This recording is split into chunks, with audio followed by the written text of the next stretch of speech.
Reincarnation of the Strongest Sword, God audiobook by Kevin. Chapter 161, Frightening Damage. Seeing these items' attributes, even Shi Feng himself was greatly shocked. It was the first time he had witnessed the attributes of a fragmented legendary ranked items. In his previous life, the attributes of fragmented legendary ranked items were all kept secret by their respective owners, so others could only guess the actual attributes. He truly did not think that the heavenly dragon's breath would be so powerful. Instead of increasing a fixed amount of attributes, it had a percentage-based increase of the user's attributes. It was no wonder the powerhouses who possessed legendary ranked items claimed that only a powerhouse could use the full potential of such items. Even if a weakling obtained one, the bonuses would not be significant. If Shi Feng could equip the heavenly dragon's breath right now with his current attributes, he could easily kill a level 20 elite player. Unfortunately, with the equipment requirements of 200 strength, 200 agility, and 120 intelligence, Shi Feng could only helplessly stare at it. Right now, his strength was only at 111 points, with only 123 points in agility and a measly 50 points in intelligence. He was still far from possessing the required attributes. With the magic weapon he possessed, he would obtain 2 more free attribute points than other players for each level up. Even so, if he wished to equip the Heavenly Dragon's Breath, he needed to be level 20 at the very least, and own a full set of level 20 fine gold equipment. Lackey. See if you can equip Mavis's guard in the Ring of Glory. Shi Feng handed the 2 pieces of equipment to Blackie. Shi Feng had made considerations when he chose these 2 pieces of equipment. He could not always carry everyone in the party, as he still had many things he needed to tend to. However, if he wanted his party to level up quickly, the party needed a powerhouse to lead it. Meanwhile, the matter regarding an epic weapon was extremely important. The person he could trust the most was Blackie, so he could feel secure passing both the Mavis's Guard and Ring of Glory to Blackie. With the improvement brought about by these 2 pieces of equipment, Blackie's damage output might even surpass his own. After all, his magic weapon was currently only the equivalent of a dark gold weapon. It was still a distance away from rivaling an epic weapon. Moreover, Blackie was a mage class, and Blackie's grinding speed was originally faster than his. In addition, the skills Mavis's guard granted were extremely powerful. Blackie would have a much easier time leveling up the party than he would. This all right, then. At first, Blackie hesitated. He felt that he did not possess the qualifications to wield this epic weapon in the least. However, looking at Shi Feng's serious attitude and trust, he nodded his head earnestly. Although the requirement of 80 intelligence was very high, Blackie was already level 11. His character's attributes massively increased. He also had a few pieces of secret silver equipment. After he added all his attribute points he received from leveling up into intelligence, he just barely reached the staff's requirement, managing to equip Mavis's Guard. Right now, Mavis's Guard was a level 11 epic ranked staff. The staff increased numerous attributes. There was also an additional critical attribute that gave a 20% chance of magical attacks achieving a critical hit. It was much more powerful than Blackie's original goal. Mavis's Guard also reduced the level requirement for equipment by 5 levels. After Blackie equipped the Ring of Glory and the previously obtained level 15 mage-class mysterious iron equipment and bronze equipment, he was completely born anew. He now gave others a faint oppressive feeling. This isn't real, right? My intelligence has reached 186 points, Blackie exclaimed, looking at his attribute panel. Compared to before, the 186 intelligence was more than double what he had before, not to mention the increase in his magic damage. His overall attributes had exceeded even the currently most powerful mage class by at least 2-fold. He could possibly one-shot a properly geared level 10 MT. Too powerful. Lonely Snow gazed at Blackie's dazzling attributes with admiration. Even so, he would not feel jealousy over Blackie. After all, this was a natural matter as he had only recently joined Zero Wing Workshop. Just the aid he received in leveling up and the amount of secret silver equipment were already unimaginable, not to mention receiving an extremely important item such as an epic ranked item. On the other hand, it would be extremely strange if he received an epic-ranked item that he could use right now. Moreover, when Lonely Snow looked at Shi Feng's carefree reaction as he gave Blackie the epic-ranked item, he knew that, as long as he performed well in Zero Wing Workshop, there was bound to be a day where he could obtain his very own epic-ranked item as well. Hence, he did not need to be jealous over Blackie. An epic weapon is as frightening as expected, Shi Feng said with a smile, looking at Blackie's attributes. Normally, an epic-ranked item's level would grow along with its user. Only when Blackie reached level 60 could he display the true potential of Mavis's protection. The potential displayed by the level 11 Mavis's guard was but the tip of the iceberg. Moreover, Shi Feng knew of plenty of locations which hid epic-ranked items. However, he did not have the ability to retrieve them right now. He also did not have a powerful team, so he had no way of obtaining those epic-ranked items at the moment. He could only wait until his workshop developed before setting out to claim them. "Brother Feng, let's go kill some elite monsters. I want to see the awe of an epic weapon." Blackie looked at Shi Feng, restless with anticipation. "Fine, let's go look for some then," Shi Feng replied with a smile. During that year, when he held his first epic-ranked item, he too was as excited as Blackie right now. He had been extremely eager to test out his strength on powerful monsters. Very quickly, under Shi Feng's leadership, the trio located a level 17 rare elite, the Swamp Lizard. Swamp Lizard, rare elite. Level 17, HP 200,000. 200,000, I'll lure it over. Lonely, try to restrict it as it attempts to spit out gray fog and use caution. Blackie, pay careful attention while you kite it. Make sure you maintain your distance from it. Shi Feng spoke in the party chat. The Swamp Lizard was the most challenging rare elite in the Silent Swamp. If it was not for reaching level 12, the Abyssal Blade having upgraded to level 10, and Blackie's possession of Mavis's guard now, he would not have chosen to fight this monster at all. The Swamp Lizard was a physical melee-type monster. However, it could deal a lot of damage. With a single claw attack, it could take away more than half of a normal level 15 MT's HP. Its attacks also carried an additional petrification effect that slowed the target. Moreover, the Swamp Lizard's movement speed ranked at the very top of all the monsters found in the Silent Swamp. If a normal level 15 party met it, the usual result would be a party wipe. Soon after, Shi Feng circled the Swamp Lizard. Without holding back, he activated the Ice Blue Devil Flame. He then used Windblade, his swords piercing towards the back of the Swamp Lizard. 2 damages of -288 and -224 points appeared above the Swamp Lizard's head. Compared to when Shi Feng dealt with the 3-headed snake demon, his damage had greatly increased. However, to the Swamp Lizard, which possessed 200,000 HP, such damage was negligible. With an angry bellow, the Swamp Lizard slashed its claws at Shi Feng. Shi Feng dodged to the side, sending a level 7 chop slashing towards the Swamp Lizard's waist. A damage of 90-1058 popped up above the Swamp Lizard's head. The Swamp Lizard immediately released a pained wail. Its steel-like tail turned into a black shadow as it swiped at Shi Feng. Shi Feng quickly reacted. He leaped into the air and dodged the attack, distancing himself from the Swamp Lizard at the same time. Lonely Snow took this chance to use charge on the Swamp Lizard, interrupting the Swamp Lizard's follow-up attack.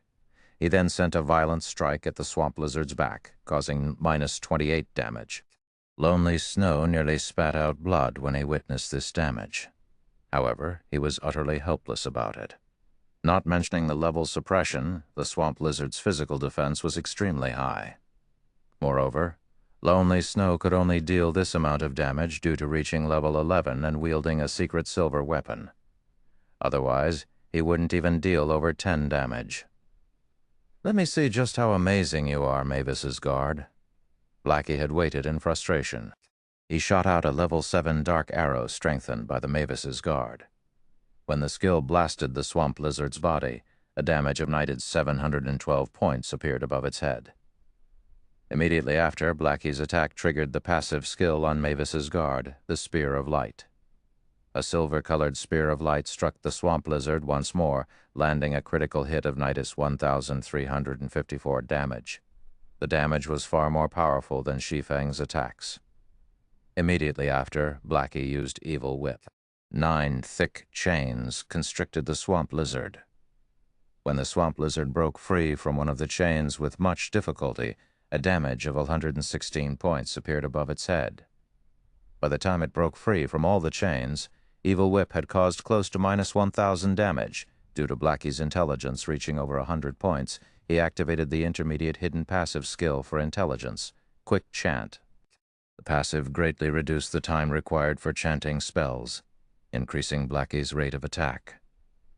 As a result, damages in the hundreds continuously appeared above the swamp lizard's head in quick succession, its HP decreasing like water flowing from an opened tap. This is too powerful. This is an epic weapon. Lonely Snow was tongue-tied from watching this scene. Blackie was similarly dumbfounded. In addition to Shi Feng controlling and damaging the swamp lizard, before even a minute had passed, the swamp lizard fell dead. It dropped 4 items in total, a level 15 mysterious iron equipment and 3 rare materials. Come on, let's look for a place with plenty of monsters to release the stars of light. Seeing that even normal spells were so powerful, Shi Feng highly anticipated witnessing the staff's additional AoE spell. Chapter 162, Chieftain One-Eye, Level 15 Monster Area, Silent Swamp. Leader, where are we headed? Brother Feng, wasn't there a herd of swamp hippos just now? Blackie and Lonely Snow followed after Shi Feng all this time. Moving deeper into the silent swamp, they could not figure out just what kind of monster Shi Feng intended to test the Stars of Light on. The Stars of Light has a cooldown of half an hour. It would be a huge waste to use it on just a group of level 15 common monsters. Right now, we're going to a place with monsters that are much stronger and more numerous, Shi Feng explained. Even the level 17 rare elite swamp lizard died with ease. It was obvious just how high Blackie's damage had become, not to mention a skill like the Stars of Light. The skill could possibly one-shot the level 15 swamp hippos with only 2,000 HP each. That would not properly display the true might of the Stars of Light. Only by seeing the skill's full potential could Shi Feng make an accurate judgment. He could then let Blackie lead the others to the most suitable high-level monster area to level up. That way, be it Martial Union or Underworld, neither could locate Blackie and the others, much less surround them. Under Shi Feng's lead, after the trio reached the core area of the Silent Swamp, they discovered a large, naturally occurring marsh. All around, there were a total of 5 groups of level 20 swamp rhinos. Occasionally, they spotted a few level 20 elite twin-horned rhinos. There was also a small island situated in the middle of this large marsh, and a gigantic figure laid flat on this island. This gigantic figure was a 2-story tall rhino. From a distance, the trio could vaguely see the information of this large rhino. It was a monster named Rhino Chieftain One-Eye. Brother Feng, isn't this a little too dangerous, witnessing so many level 20 rhinos gathered together? Blackie felt his confidence waver. Swamp Rhino, common monster, level 20 HP, 3,200, 32,200, twin-horned rhino, elite monster, level 20. HP, 17,500, 17,000, Rhino Chieftain, One-Eye, Special Elite, level 20, HP 50,000, 50,000. Common monsters were still fine. However, it would be extremely dangerous to tangle with elite monsters, not to mention special elites.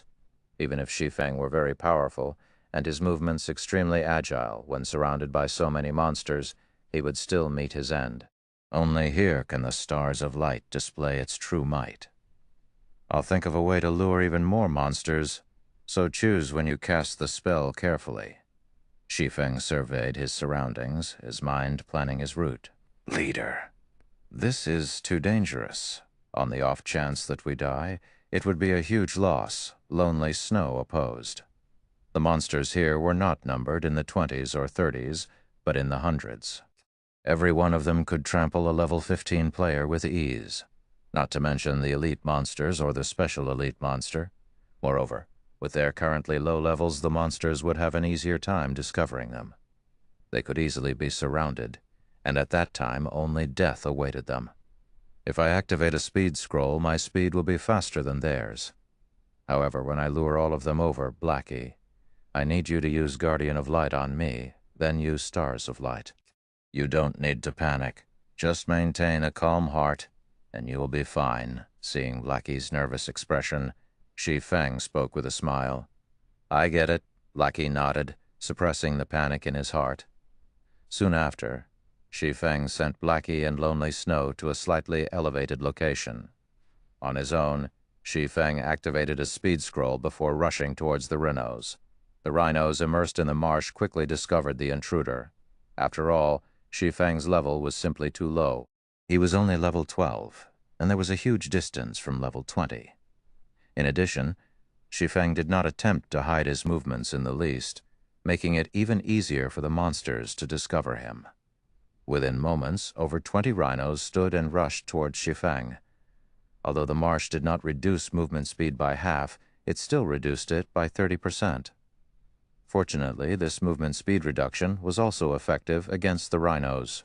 Now that Shi Feng had used a speed scroll, catching up to him was impossible. Shi Feng followed along the route he had planned before and circled the central island. He intended to lure all the rhinos in the marsh aside from the one atop the central island. The rhino chieftain One Eye on the central island was extremely difficult to deal with, and it would be a huge loss if he lost his life as a result of an accident. Hence, Shi Feng had no intentions of luring it. Brother Feng, leader's movement technique is truly powerful. If I were in his place, those rhinos would have already turned me into meat paste. Standing on high ground, Blackie and Lonely Snow watched Shi Feng use various movements and methods to dodge the attacks from the group of rhinos. They could not help but wipe away the sweat permeating their foreheads. The number of rhinos Shi Feng lured grew larger and larger. He had only run half the distance. Yet he lured over 100 rhinos. Every time he dodged an attack, the rhinos would dangerously scrap past his body. However, after witnessing this scene repeat itself over and over, Blackie and Lonely Snow discovered that Shi Feng successfully dodged every single time. He would always dodge the attack at the very last millisecond. He relied purely on technique to do so, and there was not a hint of luck or coincidence at all. Blackie and Lonely Snow both engraved this scene deeply into their minds, resolving themselves to learn from Shi Feng in the future. With an expert like Shi Feng demonstrating the moves, they would not have to spend time slowly exploring these techniques. After watching for only a moment, the two of them had benefited greatly. They could not help but wish they could try out these dodging techniques right this instant, just when Shi Feng thought that all was within his control. An elite, twin-horned rhino suddenly appeared in front of Shi Feng, charging at him. Although Shi Feng used parry to block this attack, his entire person was still sent flying. By rotten luck, he landed on the edges of the central island, alarming the rhino chieftain One Eye. Discovering that a human had disturbed its rest, One Eye abruptly stood up. It glared at Shi Feng with its blood-red eye, its front hoofs gouging the solid ground as it released an angry roar. Suddenly, it charged at Shi Feng with its steel-like horn. Compared to the other rhinos, this rhino chieftain One Eye possessed an extremely fast speed, and not even the marsh could impede its immense charging power. This was the rhino chieftain One Eye's skill violent charge. Even a level 20 MT would instantly die if One Eye's horn smashed into them. Knowing that he wouldn't be able to dodge, Shi Feng activated Defensive Blade. He then used Chop, the abyssal blade slashing at One Eye's horn. Due to the Defensive Blade's absolute defense effect, Shi Feng did not retreat by even an inch. Instead, a damage of 9,367 points appeared above the rhino chieftain One Eye's head. Such a tough defense. Shi Feng was slightly shocked. However, Shi Feng did not intend to continue entangling with the rhino chieftain One Eye. The moment One Eye used War Trample, Shi Feng used Silent Steps to appear behind a swamp rhino that was 30 yards away, successfully evading One Eye's attack. Oh! One Eye became further enraged when it saw that its target had evaded. It immediately charged at Shi Feng. However, it did not use Violent Charge this time, so its speed was only slightly faster than the other rhinos. Blackie used the skill. After arriving at the appointed location, Shi Feng stopped and spoke into the party chat. Although his plan did not include luring the Rhino chieftain One-Eye, the plan still had to proceed. He simply had to be more careful now. "Leave it to me," Blackie had long since waited with anticipation. Immediately, a golden brilliance descended upon Shi Feng's form. This was the effect of the first additional skill of Mavis's guard, Guardian of Light. For 20 seconds, Shi Feng became immune to all magic damage. He also enjoyed 80% physical damage reduction and 5% HP recovery every second.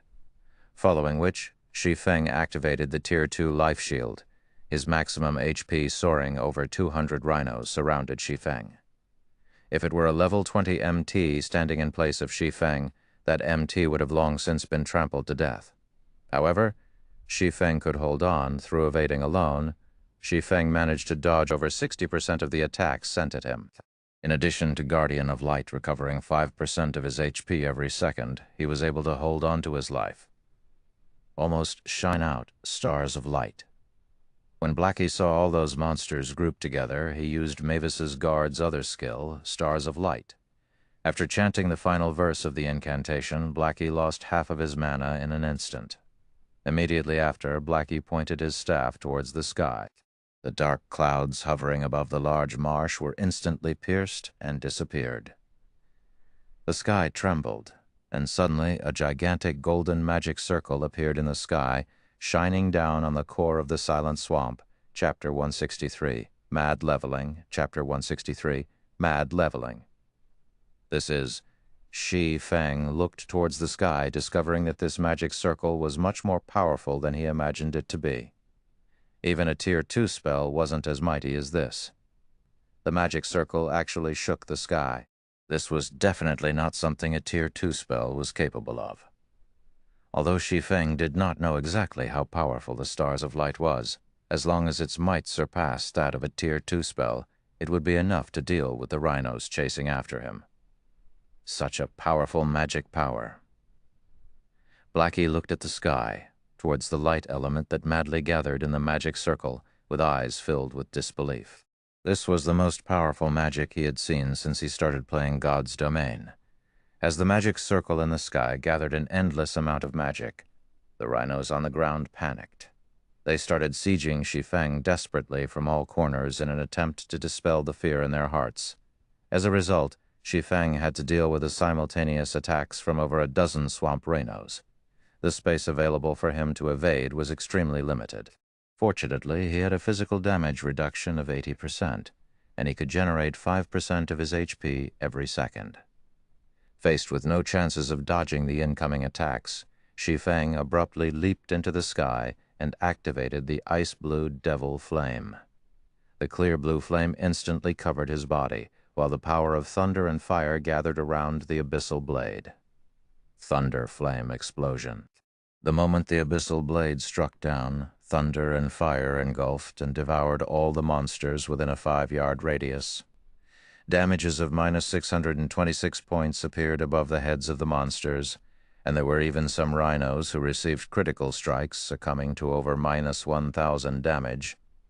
All the rhinos Shi Feng's attack struck fell into a fainted state, unable to move for 4 seconds. The monsters surrounding Shi Feng in a fainted state formed a natural barrier, granting Shi Feng a short breather. "Is it starting?" Shi Feng detected that the golden magic circle in the sky had finished gathering magic power. The magic circle then transformed into a shooting star falling from the sky. Before the shooting star collided with the ground, Shi Feng cast Thundering Flash at the rhino chieftain One-Eye. Unfortunately, the 3 streaks of thunder did not deal much damage to One-Eye. All 3 attacks only caused around a total of minus 900 damage. However, Shi Feng's aim was not its damage, but the additional 20% damage amplification effect. It would allow the Stars of Light to inflict massive amounts of damage to One-Eye. Finally, the golden shooting star reached the ground, landing in the center of the rhinos. An explosion occurred, and a blinding light devoured every inch of the large marsh. From a high position, Blackie and Lonely Snow saw damages of over minus 1,000 points appearing above all the rhinos in the marsh. There were also plenty that received critical strikes, receiving over -2,000 damage. Furthermore, the rhinos close to the epicenter received damages of over -3,000 points, and some even received frightening damages of over -6,000 points.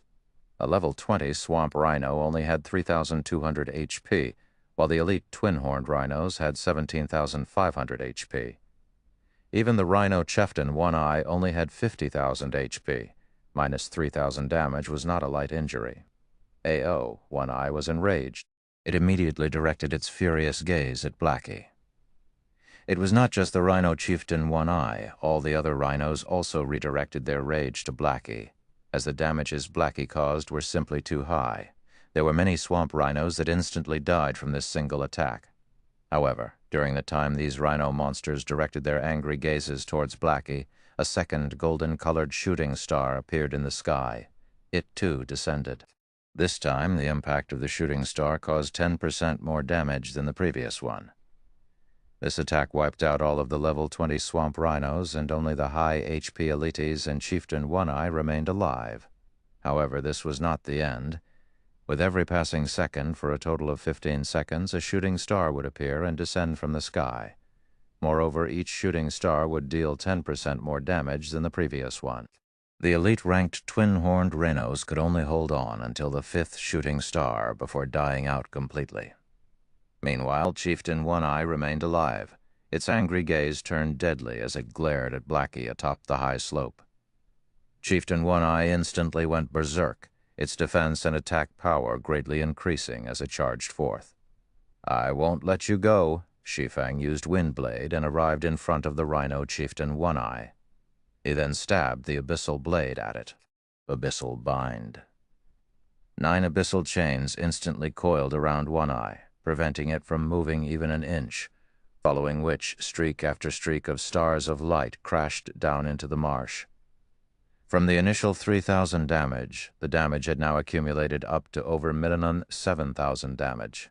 Rhino Chieftain One Eye's 50,000 HP very quickly drained to 0.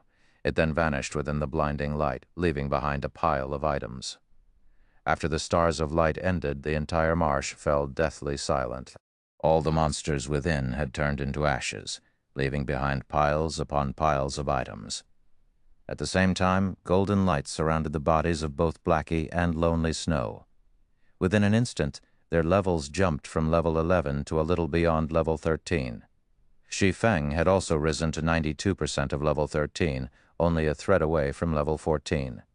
This, Blackie looked at the staff in his hands, then looked at the marsh.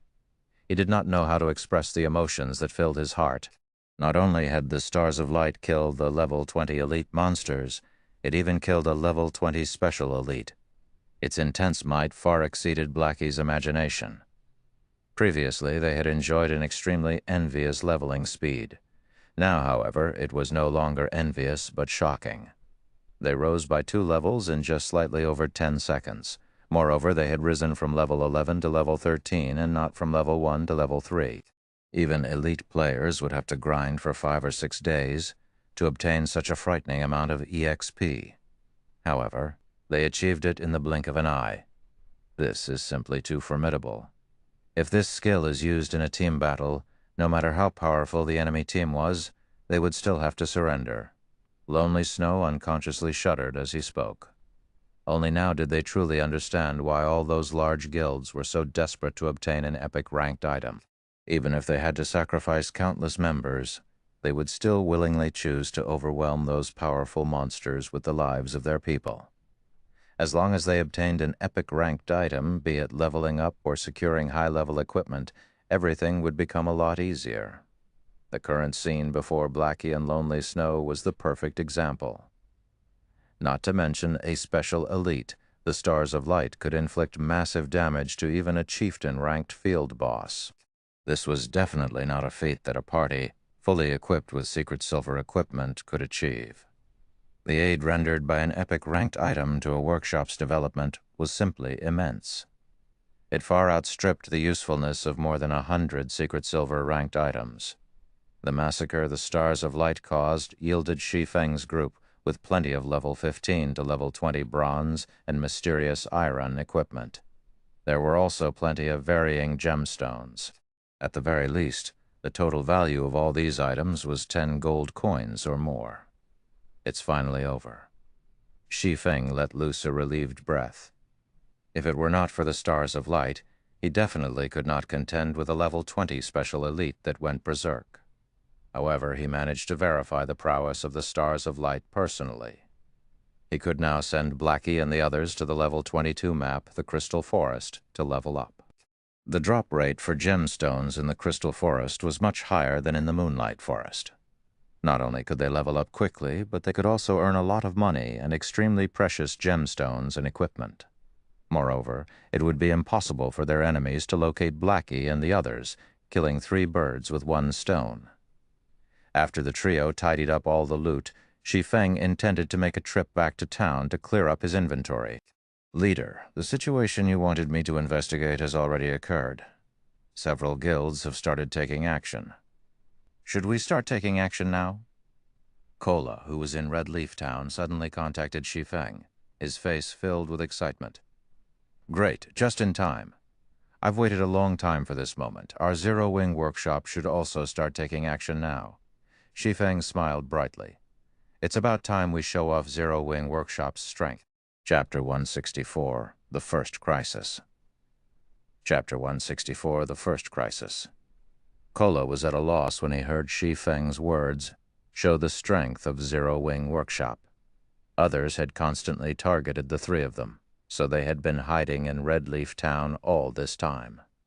They had no chances to leave town to grind and quest, and they were all only level 7 right now. They were only slightly stronger than the average player. They had no chances of competing with the members of other guilds at all. If the situation continued, their levels would, sooner or later, fall behind even the average players. Is Leader telling us to go level up? Kola grew excited at the thought of this possibility. This is too great. We're being stifled to death by constantly staying in town. It would be fine even if we have to slaughter our way out. You 3 wait for me inside the hotel in the trade area. I'll be there soon. Shi Feng did not further explain, only revealing a faint smile. Brother Feng, what happened to make you so happy? Blackie curiously asked, seeing Shi Feng's joyous smile. Something good. You 2 stay here and continue leveling up. I'll bring Kola and the others later on after you carry them to level 10. Go to White River City to do some high-level quests, Shi Feng said. Brother Feng, rest assured, now that I'm fully geared in level 15 bronze and mysterious iron equipment and possess Mavis's protection, carrying Kola and the others will be a breeze, Blackie assured his leader. He was level 13 right now and even had an epic-ranked staff. If he could not carry Kola and the others to level 10 quickly, he might as well revert to playing with mud rather than play God's domain. When Kola and the others see our levels, they will be shocked. And when they see Blackie's epic-ranked staff, the Mavis's protection, they will be stunned, speechless. I'm even eager to see their expressions, Lonely Snow joked. That's right. Kola and the others could not possibly imagine that within just a short few hours we went from hiding from Marshal Union's pursuit to reaching to level 13. We've taken the top 3 rankings within the Star Moon Kingdom and even possess an epic weapon now. Compared to before, it is like the difference between heaven and earth. If I were in their shoes, even I wouldn't believe it. Blackie grew even more joyful at the thought of the shocked expressions of Kola and the others. You guys. Shi Feng helplessly smiled at the sight of his 2 teammates. Soon after, he took out a return scroll, teleporting to Red Leaf Town. At this moment, there were a lot of changes occurring in Red Leaf Town as well. The number of players purchasing equipment in the trade area grew larger and larger, and an endless stream of shouts for purchase filled the air of the trade area. There were many new players walking around and looking at the stalls set up throughout the street, looking for required items and equipment. Meanwhile, inside the hotel at the trade area, I've previously asked you guys to collect hard stones, so just how many have you actually collected? Why is the number of whetstones still 0? Unstable Devastation's expression turned grim as he asked. He abruptly stood up after taking a look at his subordinate's report. Boss, unstable. Under your commands, we desperately tried to purchase all the hard stones available. However, we're not sure why, but hard stones are extremely scarce on the market right now. Moreover, they're very expensive. After much determination, we only managed to collect slightly more than 4 stacks. However, our guild has only recently started nurturing forgers, so their success rate of making whetstones is extremely low. So that subordinate timidly said. Peng, unstable devastation, slammed his fist onto the table, snarling. You bunch of useless wastes. I clearly notified you all of this matter long ago, and 3 or 4 hours have passed already. Yet you guys couldn't even produce a single whetstone? How is the elite team supposed to level up this way? Why do I even need you guys here? Boss unstable. Maybe the other guilds have discovered the issue of their weapons deteriorating quickly? Maybe that's why we only managed to purchase a few stacks of hard stones, the berserker, 5 rats, said.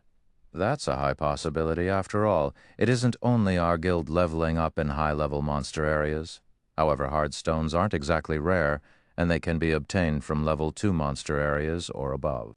Moreover, normally nobody touches those things, so there should be a huge stockpile available in Red Leaf Town right now. There should also be plenty of players selling them on the auction house. We also discovered this matter fairly quickly, so even if the other guilds have taken action, it is impossible for them to buy them all out immediately. Unstable devastation nodded, then shook his head again. He could not make any sense of the situation. After they started hunting Ye Feng's party, they discovered that the durability of their weapons fell extraordinarily fast. In the beginning, they paid no attention to it, only focusing on leveling up in their search for Ye Feng's party. However, before they found Ye Feng, their equipment and weapons were already close to scrap. Without a choice, they had to give up their search for Ye Feng, returning to town to repair their equipment. Although the journey back wasted a lot of time, the elite team's equipment was extremely precious. If they did not repair it all in time, resulting in their equipment turning into scrap, the guild would suffer an irrecoverable loss. Moreover, without the equipment, they would also have no way to grind and level up. Thus, they needed to return and repair their equipment. After repairing their equipment, Unstable Devastation began hearing complaints from his subordinates. The repair fees were too expensive, they said. But the cost of repairs had nearly depleted all the money they had. As for classes that wore plate armor, they were even forced to borrow money from others for the repair fees. This situation dumbfounded Unstable Devastation. These players were all elites amongst elites. Normally, they carried a lot of money on their persons, and they were considered wealthy.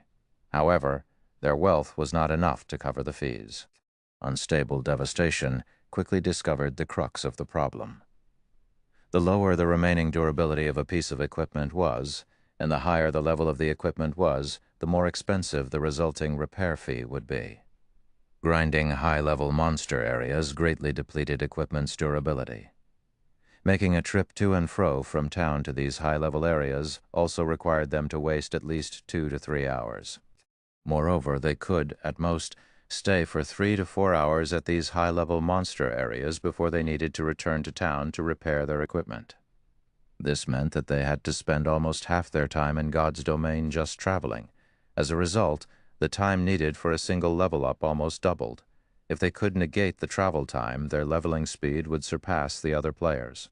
When Unstable Devastation thought of this crucial matter, he immediately instructed his subordinates to look for a solution to this problem.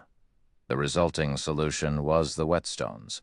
Although this item could only repair a small amount of durability of a weapon, even that small amount was enough. Compared to equipment used for protection, a weapon's durability decreased at a much greater rate. If they used whetstones to repair their weapons, the total cost would be much less than repairing it at the smithy. Hence, Unstable Devastation quickly ordered his subordinates to purchase whetstones. However, they quickly discovered that forgers did not normally create this item, as its cost was simply too high. Moreover, whetstones normally did not sell at all. Unstable Devastation could only take a step back once again, and instead choose to purchase hard stones, the materials required to make whetstones. Hard stones were also relatively cheap items. They were mainly used to create whetstones and certain engineering components. Each stack was only around 30 copper coins, and there were 20 in a stack. which meant that they could make 20 whetstones from a single stack of hard stones. However, Unstable Devastation had received even more shocking news. If they could not purchase whetstones directly, then so be it. However, how could hard stones be difficult to purchase as well? In reality, it wasn't just Martial Union who had discovered this problem. The other guilds had also discovered this issue. By the time they tried to purchase hard stones, they suddenly discovered that, be it the auction house or the stalls in town, there were only scarce amounts of hard stones remaining. It was far from enough for the forgers in their own guilds to create whetstones with. Elsewhere, Shi Feng had just set foot on the main street of the trade area. He watched as the various large guilds tried to purchase hard stones at a high price. They purchased each stack for 80 copper coins. The price of hard stones had more than doubled. Immediately, Shi Feng felt an intense joy in his heart. The moment he had long awaited had finally arrived. However, this was only the beginning. He still wanted to add oil to the fire, causing the price to soar sky high. Chapter 165, A Foolish Choice. Chapter 165, A Foolish Choice. Shi Feng completely ignored the high prices these guilds were willing to pay. He headed to the appointed hotel directly. He had stockpiled hard stones for so long, to the point where he had purchased 90% of the hard stones available in White River City. Thus, he would not reveal his hand just for this little bit of profit. Right now, the danger of equipment durability was only beginning. Along with the constant increase of players' levels, they would head towards monster areas of a higher level.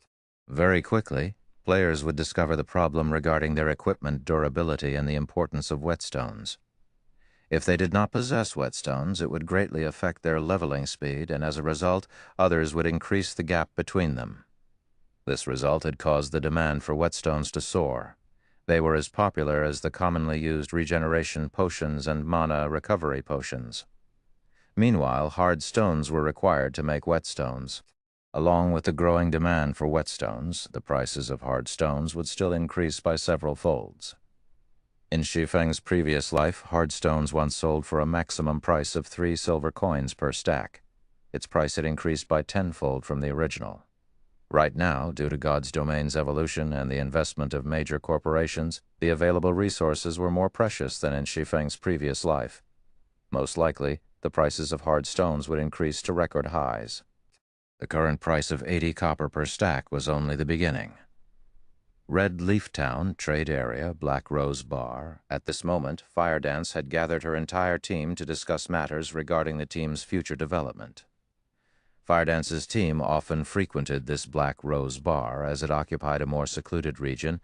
Very few players came to this place. Thus, this place became the gathering spot for Fire Dance's team. Every time they completed a dungeon raid or obtained some precious item, they would come to this bar to celebrate Fire Dance. We understand what your intentions are, however. I will still tell you the same thing. We are only playing God's domain to pass the time, and we don't have any great ambitions. We prefer to be free, and we aren't planning to earn any achievements through God's domain. If you want me to join that person called Ye Feng's team, I can only tell you that I'm sorry. That's right, Fire Dance. If it were a normal situation, maybe joining would be fine. However, Ye Feng has a beef with Martial Union, and right now, Martial Union targets us too. Martial Union has already put out the word that if we do not sever our relations with Ye Feng and apologize to them, we won't ever need to think about leaving town to level up and quest. If we leave town, they'll just kill us and send us back. If we join Ye Feng's team, won't we end up in an even worse situation? That's right. Martial Union is just too powerful right now. There is no way Ye Feng can establish himself in Red Leaf Town. If you want us to join Ye Feng's team, I can only look for another way out of this. I, too, share this opinion. We have lost a lot of our levels, and our average right now is only level 5. We can only apologize to Martial Union if we want to have the possibility to continue mingling in Red Leaf Town. If we join Ye Feng's team, we'll truly be finished. According to my investigations, the Martial Union branch in Red Leaf Town is completely under the control of that person called Unstable Devastation. He has gathered all the players from Martial Union in 5 different towns to Red Leaf Town, and he is prepared to go all out developing in Red Leaf Town. There are many experts from Martial Union in Red Leaf Town right now. Their guild's treatment is generous and its development rate is impressively fast. I heard that their member count has already exceeded 1,000, and amongst them there are over 200 elite members. They are much stronger than before. Martial Union has the ability to constantly target us and prevent us from leaving town to grind and level up. We can afford to provoke them any longer. Even if we reach level 10 and go to White River City, Martial Union's member count would have exceeded 10,000 by then. It would only be a simple matter for them to deal with us. It was a mistake to provoke them right from the very beginning. Our only way out of this mess is to offer them an apology. Right, I agree as well. Our original goal in playing God's Domain was simply to mess around. We are completely different from that Shi Feng who has embroiled himself in a fight with Martial Union. If you, Fire Dance, wish to join him, please don't drag us in as well. We don't wish to be under surveillance 24 hours a day. Fire Dance did not expect everyone to voice their opinions. They all expressed their refusal to join Shi Feng's team, and they even wanted her to apologize to Martial Union. Ha, I understand. I'll only ask this one last time then. If there are any of you willing to join Shi Feng's team with me, please stand by my side. Fire Dance understood their troubles. Previously, they were all veteran gamers of virtual reality games. However, the virtual reality games they played before only had a player base in the hundreds of thousands, even until the later stages of the game. A top-tier guild would only have several thousand members. On the other hand, God's Domain had made clear to them the true meaning of a large guild and the true power of a game with over 2 billion players across the globe. God's Domain was completely different from any other virtual reality games. It had utterly shattered their concept of virtual reality games, as it was practically a second reality. Previously, they didn't think there was anything special about the various large guilds. Only now did they truly understand how frightening a guild could be in a virtual reality game. Just the members of Martial Union inside a single town reached the thousands, and it was still increasing.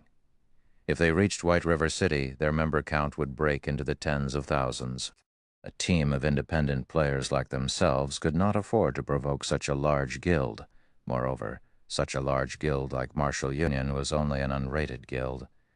As for third-rate, second-rate, and first-rate guilds, they were tyrannical existences. Although Martial Union was a very frightening existence in Red Leaf Town, Shi Feng's shocking performance had been deeply engraved onto Fire Dance's soul. She truly thought that she had wasted her time playing those other games before. Right now, only the thought of following Shi Feng filled her heart. She wanted to get to know and experience the world of Apex experts. Fire Dance, wake up, all right? We will not follow you. Right now, our only way out of this mess is to apologize. Haven't you always dreamt of becoming an expert in God's Domain? If you continue fighting it out with Martial Union, you will head away from that goal. Stop being silly and acting foolish. After Fire Dance finished speaking, aside from Water Buffalo, there was not a single person who walked towards Fire Dance's position. They all had their heads lowered, feeling that Fire Dance was simply too foolish. She had truly been bewitched by that Shi Feng for her to dig her own grave by joining him. All right, since you guys have decided, Water Buffalo and I will join Big Brother Shi Feng by ourselves. Fire Dance's mood sank after hearing everyone's decision. They had joined each other after much difficulty, dreaming of reaching some achievements in God's Domain. Yet, the result was such in the end. Soon after, Fire Dance opened her friends list, selected Shi Feng, and contacted him. Previously, she had told Shi Feng that she would contact him after speaking with her team. Now that everyone had finished their discussion, she had to notify him. Big Brother Shi Feng, I'm done on my side, Fire Dance said, disappointed, although she had long since guessed such a result. She originally thought that 3 to 5 others would follow her. Now, however, there were only 2 of them. She was too embarrassed to even speak of this matter. That's great. How many people do you have? If we have enough, we can raid a team dungeon. At this moment, Shi Feng had just finished meeting with Kola and the others. He was prepared to focus fully on establishing a core team for Zero Wing. Before that, he sent Kola and the other 2 to visit the auction house to purchase some bags with larger capacities, a large amount of mana recovery potions, and some refreshments. He also asked Violet Cloud to join Blackie to grind and level up. However, he did not think that Fire Dance would contact him just in time. Her timing was impeccable. Chapter 166. Initial Formation of the Team. Chapter 166. Initial Formation of the Team. There are only two, Water Buffalo and myself. Everyone has their own opinions, so I can't demand this of them. Fire Dance nearly choked on her words after hearing Shi Feng's excited tone. 2 people?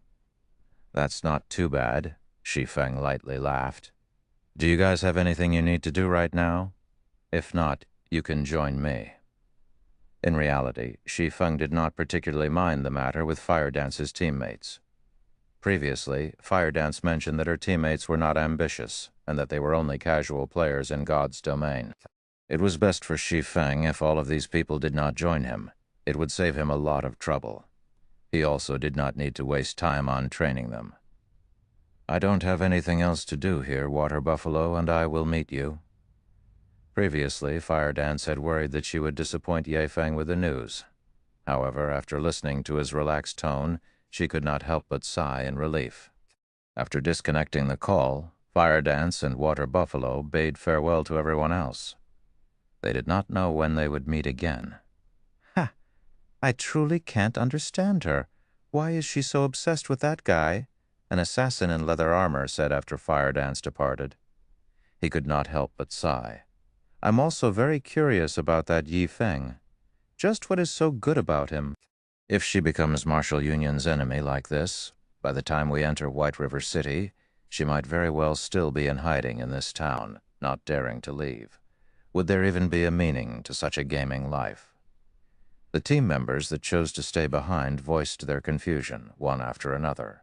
Meanwhile, at the Fountain Plaza of Red Leaf Town, although it was still daytime in God's domain, the benches that decorated the plaza were currently overcrowded with players. All around, one could see couples flirting with each other. The scene was the complete opposite of a battlefield. Big Brother Feng, sorry for making you wait. Upon her arrival to the Fountain Plaza, she discovered Shi Feng enjoying the breeze as he waited for someone. No worries, all our members are finally here now. In the future, we will all be members of the same team.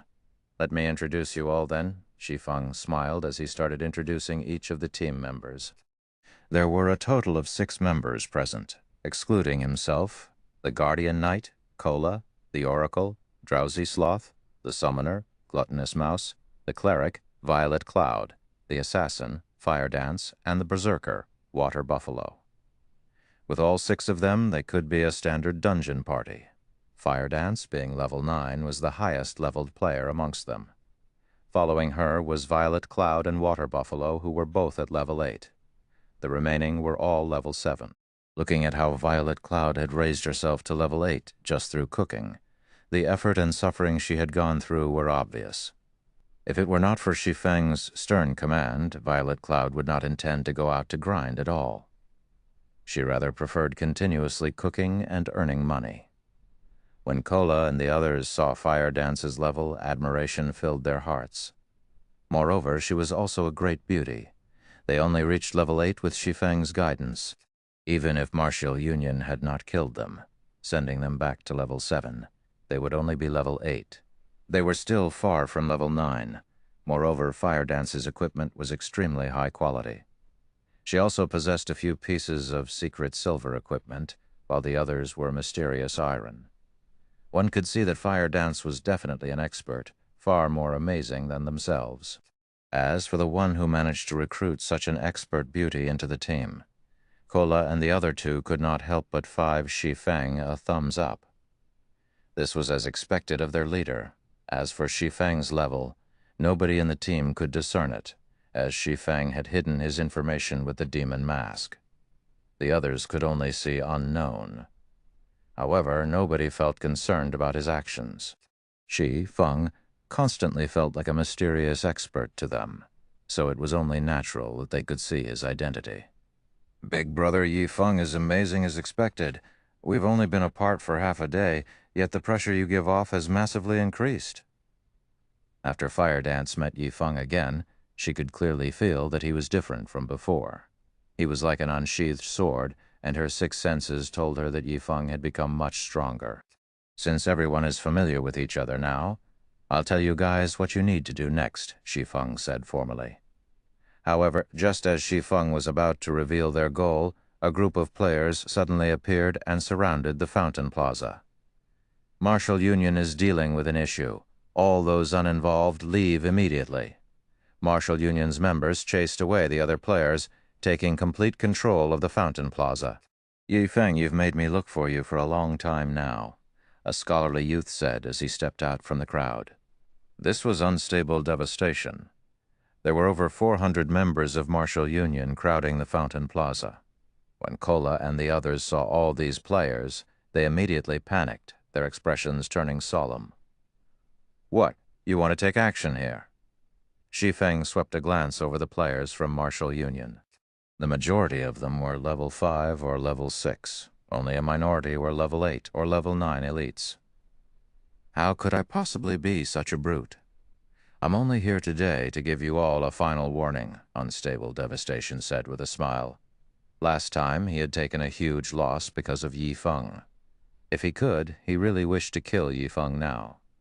However, they were right in the middle of town. If he killed Yi Feng here, he might implicate Martial Union as well. However, if he mobilized a dozen or so players against Yi Feng, they would only be helpless against him, disgracing Martial Union's reputation. This was not a result he wished to see. Warning. We've already reached the point of no return. Your warning holds 0, meaning to me. It is only a bunch of nonsense, Shi Feng laughed.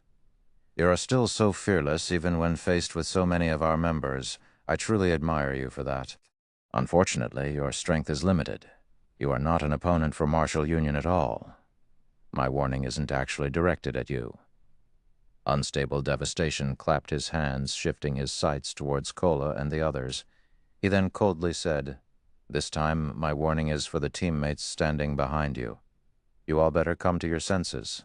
If you sever your relationship with Yi Feng immediately, I assure you that I will not pursue past matters and let you all go. Of course, if you resolve to stand with the powerless Yi Feng, prepare to suffer the rage of Martial Union. I admit that killing Yi Feng himself is extremely difficult, however. It is only a simple matter for Martial Union to exterminate you all. Although Unstable Devastation smiled as he spoke, Kola and the others could only feel a deep chill from his words. They could not help but admit that Unstable Devastation's words sounded logical. They were not top-tier experts, and they did not possess that many life-saving skills that could help them escape. Although Martial Union could not kill Yi Feng, that did not mean they could not get rid of them. As proven, they had died once before already. There would definitely be a second time in the future. If such a situation continued, they would not have a future in God's domain to speak of. Looking at the panicked and hesitant expressions on Kola and the others, Shi Feng spoke not a single word. He remained silent as he stood there. This move of Unstable Devastation's was extremely vicious. He wanted Shi Feng to taste the betrayal of his closest friends. Not only would it reduce his overall power, but it could also become a hit to his heart. Unfortunately, Shi Feng was no longer the arrogant brat that he used to be. On the contrary, he wanted to use this plan of Unstable Devastations to refine the members of his elite team. In the future, the team he led would have to face off against many powerful foes. If they could not handle the challenge before them right now, how could they succeed in the future? Shi Feng did not desire teammates who only enjoyed the good times, but could not suffer through the bad with him. This could be Shi Feng's test for them. He wanted to see just what sort of choice they would make in such a situation. After quite some time had passed, Kola and the others exchanged glances with each other, smiles on their faces. They had all made their decisions, and they all stood by Shi Feng's side without hesitation, having 0 intentions of leaving. Kola, Drowsy Sloth, Gluttonous Mouse, and Violet Cloud were originally players who others looked down on. They lived at the very bottom of God's domain, and they only possessed the levels and equipment they had today because of Shi Feng's help. By becoming enemies with Martial Union, at worst, they would only revert to their original states. So how could they possibly betray Shi Feng in this sort of situation? As for Fire Dance and Water Buffalo, they had long since steeled their hearts to follow Ye Feng. They wished to experience the world of top-tier experts, and faced with such a threat, they paid no mind at all. Unstable devastation, even in death, we would never betray our leader. If you have the ability, then come. Kala laughed loudly as he looked at Unstable Devastation. Good. Very well said. Unstable Devastation smiled with indignation, saying, Don't say that I never gave you a chance. This is something you've all chosen for yourselves, so don't blame me for not lacking courtesy. Boys, get them. Originally, Unstable Devastation thought that he could take this chance to shame Ye Feng, turning him into a laughingstock. However, he truly did not think that these people would be so muddle-headed. They must have eaten something wrong to follow Ye Feng so steadfastly.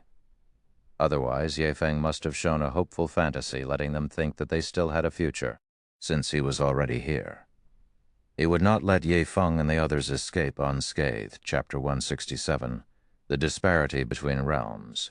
Immediately, more than 400 players in the Fountain Plaza surrounded Shi Feng and the others. They all unsheathed their swords and armed their crossbows as they eyed their prey. However, to Shi Feng's surprise, none of them showed any intentions of rushing forward. Instead, they parted to the sides and opened a path, letting through 20-odd players. When these 20-plus players arrived by Unstable Devastation's side, their complexions were as gloomy as water and their expressions numbed. These players' levels were not high, only around level 5 or level 6. Their equipment was also nothing special. Compared to the elites of Martial Union, the difference was just too great. They did not seem like players from Martial Union at all. I'll be looking forward to your performances. Unstable Devastation spoke to these newcomers harshly. He then turned his sights towards Fire Dance, revealing a fierce sneer as he looked forward to the start of a good show. These newcomers nodded their heads indifferently. They took out their weapons and walked towards Shi Feng. In the distance, Fire Dance and Water Buffalo were immediately stunned when they saw these players. You guys, why are you all with Martial Union? Fire Dance loudly questioned these players. The 20-plus players that walked over were not strangers to Fire Dance. On the contrary, they were the ex-companions with whom Fire Dance shared both bitter and sweet times. At this moment, Unstable Devastation looked at Ye Feng, laughter escaping his mouth as he said, Ye Feng, I am an extremely generous person. Previously, these players aided you in killing many of Martial Union's members.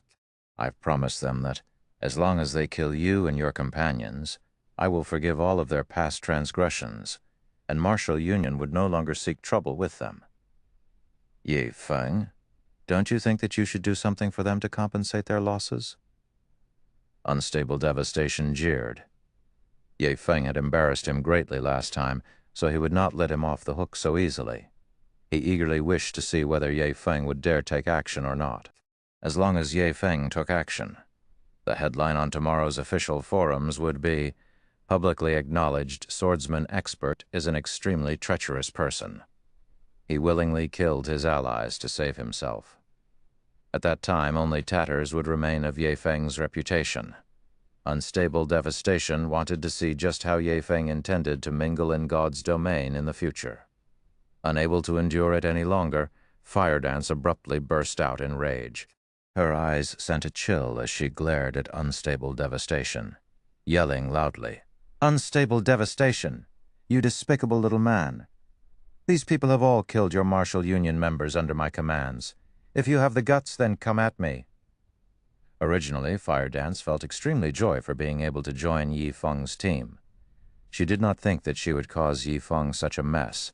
If Ye Feng killed all of these people right now, others would gossip and nasty rumors about him would spread. Ye Feng would be slandered as a merciless person, a person willing to kill even those who had helped him in the past. Although this matter was not of her doing, these people were still her past companions. She was responsible for leading them to kill the members of Martial Union. Now that these people had betrayed her and sided with Martial Union, bringing trouble to Ye Feng, she felt extremely apologetic towards Ye Feng. Fire Dance, we have no choice in this matter. We have to do this if we wish to obtain Marshal Union's forgiveness and continue playing in Red Leaf Town. Fire Dance, this is our only way out. We hope that you can understand. That's right. They left us no way out. Let us kill you just this once. Fire Dance's companions closed the distance as they spoke. Some of the mage classes even started chanting their spells, prepared to launch their attacks. You guys? Fire Dance's complexion turned extremely ugly. She immediately turned towards Ye Feng, apologetically saying, I'm sorry, big brother Ye Feng. I will definitely give you an account of this matter. Unstable Devastation, you best listen up. I, Fire Dance, will immediately leave the team right now. I will no longer have any relations with big brother Ye Feng, so let me shoulder this debt between us. Fire Dance immediately left the party. After her public declaration, she unsheathed her daggers as she walked forth towards her companions. She intended to deal with these companions of hers personally. That way Ye Feng would not experience any sort of slander after seeing this. Unstable Devastation's complexion turned pale with anger. He did not think that this woman called Fire Dance would be so determined. Fire Dance, aren't you just making things harder for us? Regardless of the circumstances, we were once companions in the past. How could you treat us like this? That's right. We've gone through life and death so many times together. Are you really going to treat us like this? Fire Dance's previous team voiced their accusations, one after another. These accusations deeply pierced Fire Dance's heart. The laughs and suffering they went through together, all the bonds had simply turned to smoke. The only thing she could do was hold back her tears and kill the emotions in her heart. Fire Dance, are you going to be so heartless as to kill us? A middle-aged assassin wearing gray-colored leather armor asked resentfully. His words had immediately caused Fire Dance to pause. However, immediately after, this middle-aged assassin stabbed his dagger towards Fire Dance's heart, dang. Before the gleaming dagger could reach its target, a pitch-black sword blocked the attack. Fire Dance, you're not taking me, the team leader, seriously, are you? Since you've already joined my team, you are still a member of our team until this leader decided to kick you out. I will not acknowledge your selfish retirement from the team. Now that you are a member of our team, this team leader has the responsibility of shouldering everything for you. So, in regards to your painful memories, I will help you purge them all. Ever since Shi Feng re-entered God's domain, he no longer cared about what others thought of him, because only weaklings would mind how others looked at them. Oh, right. I forgot to mention one more thing to you guys. Anyone who joins my team has to keep in mind one important thing. If you constantly mind how others look at you, you will never truly improve your own strength and techniques. You don't have to care how others look at you. It is enough as long as you advance on the path that you wish to take. Only with that can you become a true expert. Shi Feng suddenly appeared in front of Fire Dance. To Fire Dance, he towered like a mountain before her, blocking any and all dangers from reaching her. Big brother Ye Feng, tears inadvertently leaked out from Fire Dance's eyes. Ye Feng's actions and words truly touched her heart. After listening to his words, it was as if the door to the realm of experts slowly opened for her. Maybe her hesitation held her back from becoming a true expert. So what if he killed them? Who cared about others' opinions? The strong would never pay attention to such small matters. The only things they needed to consider were the courage to forge ahead and constantly raising their own strength. By the side, Afterwater Buffalo listened to Ye Feng's words. His heart was inexplicably moved. He would never have thought Ye Feng would be such a dependable person, a person others could admire. Meanwhile, Kola and the other two merely exchanged glances with each other, smiles plastered on their faces. That's right. This was the leader that they respected and admired. Immediately, Kola and the others stepped forward, one after another, blocking Fire Dance. Well said. So, what are you guys still waiting for? Unstable Devastation felt extreme joy. He had recorded all of Ye Feng's words. When the time came, he could deny his actions. Ye Feng, you despicable little man. We've already helped you so much, yet in the end you still wish to kill us. You are simply inhuman. Fire Dance's ex-companions cursed. Enraged, they all rushed at Shi Feng one after another, intending to slash and bash him to death. Shi Feng smiled disdainfully at their actions. Looking at the 20-plus melee and mage-class players launching their attacks at him, Shi Feng only lightly waved the abyssal blade. Thundering flash. 3 electric arcs instantly weaved across the bodies of the 20-plus players. Damages ranging from -500 to more than -1,000 appeared above everyone's heads, instantly killing everyone. Meanwhile, the green prism marker above Shi Feng's head instantly turned bloody red, giving others a chilling feeling. Big Brother Shi Feng, leader. Fire Dance and the others immediately panicked. If a player actively killed other players within a town, the guards would hunt them until death. Moreover, after the offending player revived, the guards would toss them in jail. Judging by the intensity of Shi Feng's red name, he would lose at least 3 levels after death, maybe even 4. Ha ha ha ha. Shi Feng's name is finally red. Without the town's protection, we can kill you here without any repercussions and make you lose all of your items. Unstable Devastation laughed madly, saying, "Everyone else, get him. I will immediately promote whoever manages to kill Shi Feng into the leader of an elite team." However, immediately after Unstable Devastation finished his words, a familiar voice sounded from behind him. "Has Iron Sword Lion never told you how he died?" Shi Feng asked coldly, appeared behind Unstable Devastation after using Silent Steps. Chapter 168, God-Ranked Expert. Chapter 168, God-Ranked Expert. Shi Feng had previously killed over 20 players in a single move. The frightening damage that he dealt that was over -1,000 points completely shocked all of the surrounding onlookers, and now Shi Feng had appeared right behind Unstable Devastation. Unstable Devastation was both shocked and angered. Indeed, he did not know how Iron Sword Lion had died. However, the current Shi Feng was far more powerful than he imagined. Shi Feng's strength exceeded his previous estimates. If he received an attack from Shi Feng right now, he would unquestioningly die. Unstable Devastation almost instinctively used one of his life-saving skills. He dashed forth, unhindered, then leaped high into the air. He was currently immune to all restricting effects, and by the time he landed, he was already 20 yards from his original location. Shi Feng merely smiled at Unstable Devastation's reaction. With his current reaction speed and powerful attributes, it would be an extremely easy task to destroy Unstable Devastation. Or, speaking from another perspective, Unstable Devastation had 0 chances of retaliation. However, since Unstable Devastation dared to make enemies with him, the Martial Union player needed to prepare to enter Hell. It would be too good of an ending if he allowed Unstable Devastation to die, just like that. He wanted Unstable Devastation to feel despair in front of absolute strength, and then die. Shield Warriors and Guardian Knights block him, Elementalists use Ice Spheres, focus all attacks, and eliminate him.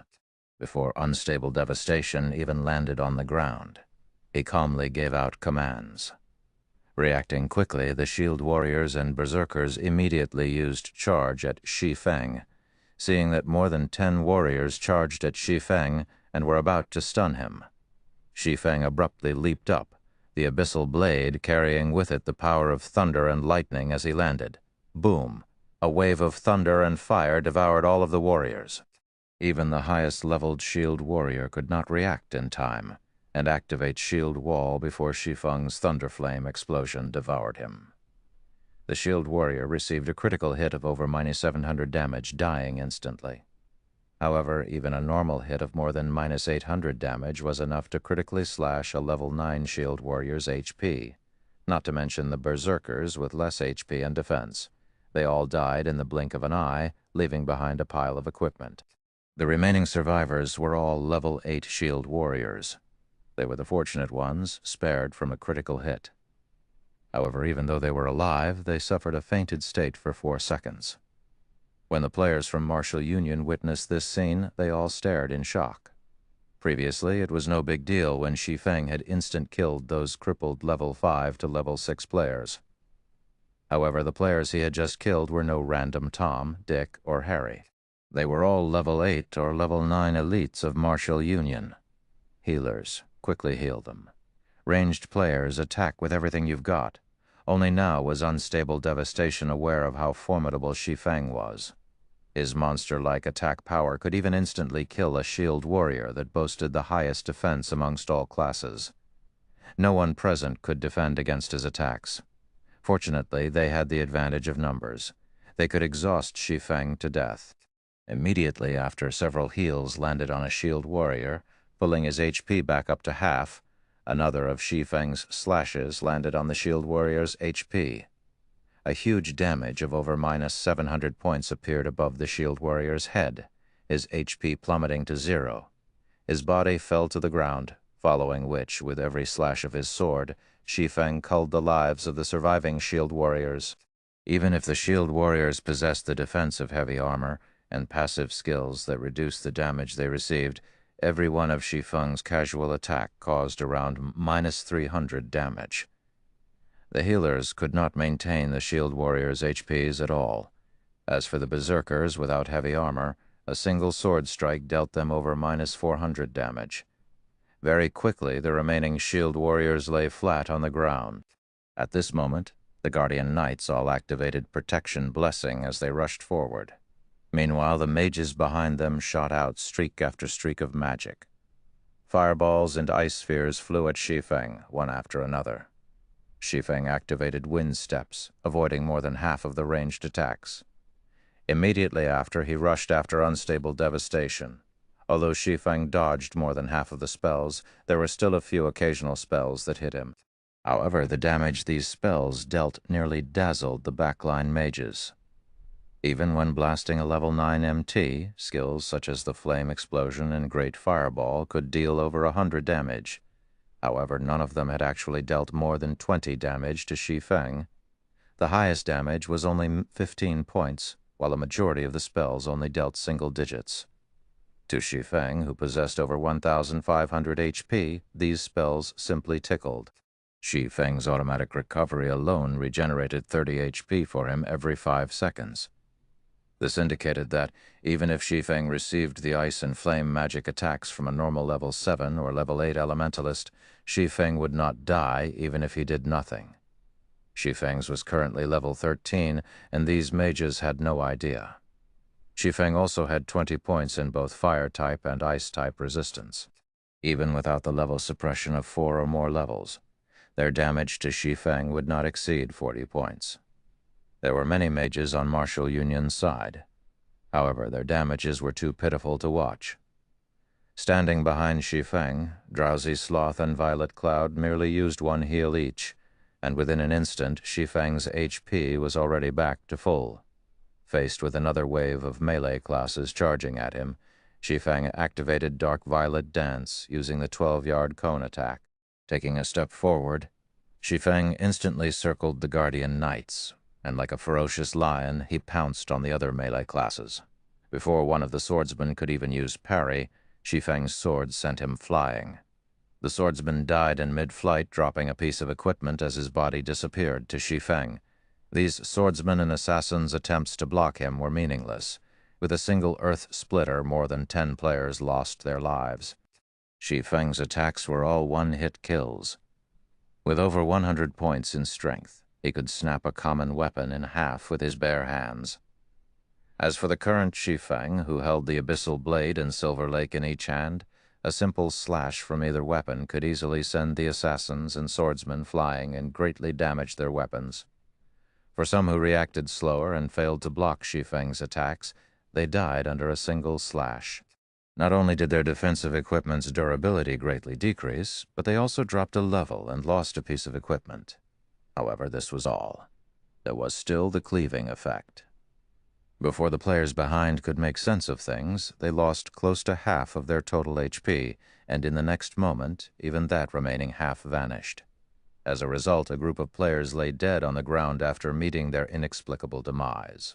Within a short 5 seconds, Martial Union lost over a dozen elite members and several dozen average members. Shi Feng was like the god of death that caused people's hearts to shudder. Meanwhile, Unstable Devastation stood only several meters away from that frightening god of death. Shi Feng's chilling gaze landed on Unstable Devastation. The intent he radiated sent a chill down the surrounding Martial Union players' backs. Just looking into Shi Feng's cold eyes caused them to retreat backward inadvertently. "Everyone, block him for me!"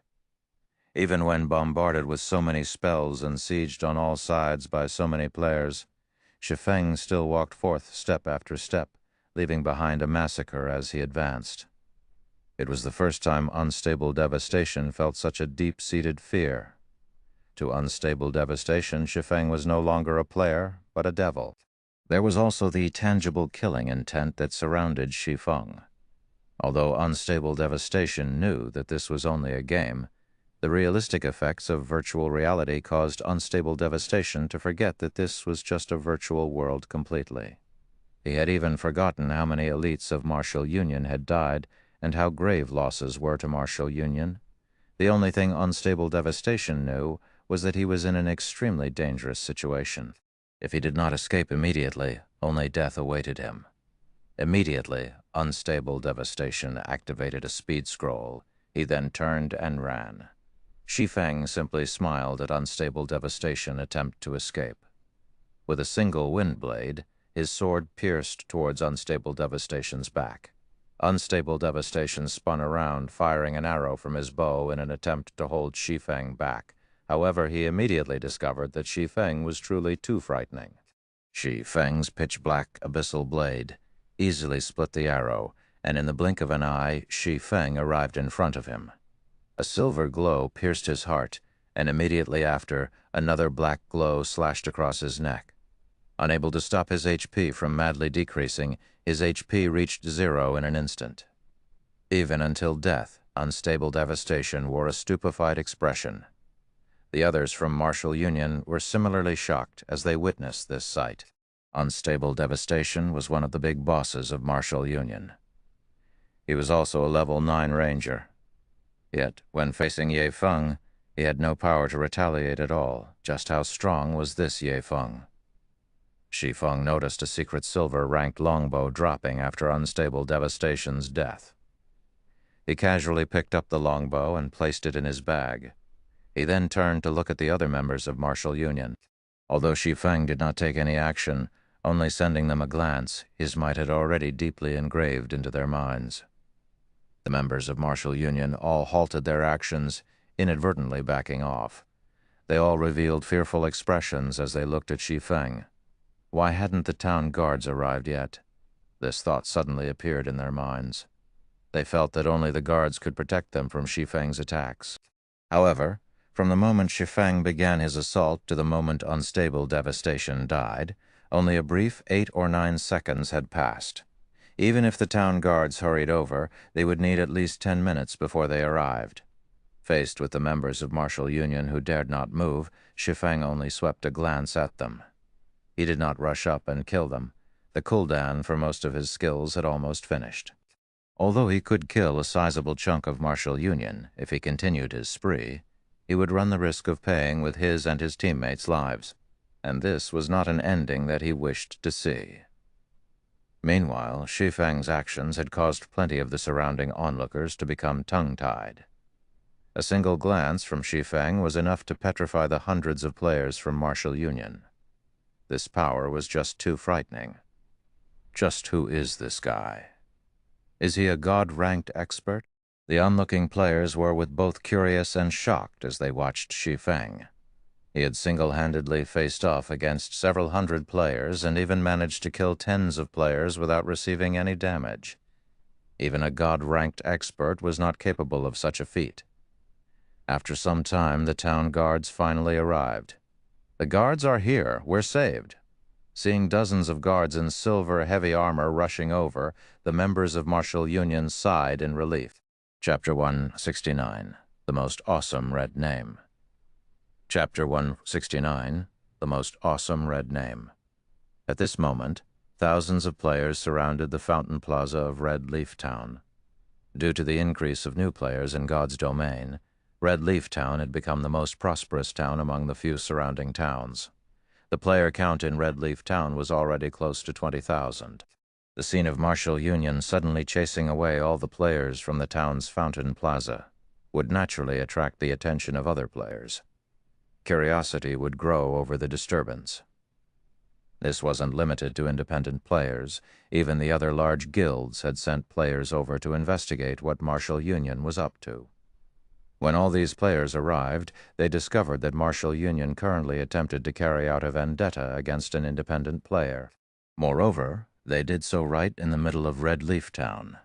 However, Red Leaf Town possessed a protective mechanism for players.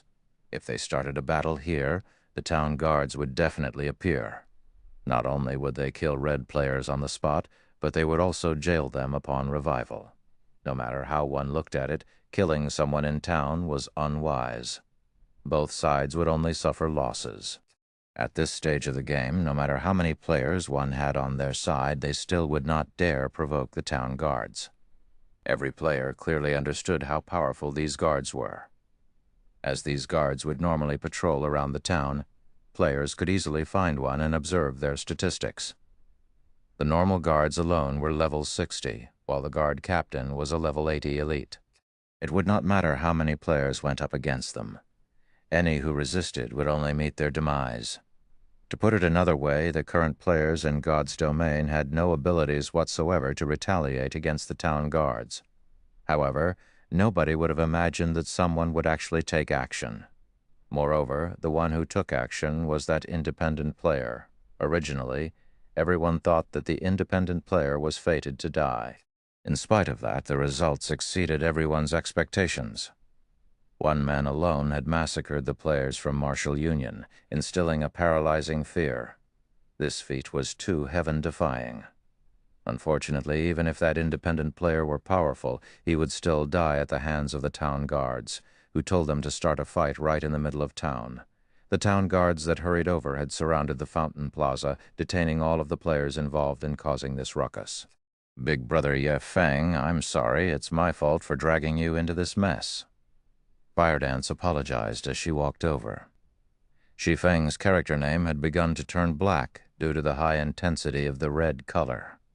Just looking at it caused one to shudder.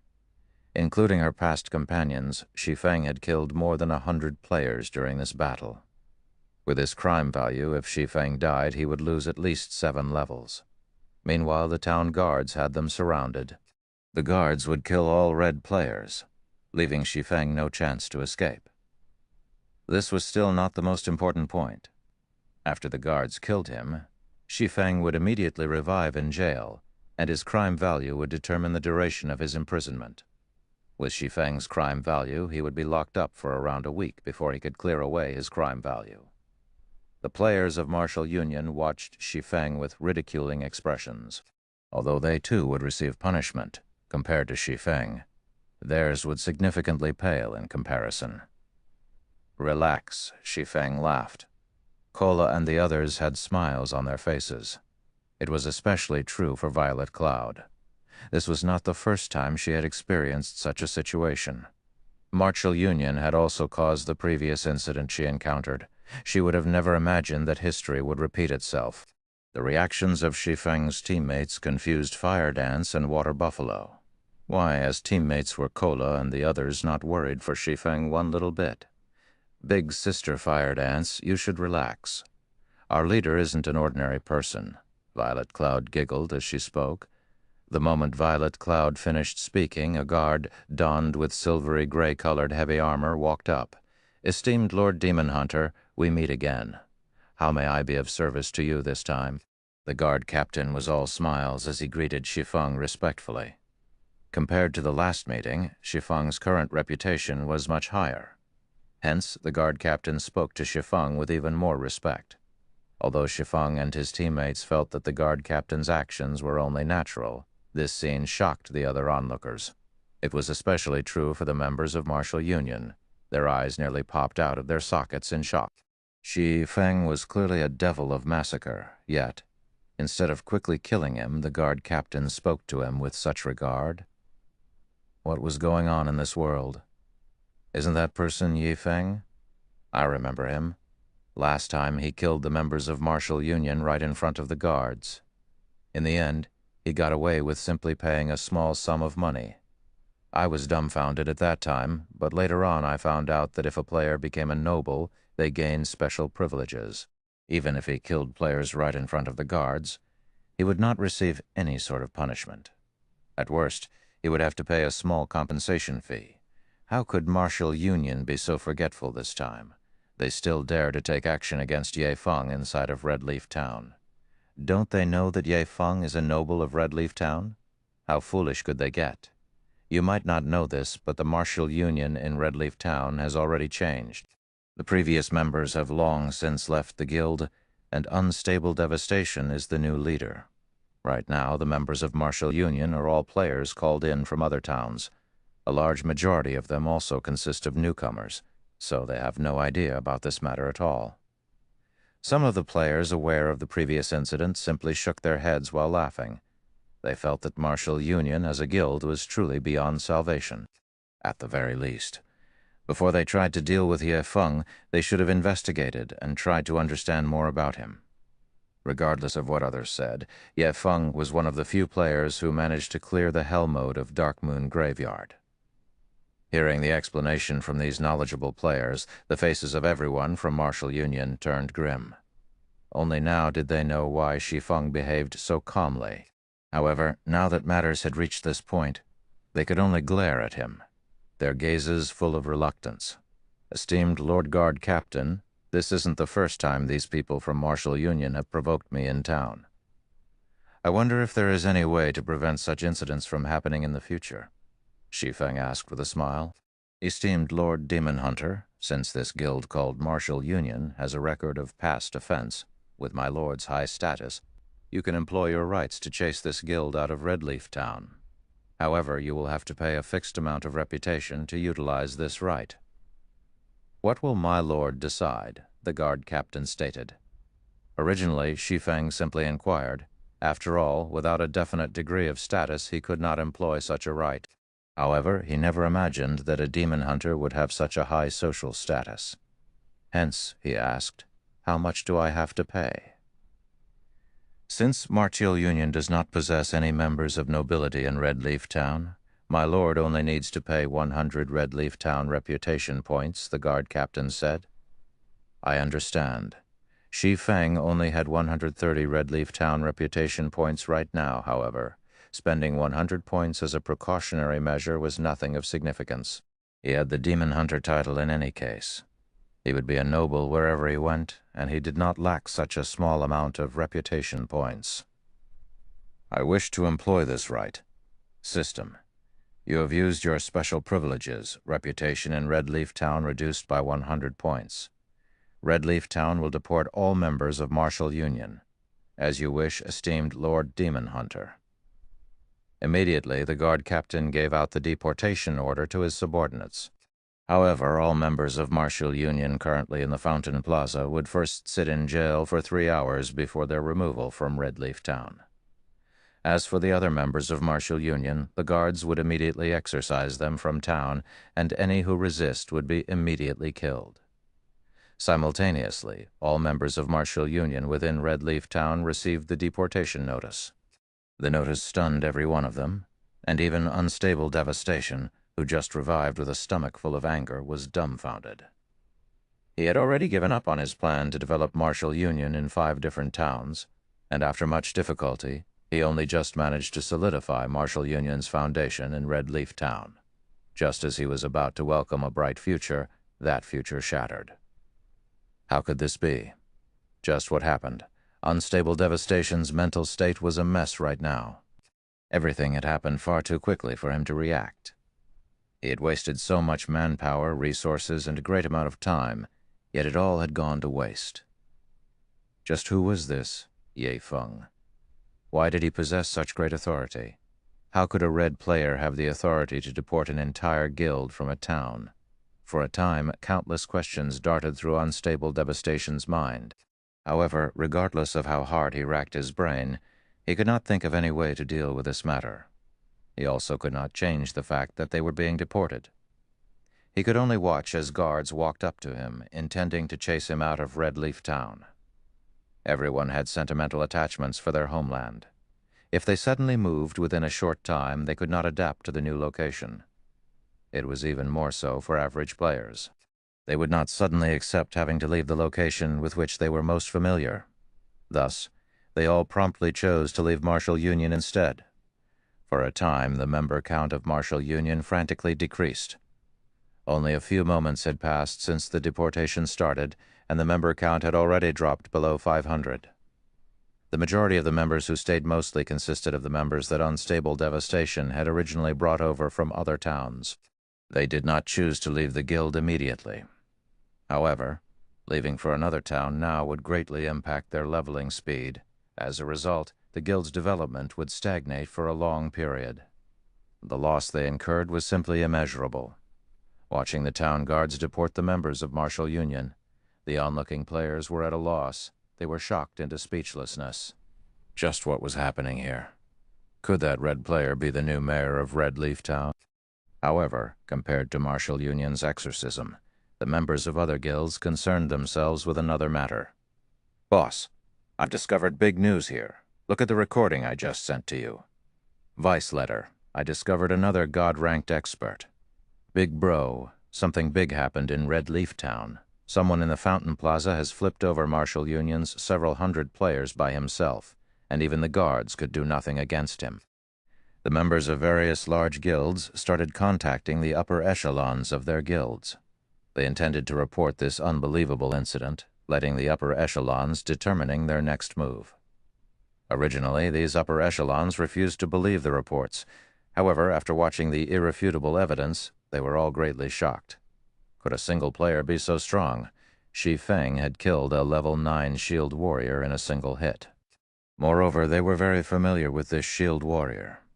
He was Cold Mountain Fighting Spirit, the core MT of Martial Union's elite team, and he was fully geared with mysterious iron equipment, yet he still died from a single hit. Schwanzi, listen up. You must keep an eye on him. I'll hurry over there now. For such a God-ranked expert to actually be an independent player, we must recruit him. Remember, you absolutely cannot provoke him. If any problems occur, it'll all be on your head. Undefeated Wolf, the vice leader of the third-rate guild, Heaven's Crown, said sternly, Boss, rest assured, I'll keep an eye on him. I will not let him out of my sight. At this moment, the upper echelons of the various large guilds had made a similar decision to recruit Shi Feng into their guilds, no matter what it took. One could no longer use the normal standard to judge a great expert like Shi Feng. He was a tactical ranked expert that could single-handedly decide the results of a team battle. If they could recruit him, be it team dungeons or fighting field bosses, he would have a decisive role. Chapter 170, famous. Chapter 170, famous. After the guard captain respectfully left, Fire Dance finally understood why her new teammates were not concerned one bit for Shi Feng.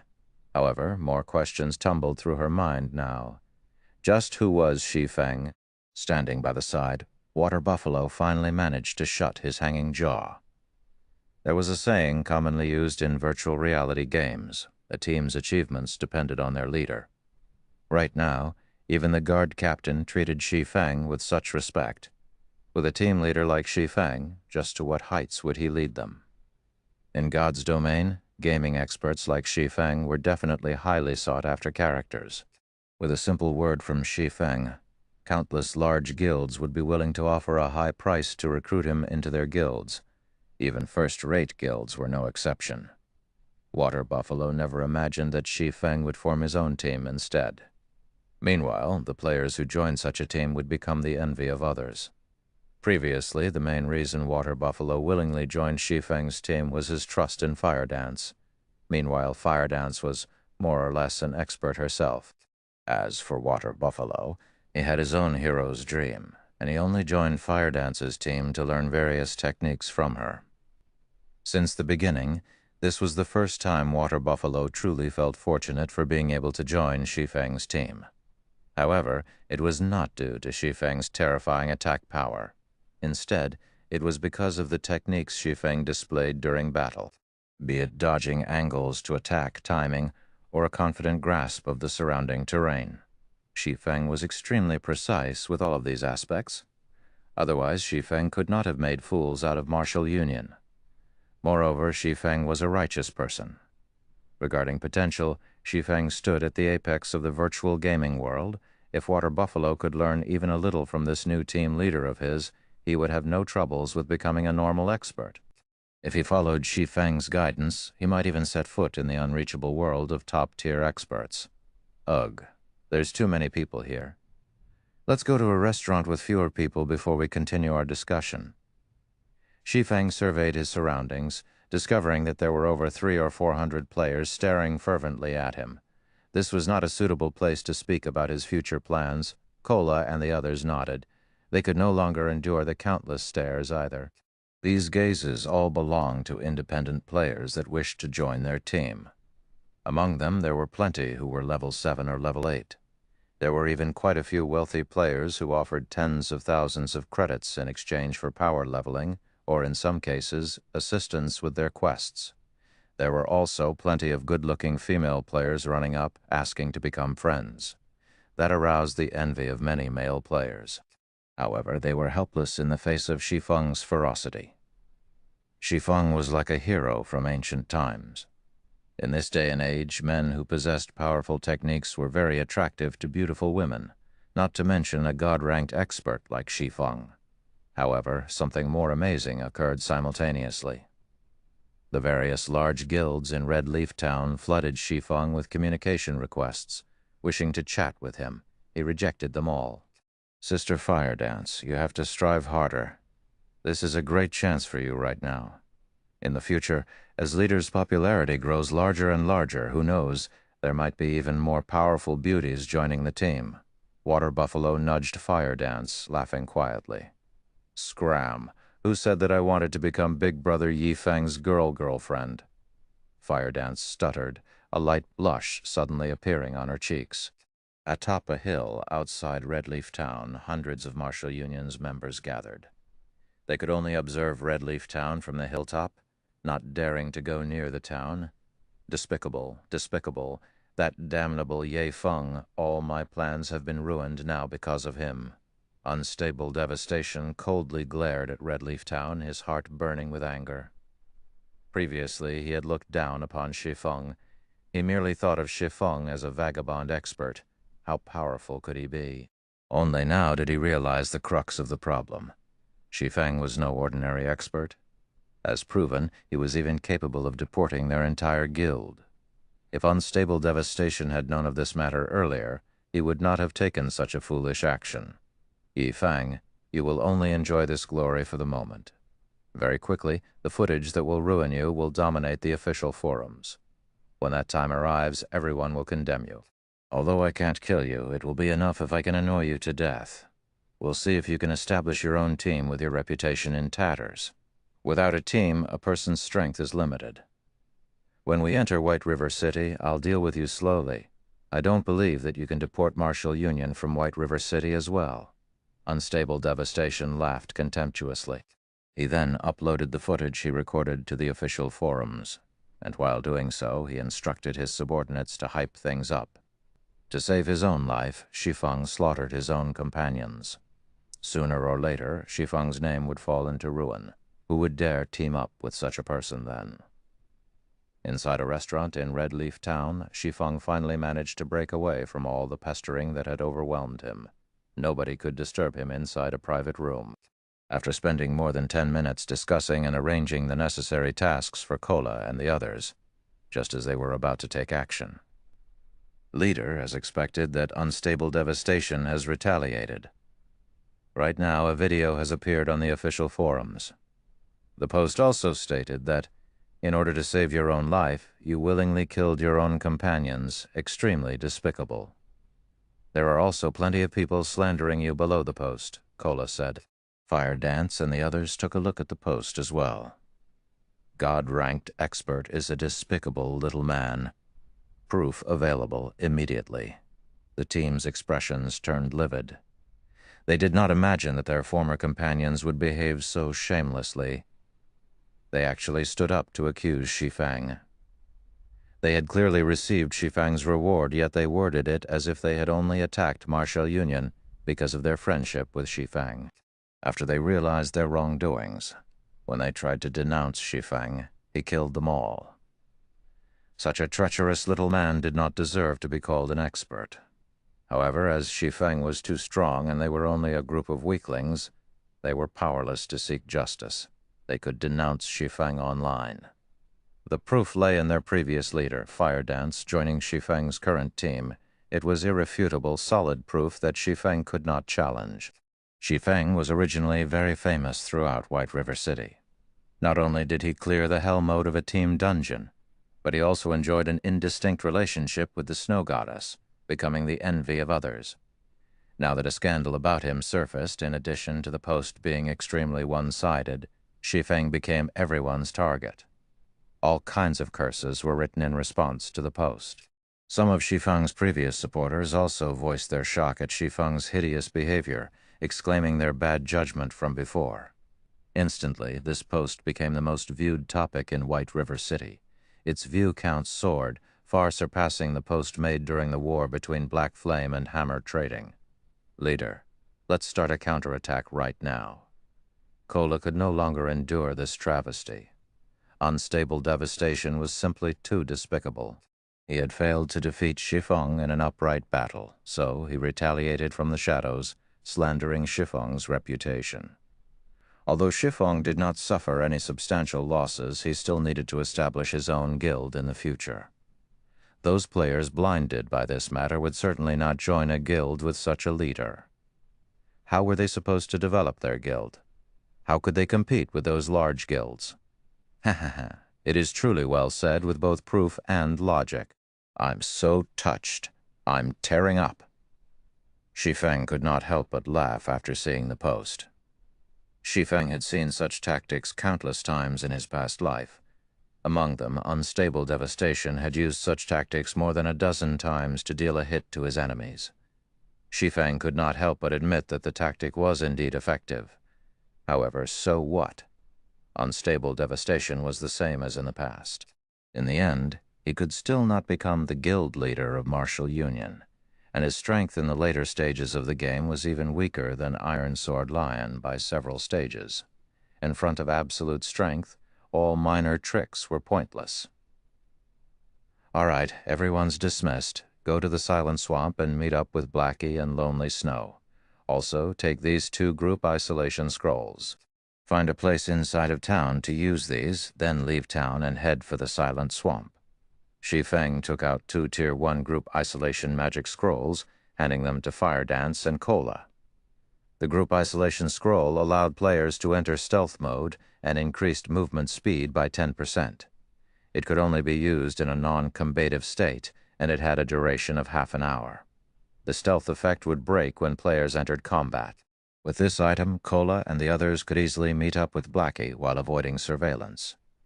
The group departed from the restaurant. Meanwhile, Shi Feng headed towards Red Leaf Town's town hall by himself. Unstable Devastation, I'll teach you right now that no matter what tricks you have up your sleeves in front of absolute strength, it is all meaningless. Shi Feng smiled as he closed the official forums. He then entered the tightly guarded town hall. Chapter 171, Underworld Guard. Chapter 171, Underworld Guard, Red Leaf Town, Slums, the Enchanted Bar. It was currently daytime in God's domain. A majority of the players were all out in the fields, leveling up, so there were very few players currently in the bar. However, there were currently over 10 men geared with high-level equipment sitting in the corner of the bar. Murderous air surrounded these 10-plus men, and each of them possessed a sharp gaze similar to that of a poisonous snake, causing the hairs of others to stand on end. The presence of these men kept other players a respectful distance from them, chasing them from the bar, one after another. Hence, aside from the NPCs present, only these 10-plus men remained within. There was a man with thick eyebrows who sat at the outermost edge of these players. He was a former captain of Martial Union, Iron Sword Lion. At this moment, Iron Sword Lion did not wear the guild emblem of Martial Union, signifying that he was no longer one of Martial Union's men. Iron Sword. You've done well this time. It is only thanks to you that Unstable Devastation has done as I wished. Once we return, I'll give you credit for your efforts. As long as you continue working hard, sooner or later you can be the same as Absolute Heaven. an outer member of Underworld, seated at the head of the table. Southwolf praised Iron Sword Lion. "Thank you, Lord Southwolf, for your support. I will definitely give my utmost to complete all tasks given by the organization." Iron Sword Lion respectfully said, his face filled with extreme excitement. Ever since Absolute Heaven had recommended him to Southwolf, Iron Sword Lion discovered that his previous self was a frog in a well. His past self did not truly know how deep the waters of God's domain were. The interests involved in God's domain were simply too big for him to comprehend.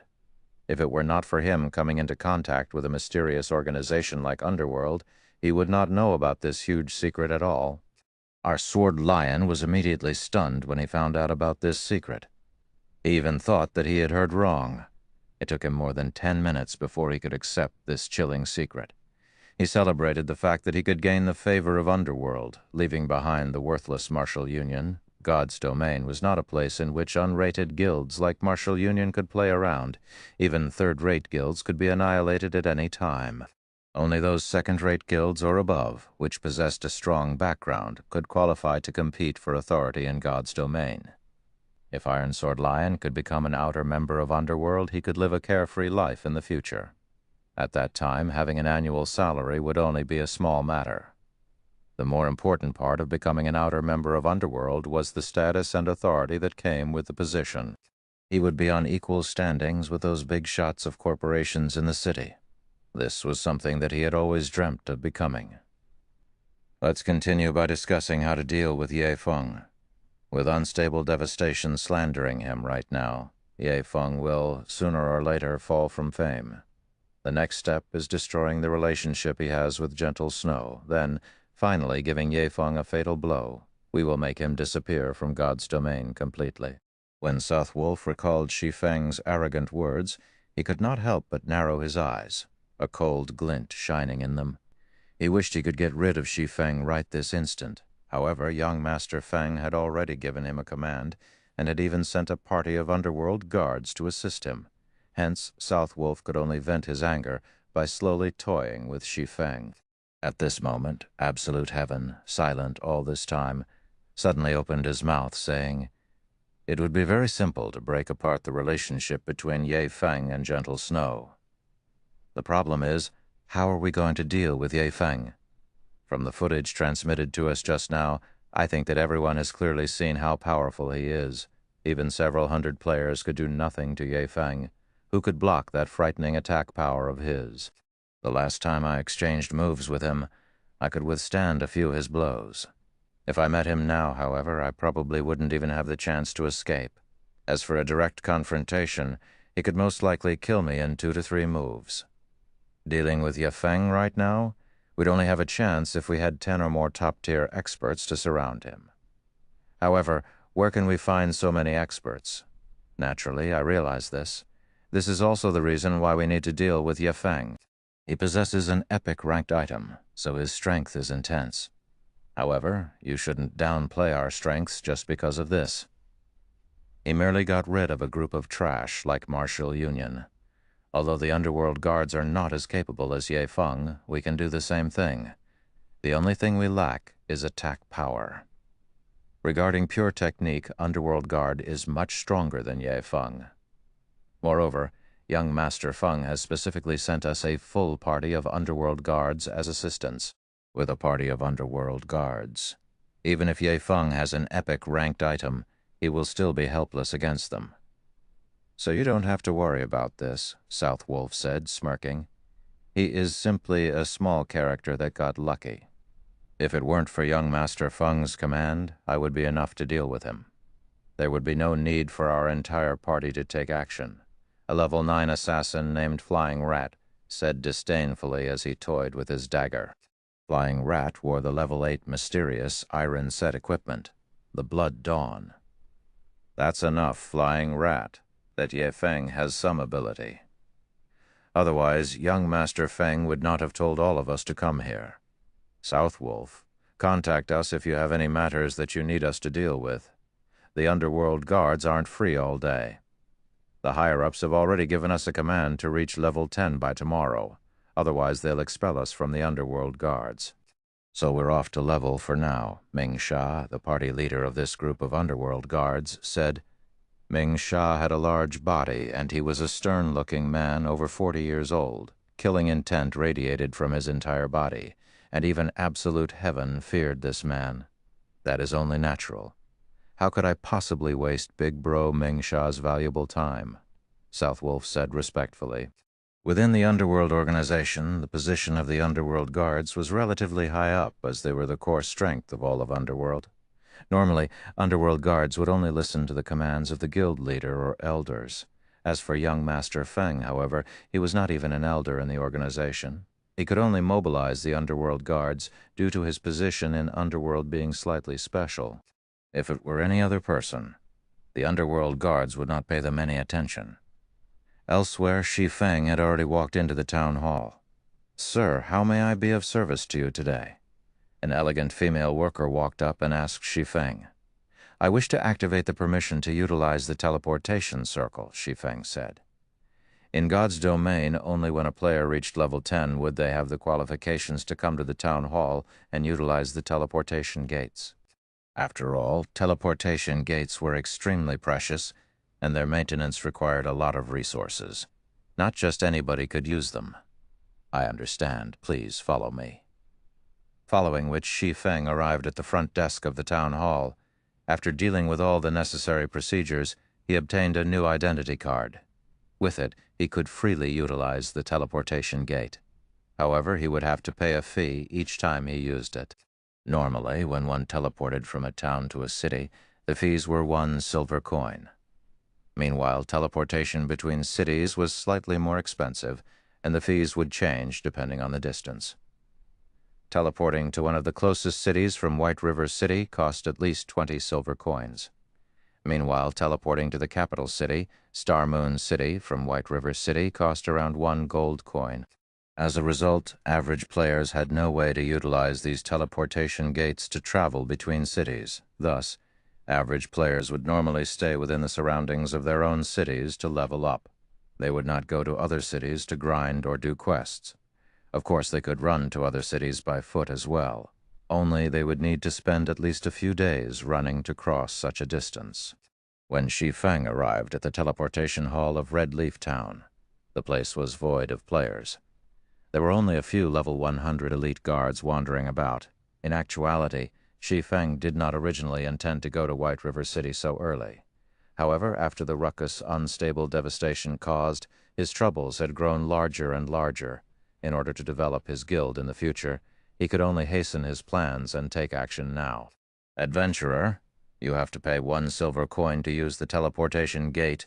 The magician guarding the teleportation gate informed Shi Feng. Shi Feng paid the fees without hesitation, walking up to the teleportation gate. "Shua!" Shi Feng disappeared from the teleportation hall of Red Leaf Town. At the same time, a notification rang out throughout the Star Moon Kingdom. Star Moon Kingdom Region System Announcement. Congratulations to Yi Feng for becoming the first player in Star Moon Kingdom to arrive at a city, rewarding 20 reputation points in White River City and the title of Honorary Citizen of White River City. The appearance of this notice immediately sent trembles through all the players in the Star Moon Kingdom. Chapter 172, Shocking All Sides. Chapter 172, Shocking All Sides. Currently, the players of Martial Union hurried towards Clearwater Town. Clearwater Town was the nearest town to Red Leaf Town, and the player base there was around 5,000 to 6,000. Although we will incur a huge loss moving our base of operations, we can just start all over again. However, Yi Feng, your reputation is ruined. Everyone is denouncing you right now. I really want to see just how you are going to mingling in God's domain, and who else will dare join your team now. Unstable Devastation could not help but laugh as he read the forum post. Originally, the others from Martial Union felt depressed over having to move to another town. However, after watching Shi Feng's fame fall into complete ruin, their moods greatly improved. Star Moon Kingdom Region System Announcement. Congratulations to Yi Feng for becoming the first player in Star Moon Kingdom to arrive at a city, rewarding 20 reputation points in White River City and the title of Honorary Citizen of White River City. What is this? Unstable Devastation immediately froze, shocked, after listening to this system announcement. 5 to 6 seconds passed before he sobered up, and questions instantly filled his mind. How did Shi Feng reach level 10 so quickly? The EXP required to go from level 9 to level 10 was several times that of the EXP needed to go from level 8 to level 9. Even for the upper echelons of first-rate guilds, the most heaven-defying were only at 70% or so of level 9 right now. Yet Shi Feng had already reached level 10. This also meant that Shi Feng had reached level 10 before they had surrounded him.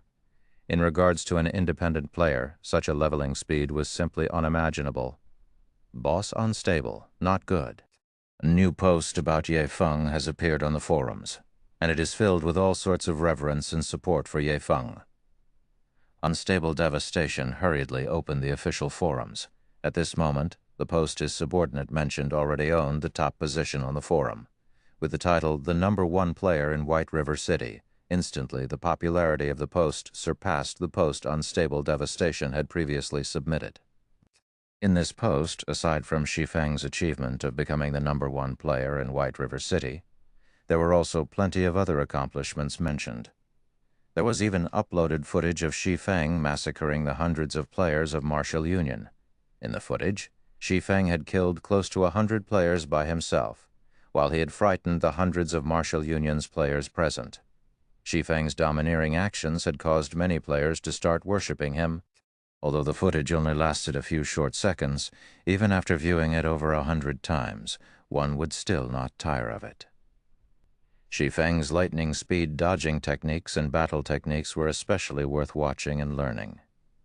Previously, there had been quite a few people writing harsh words about Shi Feng, stating that he edited the footage and that it was impossible that he could be so powerful.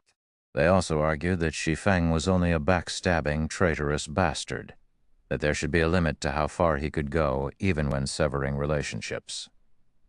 These people warned others not fall for such tricks, claiming that people like Shi Feng did not deserve praise. However, very quickly, people started standing up and speaking for Shi Feng. These people had all personally witnessed the entire incident and knew more information than others. Moreover, videos recorded in God's domain could not be photoshopped, as these videos were under the supervision of the main God system. Thus, the law acknowledged both the videos recorded and contracts signed in God's domain. Immediately, those who slandered Shi Feng fell abruptly silent, as they knew that they would only become a joke if they continued mindlessly causing trouble. Simultaneously, plenty of people who explained the truth of the matter came out of the woodwork.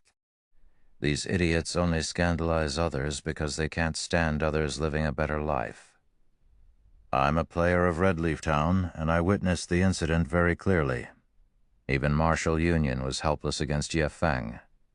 Do you think he'll need that trash's help? Those losers were people who took the bounty Ye Feng offered, and they slandered Ye Feng simply because they were afraid of Martial Union taking revenge on them. I've also heard about it. Those people are the scum of society, to avoid Martial Union's retaliation. They were even willing to kill their own team leader. Meanwhile, Ye Feng killed all of them because he simply could not sit back and watch. Now, not only have these people not repented for their actions, but they also took the initiative to blame Ye Feng. They are simply too despicable. Those people received a big slap to their faces. Ye Feng can frighten hundreds of players from Martial Union into a pause. Do you people really think that you are fit to become a God-ranked expert's companions?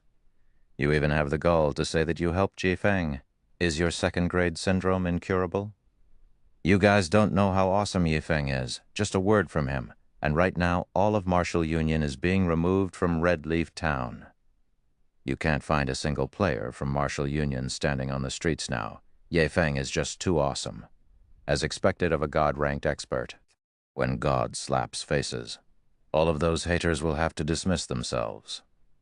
Unstable Devastation was immediately dumbfounded as he read the replies to the post. He had only managed to slander Shi Feng after great difficulties. Yet, in the end, without even saying a word, Shi Feng had recovered using a single system announcement. Not only did he solve the problem, but he had also increased his fame to greater heights.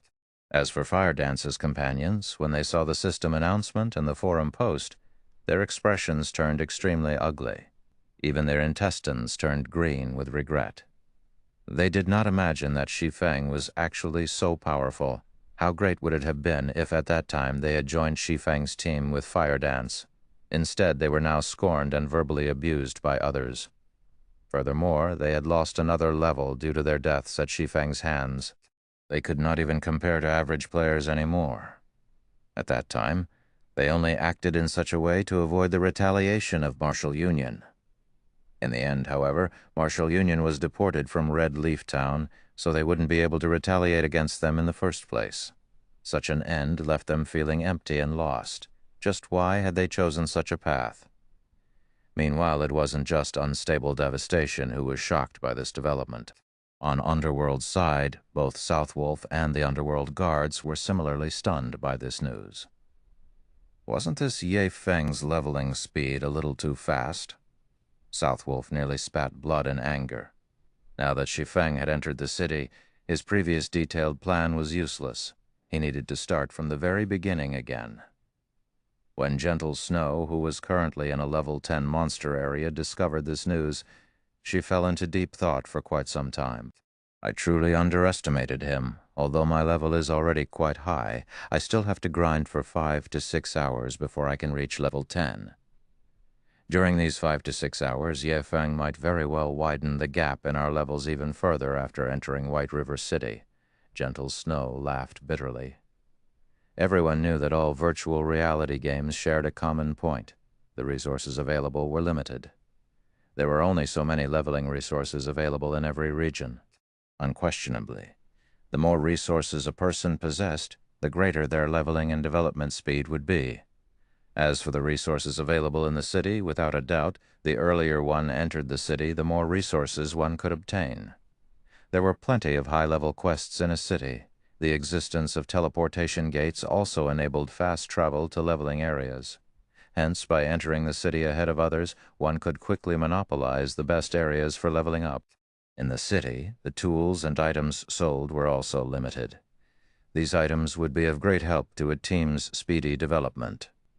This gap of 5 to 6 hours would allow Shi Feng to do plenty of things in the city. By the time we reach White River City, most likely we would have to discuss matters of cooperation with him once again. Gentle Snow revealed a helpless smile. In actuality, Gentle Snow wasn't the only person who intended to discuss matters of cooperation with Shi Feng. The various large guilds around White River City also tried desperately to contact Shi Feng. They all wished to recruit Shi Feng into their command. As for the guilds outside of White River City, they all developed a curiosity towards Shi Feng. An independent player was actually the first player to reach level 10. It was an incredible feat. If Shi Feng were some great character from a large guild, they might not have thought much about this matter. However, this was not the case. The upper echelons of the various guilds all had a group of elite players aiding them with grinding monsters. Thus, their leveling efficiency was much higher than other players. However, against all odds, the first person to enter a city was an independent player. How could this not shock them? At the same time, Shi Feng's entrance into White River City had rung alarm bells to the many guilds out there. Someone had already started their development in a city. If they continued dragging their feet, this would become a big threat to their futures. To increase their leveling speed, they all focused on crafting whetstones. They purchased hard stones in bulks, inflating the cost of hard stones once more. However, all these large guilds were unaware that their actions were precisely as Shi Feng had planned. White River City, one of the 5 major cities in Star Moon Kingdom. From afar, one could see towering buildings erected throughout the city. It was a sight no town could ever hope to compare with. Just the number of NPCs residing within the city exceeded 100,000. Moreover, the city could hold over 2 million players within its walls. It was a sight that many guilds would fight to possess. At this time, Shi Feng walked down the main street of White River City. Before he had arrived in White River City, Shi Feng had wiped clean his name using the demon mask, so he was not afraid of the city guards. In any case, he was a globally recognized noble. Even if he entered White River City with a red name, he would not face any major challenges. Only, There were some NPCs unwilling to deal with red players, preventing Shi Feng from accepting any high-level quests. So, he chose to clear up his name. Let's have a look at the city hall for now. Shi Feng revealed a faint smile. He took out the recommendation letter that he received from Blackbeard, the mayor of Stonehammer Town. This letter was one of the items he would use as capital to rise in White River City. Chapter 173, Magistrate Weissman. White River City was the fifth most populated city in Star Moon Kingdom, although it was incredibly small compared to Blackwing City. If one wanted to explore the entire city fully, one would need at least several days. The teleportation hall of White River City was located on the southwest side of the city. It was relatively close to the city's entrance. Meanwhile, the city hall was situated right in the heart of the city by the White River Plaza in the trade area. White River City was considered a city because its administration was far more strict than a town's at the same time. It was also much active. Being the focal point of several hundred towns, there were many more merchants here. On either side of the main street, one could easily find various item shops, bars, restaurants, fruit stores, clothing stores, leather clothing stores, armor stores, magic stores, alchemy workshops, smithies, and much more. In the city, players were not allowed to set up their own stalls. If they wished to sell their items, they needed to purchase a shop. However, it was extremely expensive to purchase a personal shop in the city. Ordinary players could not afford a shop by themselves. Not just any player could purchase a shop either.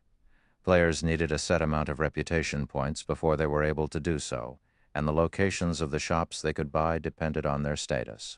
However, this didn't mean that players had no chances of selling their items at all. The first method players could employ other than purchasing their own shops was the auction house. The auction house of White River City was extremely prosperous as it connected to the closest 8 cities with lower populations. As long as players put their items up for auction, players from the other 8 cities could access them. However, the auction house charged an extraordinary fee for their services. The registration fees depended on an item's selling price and the duration the owner wished to auction for. There was also an 8% auction fee after the item sold. If players sold an item in the auction house overall, they would have to pay 15% of the item's value in fees. It was not worthwhile in the least. Items sold in a city's auction house were extremely expensive. Some of the minor items were not even worth auctioning. As for the second method, there would be a large-scale market once every 3 days in the plaza of White River City. Players only need pay a small fee, and they could set up their own stalls to sell their items. This method suited independent players extremely well. The only unfortunate aspect was that the market only occurred once every 3 days. Moreover, the market began at night and only lasted for 10 hours. For players uninterested in grinding and adventure, yet still desiring development within God's domain, opening their own shops in a city was of the utmost importance. Only with a shop could players conduct business 48 hours in a day. Moreover, along with the development of God's domain, the money one could earn from opening a shop in White River City could rival the earnings of opening a shop in real life. In Shi Feng's previous life, there were plenty of players who were unimpressed by grinding monsters and leveling. Instead, these players spent all their efforts to purchase a shop. Although the locations of their shops were very secluded, the amount of money they earned was enough to cover their living expenses in real life, with a lot to spare as well. Shi Feng rode a horse carriage towards the city hall. Compared to the town hall in Red Leaf Town, the city hall in White River City was a much more spectacular sight. The building had a total of 10 floors, and the area it covered was about the size of a football field. At the entrance of the building, there were more than 20 garrison knights standing guard. These guards were all level 150 elites. The garrison captain was a level 160 Tier 2 knight. With his strength, he could easily decimate an entire town. Moreover, for a large city like White River City, there would be 2 to 3 Tier 4 class NPCs on guard. Powerful monsters and dark powers dared not come near it. Immediately after Shi Feng stepped into the city hall, an elegant beauty walked towards him. "Esteemed sir, is there anything I can help you with?" The beautiful employee blinked her doll-like eyes as she asked. "I wish to see the magistrate, Lord Weissman." I have with me Blackbeard's letter of introduction, Shi Feng said, displaying his demon hunter title. Commoners had no right to meet the magistrate of White River City, Weissman, as one needed sufficient status to do so. After all, a magistrate was equivalent of a mayor, and Magistrate Weissman controlled all military and political power in White River City. If one wished to speak with him at the barest minimum, one needed to be a noble of White River City. However, Shi Feng's reputation in White River City was far from a noble. He could only reveal his identity as a demon hunter. So it is Lord Demon Hunter. Magistrate Weissman is currently occupied with public affairs. My lord will have to wait for some time before he becomes available.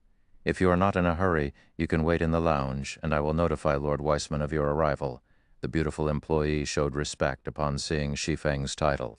A noble was not an existence commoners like her could afford to provoke, even if she worked for the kingdom.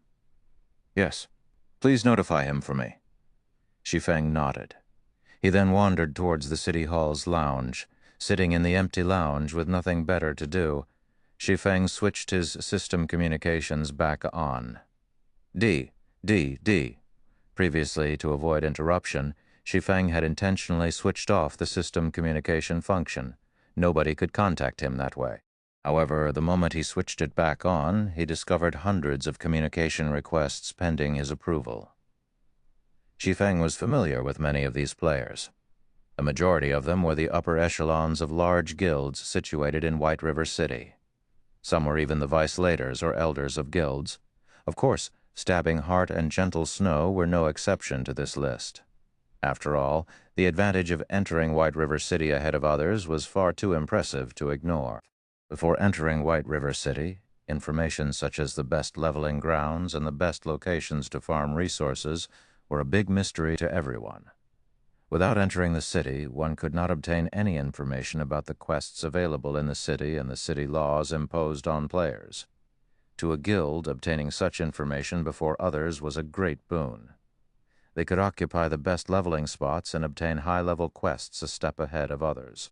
They could purchase daily and weekly limited items and gather herbs, ores, and such resources ahead of others. Guilds were most eager for this information, as it would enable them to rise ahead of their competitors, especially now as these guilds neared level 10 and the ability to enter White River City.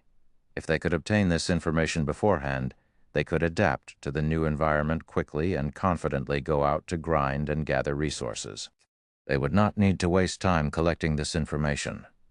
They could also use the time saved to pull ahead of the other guilds developing in other cities. With so many benefits, these guilds would not Shi Feng slip through their grasps. They would find a way to contact him. Unfortunately, the results of their efforts simply dumbfounded all of them. They did not think that Shi Feng would shut down all forms of communications, leaving them with no way to contact him at all. The only choice they had left was to leave Shi Feng messages.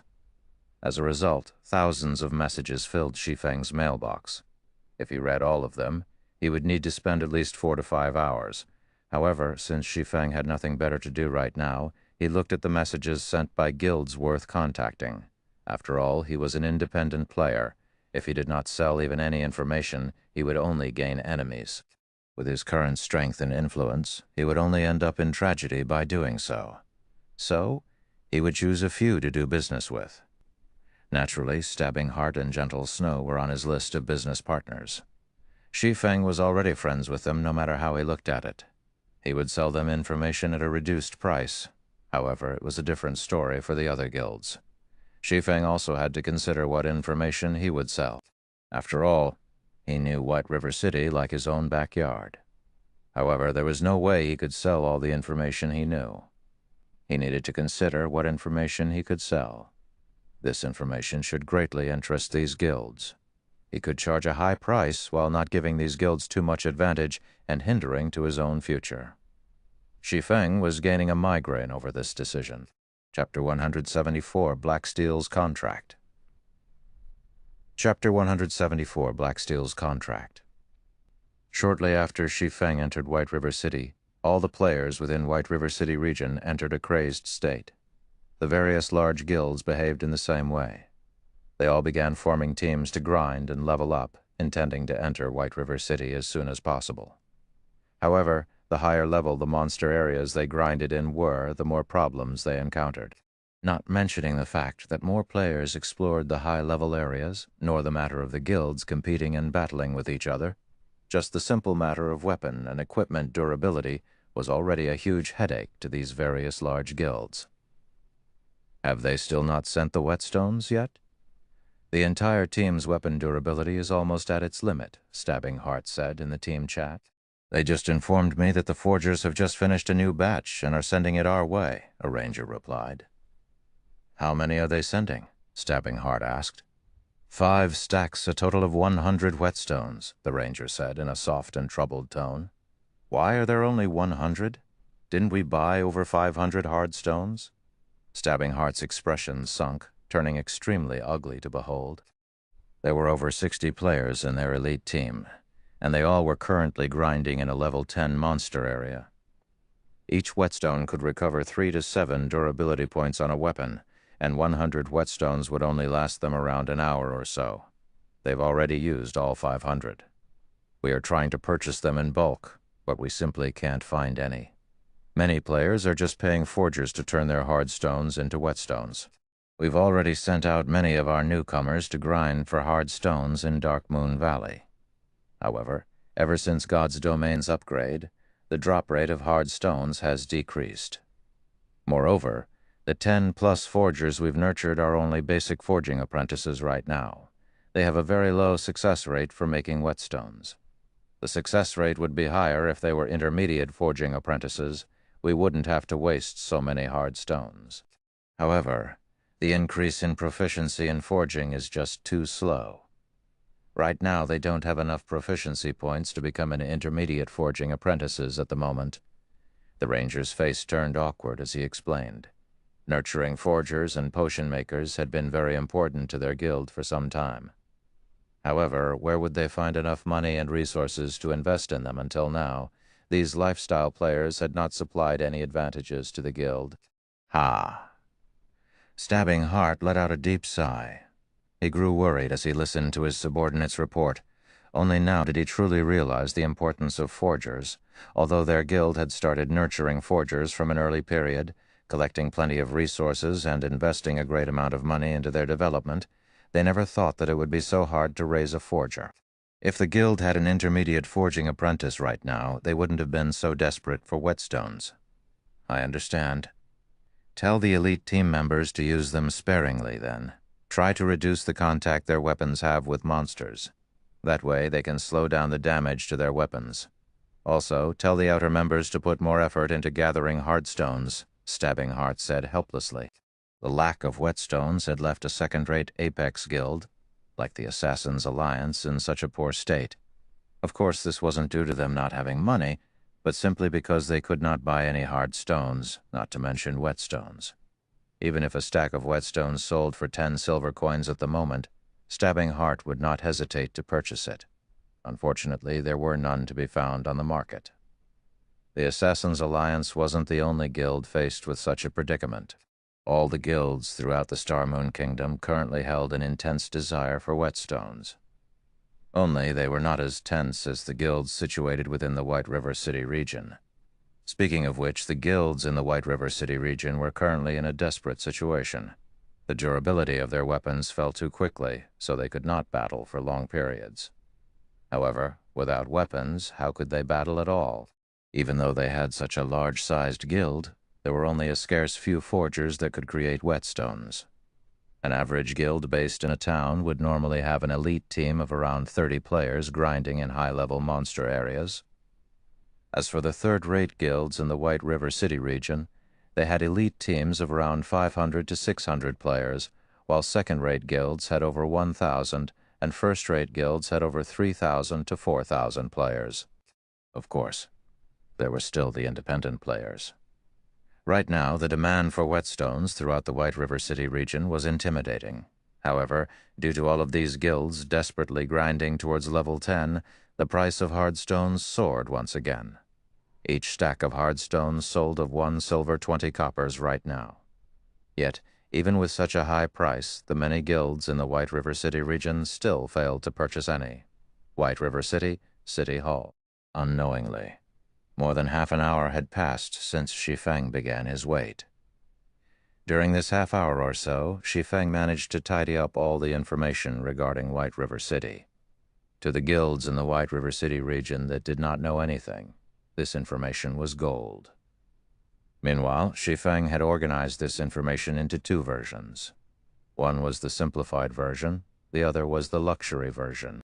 After players read the simplified version, they would only have a rough understanding of White River City, for example. They would know that White River City held a large-scale market once every 3 days. However, the simplified version would not touch on the topic of resource distribution. On the other hand, the luxury version would give a rough introduction to it. It would tell the owner which locations were suited to certain classes for leveling, and which locations would have the most of a particular resource and more such information. This was the information large guilds needed the most originally. Shi Feng intended to sell this information to these guilds personally, converting it into gold coins. However, it was simply too troublesome to carry out these tasks. Moreover, Shi Feng did not lack gold coins right now, but credits. After some careful consideration, Shi Feng finally decided to sell the information through the official forums. He would conduct the trade in credits. The simplified version would target the independent players, while the luxury version would target the guilds. Shi Feng sold the simplified version for 300 credits. If players possessed the simplified version, it would be the equivalent of purchasing a guidebook of the city. At the very least, players would not be at a complete loss after entering the city, not knowing a single thing. As for the luxury version, Shi Feng sold it for 20,000 credits. Although these guilds would sooner or later discover the information themselves, they would need to waste a lot of time to do so. According to Shi Feng's estimates, at the very least they would need to spend 2 to 3 days' time investigating. Moreover, the information they obtained by themselves would not be as accurate as Shi Feng's. 2 to 3 days' time was incomparably precious to a guild, so they would not pay any heed to wasting 20,000 credits. Lord Demon Hunter, Magistrate Weissman waits for you in the parlor. Please, follow me. The beautiful employee suddenly returned to Shi Feng's side, softly saying, "All right, lead the way." Shi Feng stood and nodded. He followed the female employee up to the parlor on the building's second floor. When he stepped into the spacious and elegant-looking parlor, the person waiting for him wore a silvery gray-colored robe. The well-dressed man was in his 50s, and he held a staff with a deep blue-colored gemstone embedded in it. The man currently sat by the window side, gazing at the scenery outside the window in silence. This man was the magistrate of White River City, Weissman. He was also a Tier 4 wizard, and he was a level 200 NPC. Without question, he was one of the strongest individuals currently in White River City. Even though Weissman stood there in silence, Shi Feng could clearly feel the elemental mana in the room frantically gathering around Weissman, forming a weak magical domain that pressured others. However, this was merely an unconscious action of Weissman's went to show just how frightening a Tier 4 powerhouse was. If Weissman employed his magical domain, he could instantly turn Shi Feng into a pile of ash. Although Weissman only appeared to be a man in his 50s, his true age was well over 100 years old. He was, without a doubt, an old monster. "Young man, I hear you have a recommendation letter from Blackbeard?" Weissman asked, smiling at Shi Feng. Although the Demon Hunter title held sway over normal NPCs, to a powerhouse like Weissman, it was nothing worthy of mention.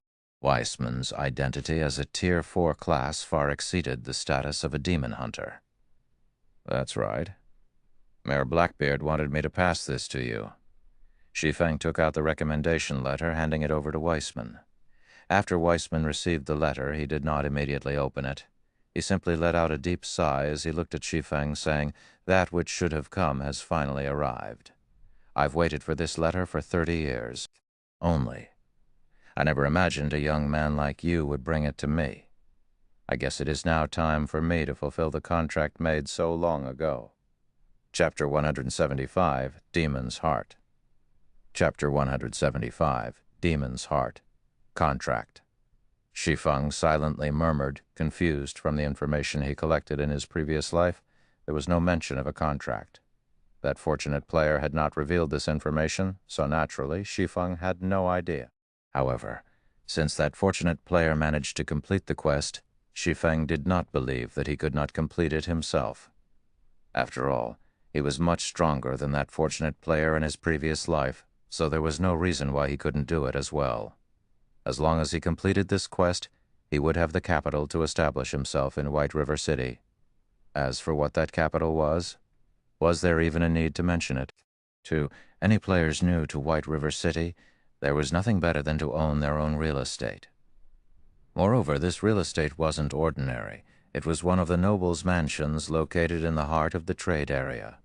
Only with a mansion could one establish a guild residence. A guild residence was extremely important to a guild. It was a guild's most important benefit, second to none. Every guild residence acted as private territory.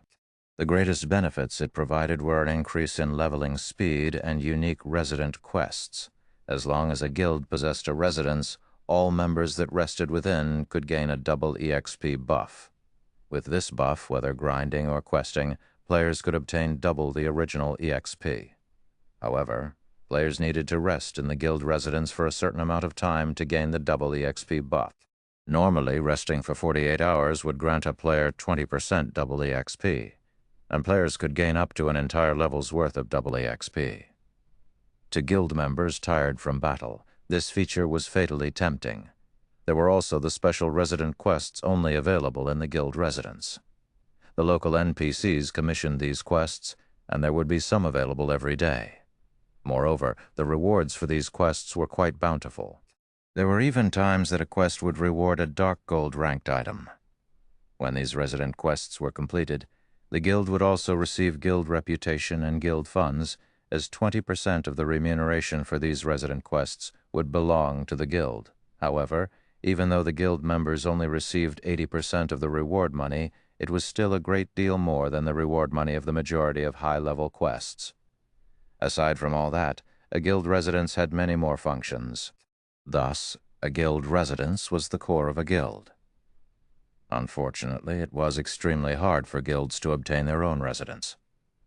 First-rate guilds could usually not obtain a residence until more than a month had passed since God's Domain's release, not to mention the second-rate and third-rate guilds. Even after 4 months, there would still be plenty of third-rate guilds without guild residences. In Shi Feng's previous life, Shadow only managed to obtain its first guild residence after 7 months in God's Domain. By that time, a majority of the players were already around level 50 or so. After much difficulty, Shadow only secured a guild residence in a relatively isolated city with only a population base of 200,000 to 300,000. From that moment onwards, Shadow had finally begun walking the path of a rated guild. In God's Domain, a guild would only be officially recognized when they possessed a guild residence. Also, the speed at which they procured a residence displayed the guild's strength. Shi Feng's goal was to attain his own guild residence 15 days after he entered White River City, and Blackbeard's recommendation letter was the fastest way to achieve that goal. Right, however, Weissman measured up Shi Feng in detail, shaking his head, saying, "Young man, you are still too weak right now. I'm afraid that you cannot fulfill this contract. Although I don't understand why Blackbeard places such trust in you, it is still too early for you right now. Lord Weissman, I believe that I am competent enough to complete this quest." Shi Feng spoke with determination. Weissman couldn't help but smile. Young people are so confident. However, they will realize their ignorance when they meet true trouble. He immediately replied, "Young man, how about we make an accord? If you can pass the test I give you, I'll agree to your request. I will even aid you in completing Blackbeard's contract.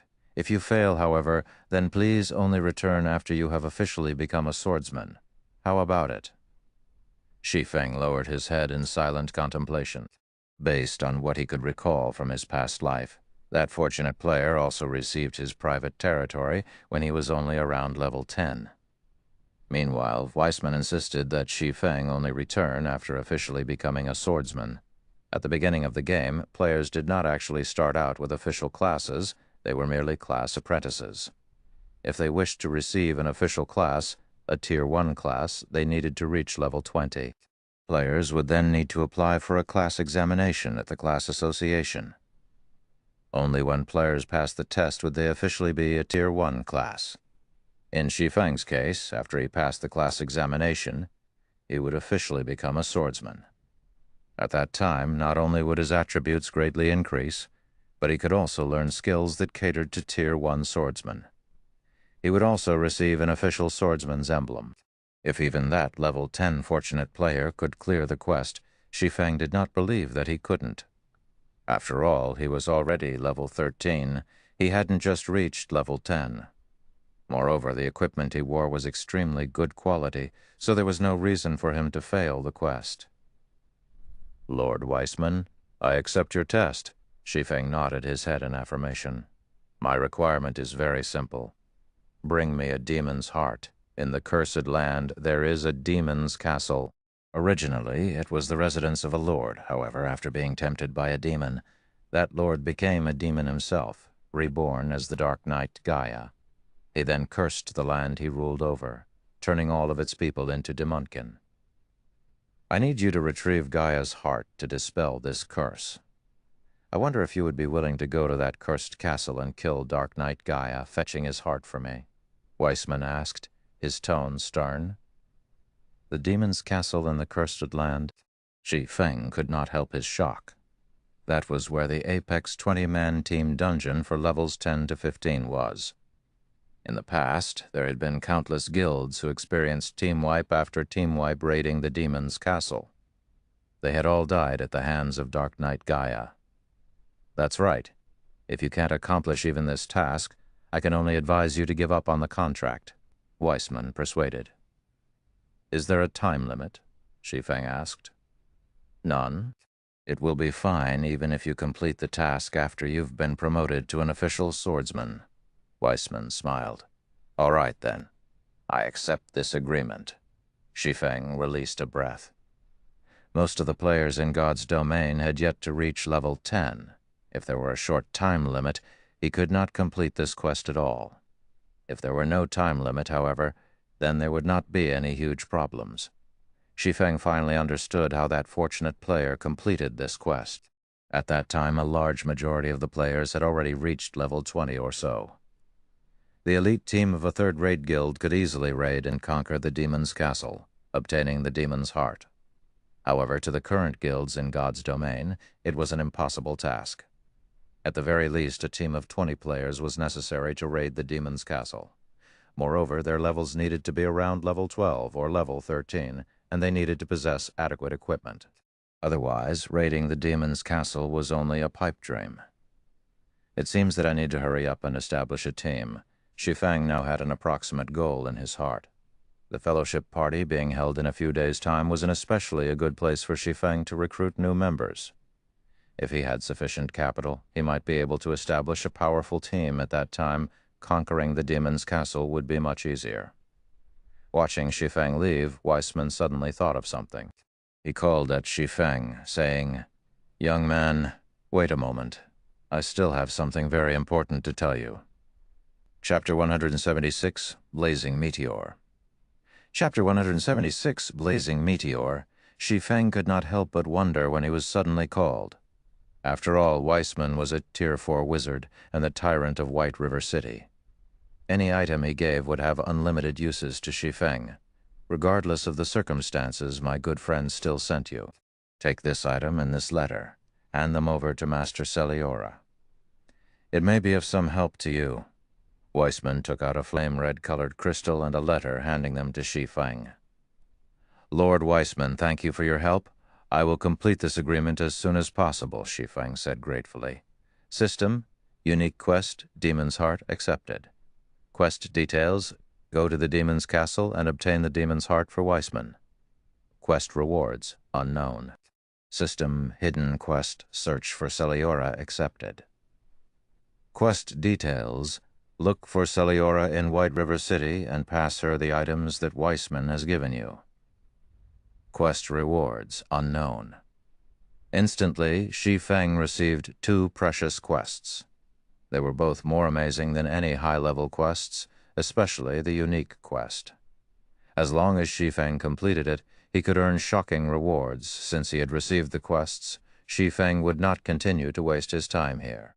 He departed from the city hall immediately, summoning a horse carriage and dashing towards the free zone of White River City. The person Weissman wanted him to look for. Celiora was a master forger. In White River City, very few players would know of Celiora's fame. However, that did not mean that Celiora was not amazing. On the contrary, Celiora was known as a genius in the forging world. Celiora had become a master forger at a very young age, and she was only a step away from becoming a grandmaster forger. However, Celiora preferred to maintain a low profile, so not many people were aware of her existence. Shi Feng was one of the scant few players who knew about Celiora. Moreover, Shi Feng even knew where Celiora lived. The hidden quest Weissman gave might have troubled other players, but it was no trouble to Shi Feng at all. As for the unique quest Demon's Heart, Shi Feng could only leave it alone for now. He also still had the epic quest Darkness Descends. Although Charlin was also in White River City, Shi Feng was too poor right now. He could not afford the information fee of 10 gold coins, so he could only leave it alone for now as well. Moreover, when compared to the Demon's Heart quest, an epic quest was most likely much harder to complete. Even if Shi Feng had the clue to complete the epic quest, he would still be powerless to complete it. So he might as well set it aside for now. In any case, he had 30 days to complete it, and the time limit was still far away. It would not be too late for him to accomplish the quest after he further raised his strength.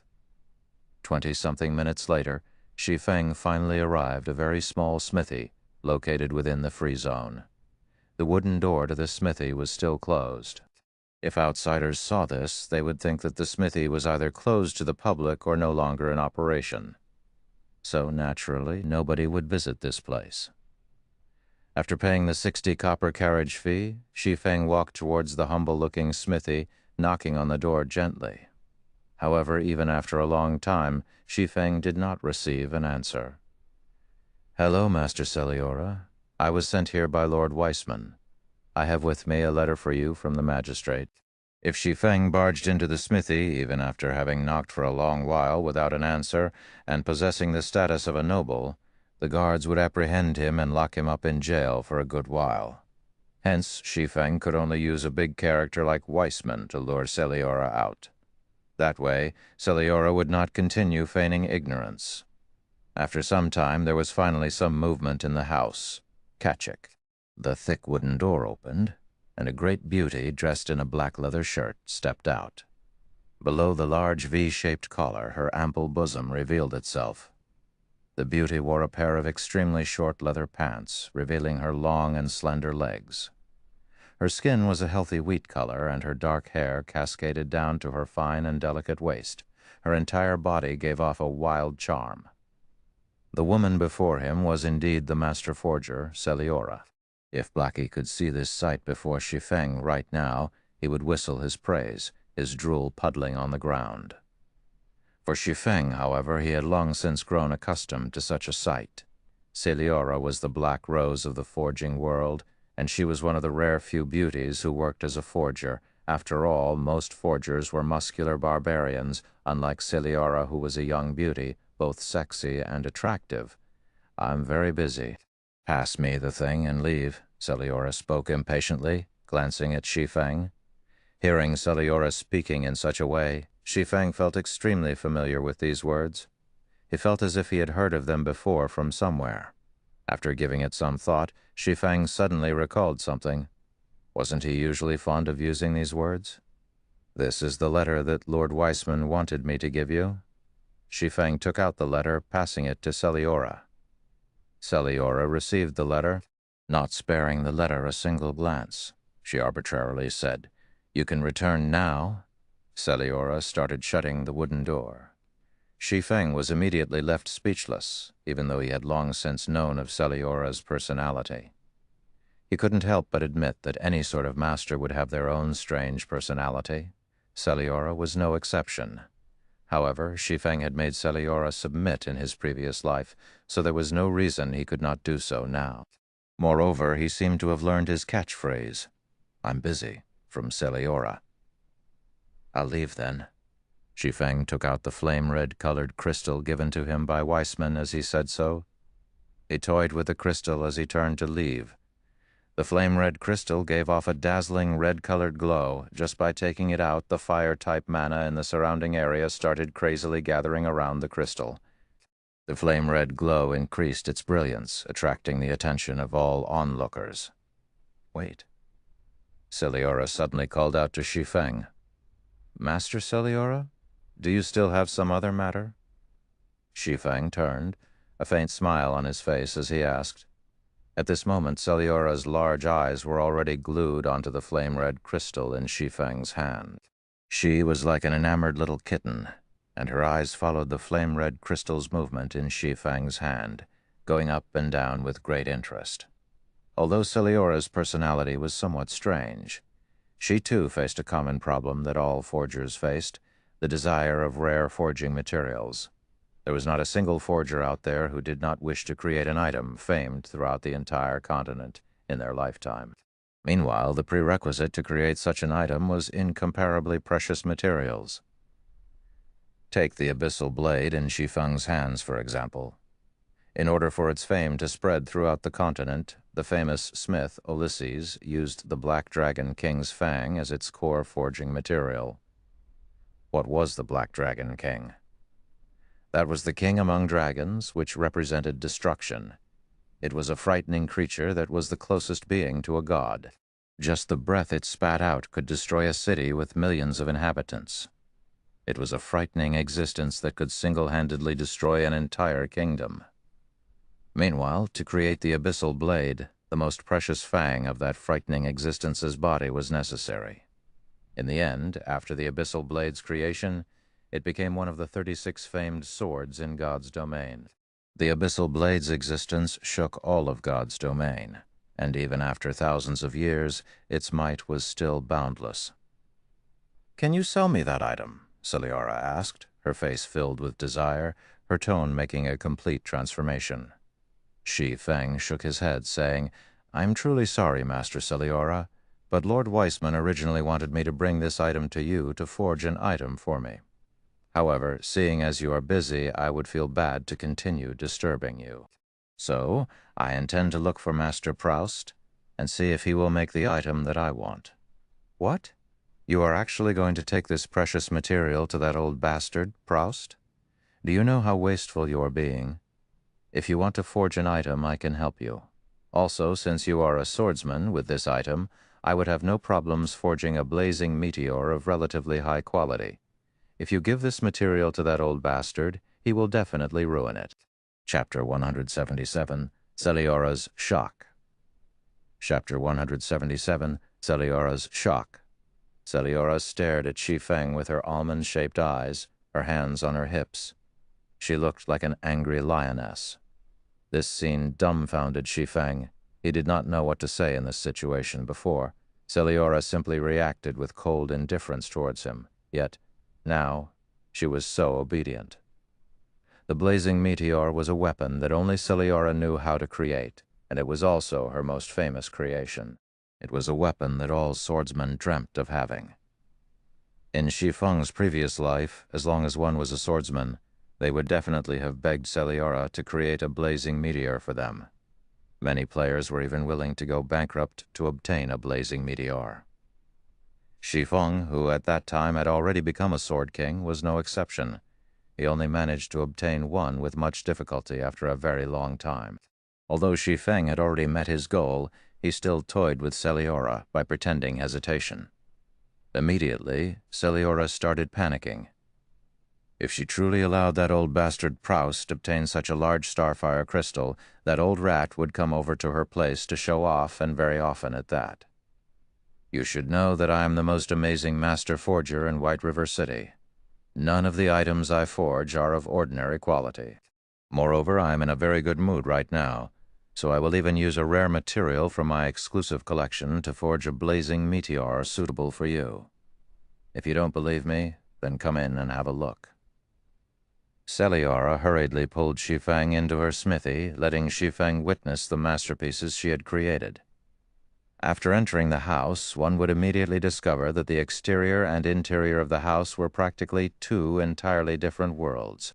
Although the exterior of the house was broken down and humble, the interior was both beautiful and magnificent. Fine weaponry and equipment were all showcased within crystal cabinets. Not a single one of these weapons or equipment were of ordinary quality. They were all masterpieces of fine gold rank or above. These were all masterpieces because, when compared to items of the same rank and level, the attributes of the weapons and equipment made by Celiora were far superior. How is it? Do you see that dark red-colored greatsword placed in the highest position? That's an epic weapon that I personally made. Celiora stuck out her chest, boasting. Indeed, it was as Celiora had said. Among all these weapons and equipment, the most amazing item was the level 120 epic weapon. In terms of strength, it exceeded the Mavis protection by leaps and bounds. It was Celiora's greatest creation to date, and it was also the only epic-ranked item that she had ever made. The reason Celiora bore the title of Genius of the Forging World was due to her accidentally creating this epic weapon. After all, it was nearly impossible for a forger to forge an epic weapon intentionally, as the success rate for even a master forger was abysmally low. Normally, only grandmaster forgers could achieve this feat. Unfortunately, Celiora was stuck at a bottleneck, and she would constantly be a step away from becoming a grandmaster forger.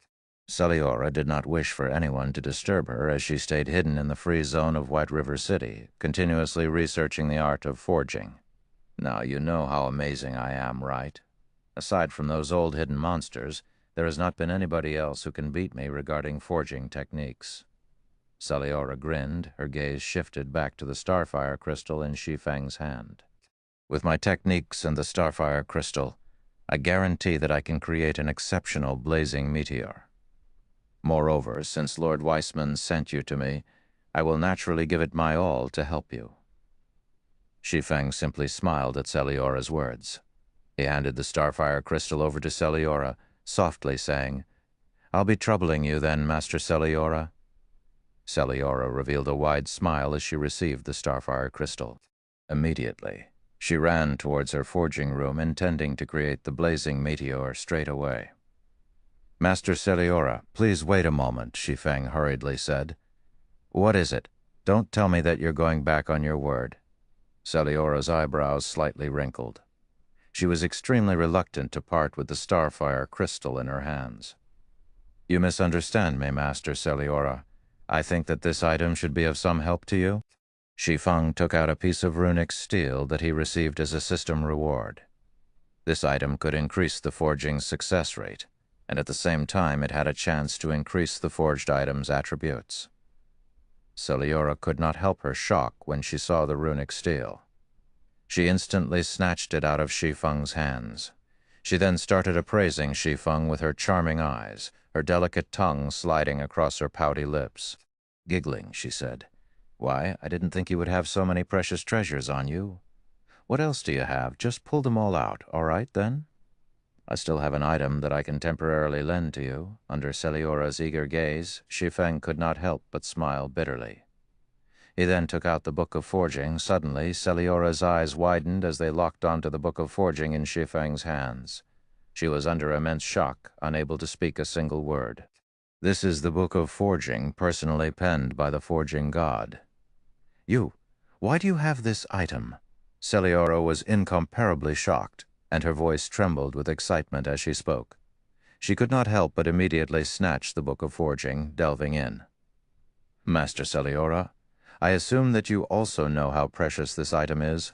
I can loan it to you temporarily, so I hope you can use it properly and create a masterpiece." Shi Feng held high expectations of the blazing meteor. So, naturally, he would not hold anything back in its creation. Moreover, NPCs could not steal items owned by players. "Really?" Celiora could not believe her own ears. She pounced Shi Feng in excitement, planting a kiss on him. She then took the Book of Forging, rushing into her personal forging room. "Wait here for a while. I guarantee that you will not be disappointed." Shi Feng was stunned. However, he recovered very quickly, revealing a bitter smile. Celiora needed a long time to forge a piece of equipment. Since Shi Feng had nothing better to do, he continued enhancing the luxury version of the White River City guidebook. After all, he had an expansive amount of information on White River City. Although he had already made plans for its revelation, he couldn't explain everything in a few sentences. Time flowed by unnoticed, and 2 hours had passed since Shi Feng entered White River City. Meanwhile, the various guilds in the White River City region were in full swing. They continuously purchased and exchanged whetstones, and at the same time desperately grinded in high-level monster areas. Snow, the number of players here grows larger and larger, and it is slowing our leveling speed by a lot. Why don't we go to the Gloomy Valley to level up? With a single triple flame barrage, Zhao Yueru finished off a low HP level 10 shadow werewolf. She then turned to Gentle Snow and spoke. Originally, there had not been that many players in this level 10 area. However, due to Shi Feng's actions, level 8 and level 9 players began arriving, crowding the area. Every region had limited leveling resources, and every extra player in a region decreased the availability of those resources. With a decrease in resources, naturally, leveling speed would similarly fall. Thus, Zhao Yueru suggested going to the Gloomy Valley, which was a monster area of an even higher level. The Gloomy Valley was a level 11 to level 14 monster area. With their current equipment, they could still deal with level 11 and level 12 monsters. Only, the danger would increase significantly. However, their leveling speed there would surpass that of this place by leaps. The Gloomy Valley was also only a short distance from their current location. If they hurried, they could reach it in just half an hour. If they used a speed scroll, they could arrive there in 10 minutes or so. Gentle Snow looked at her surroundings, discovering that the number of players had certainly increased. Moreover, these players were all elites of various large guilds. Whether luring or snatching monsters, they were all extremely experienced. As a result, the number of monsters available decreased, and their current leveling speed was less than half of what they started with. The players gathered here were still increasing in number. If this situation continued, they might not even reach level 10 within 7 to 8 hours grinding here. All right, then. After we receive the new batch of whetstones, we'll head for the Gloomy Valley. Gentle Snow looked at her weapon's durability as she spoke. Only 9 points remained. As her weapon was Secret Silver rank, she could still wield it for over an hour before its durability reached a critical point. At this moment, Gentle Snow's communicator rang out. Originally, Gentle Snow intended to reject the call without giving it much thought. However, when she saw that the caller was Shi Feng, a faint smile appeared on her face. Previously, after Shi Feng entered White River City, she had tried contacting Shi Feng as well. However, Shi Feng had immediately shut down all forms of communication, leaving her with no way of contacting him. She could only send him a message.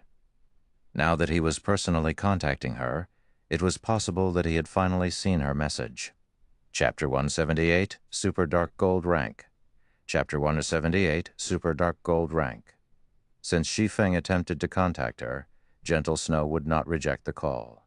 In any case, there was still some time before the new batch of whetstones would arrive. Busy man. You finally have the time to contact me? Gentle Snow laughed softly after the call connected. You jest, Miss Snow. I'm helpless about this as well. I was worried that my communicator would ring endlessly and distract me, so I simply turned it off. Didn't I immediately contact Miss Snow after I finished with my matters? Shi Feng smiled. From Gentle Snow's tone, Shi Feng could somewhat discern her aggrieved feelings. However, he was simply helpless with this. He had spent quite a long time conquering White River City. Moreover, he needed to waste even more time.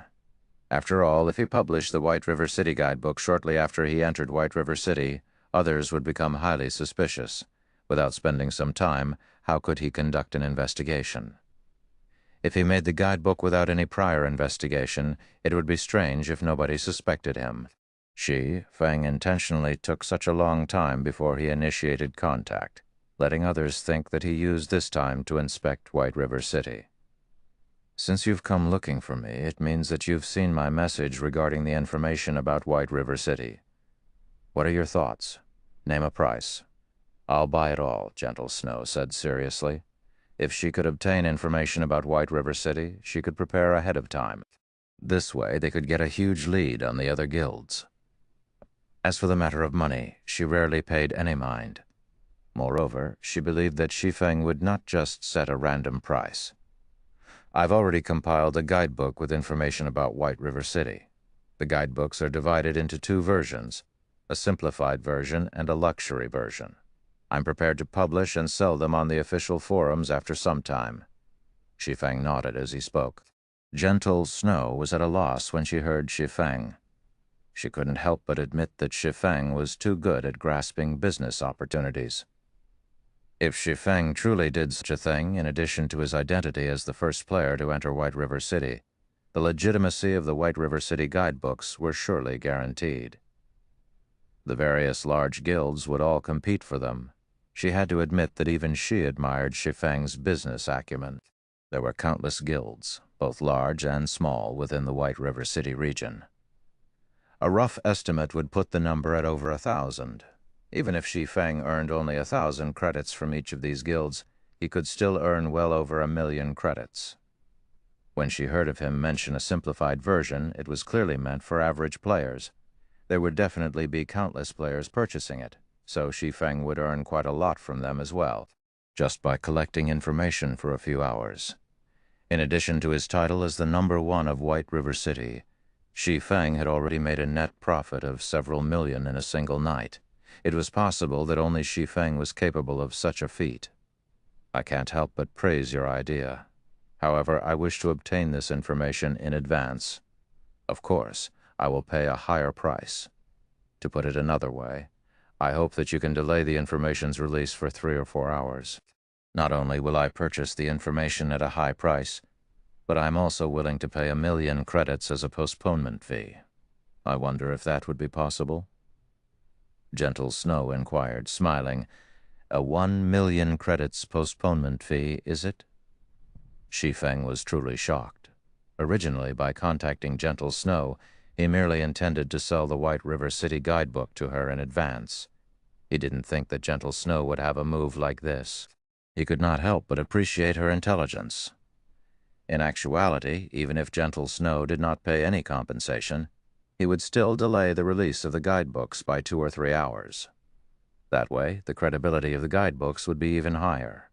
At the same time, it would increase those guilds' urgency. After all, they were already close to reaching level 10, so they were in dire need of information about White River City. Is it not enough? Then 2,000,000 should be fine, right? Gentle Snow wrinkled her eyebrows slightly, feeling that Shi Feng was somewhat too greedy for money. No, 1,000,000 is enough. It's just, I wonder if you want the simplified version or the luxury version, Shi Feng teased with a laugh. Do you even need to ask? The more detailed, the better. Gentle Snow rolled her eyes at Shi Feng. She was even willing to spend 1,000,000 credits as an extension fee, so would she even lack that kind of money? That would be the luxury version then. I'm selling it for 20,000 credits. As a matter of fact, I still have a super luxury version of the guidebook in my possession. I wonder if Miss Snow would be interested in it. Shi Feng smiled as he asked, A super luxury version?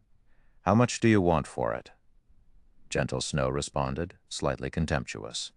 1,000,000, Shi Feng said earnestly. The luxury version is selling for 20,000 credits. But you're selling the super luxury version for 1,000,000 credits? Are you taking me for a fool? Gentle Snow accused. How could that be? I've poured my blood into making it. If you don't want it, so be it. It is similarly sufficient to purchase just the luxury version. Shi Feng was only filled with kind intentions. He would add some of the truly important information to the super luxury version. For example, information pertaining to the matter of how to quickly develop oneself and information about the various daily quests available in White River City that could quickly increase one's level and reputation. Although it was not a lot of information, the help it provided was still considerable. It was enough to allow Gentle Snow to pull ahead of the other guilds by a great distance. Originally, Shi Feng did not intend to sell this information. However, Gentle Snow was a slightly special case. The main reason was that Ouroboros, the guild Gentle Snow belonged to, did not have any conflicts with him. After all, Ouroboros' main power was based in the capital city, Star Moon City. Gentle Snow would sooner or later have to head to the capital to continue her development. Right now, he simply offered Gentle Snow a favor in the future. If he were to meet with trouble, he might even be able to get Gentle Snow to help him. After all, the competition in White River City was bound to be intense. If some large guild intentionally targeted his own while his tasks swamped him, he could ask Gentle Snow for assistance.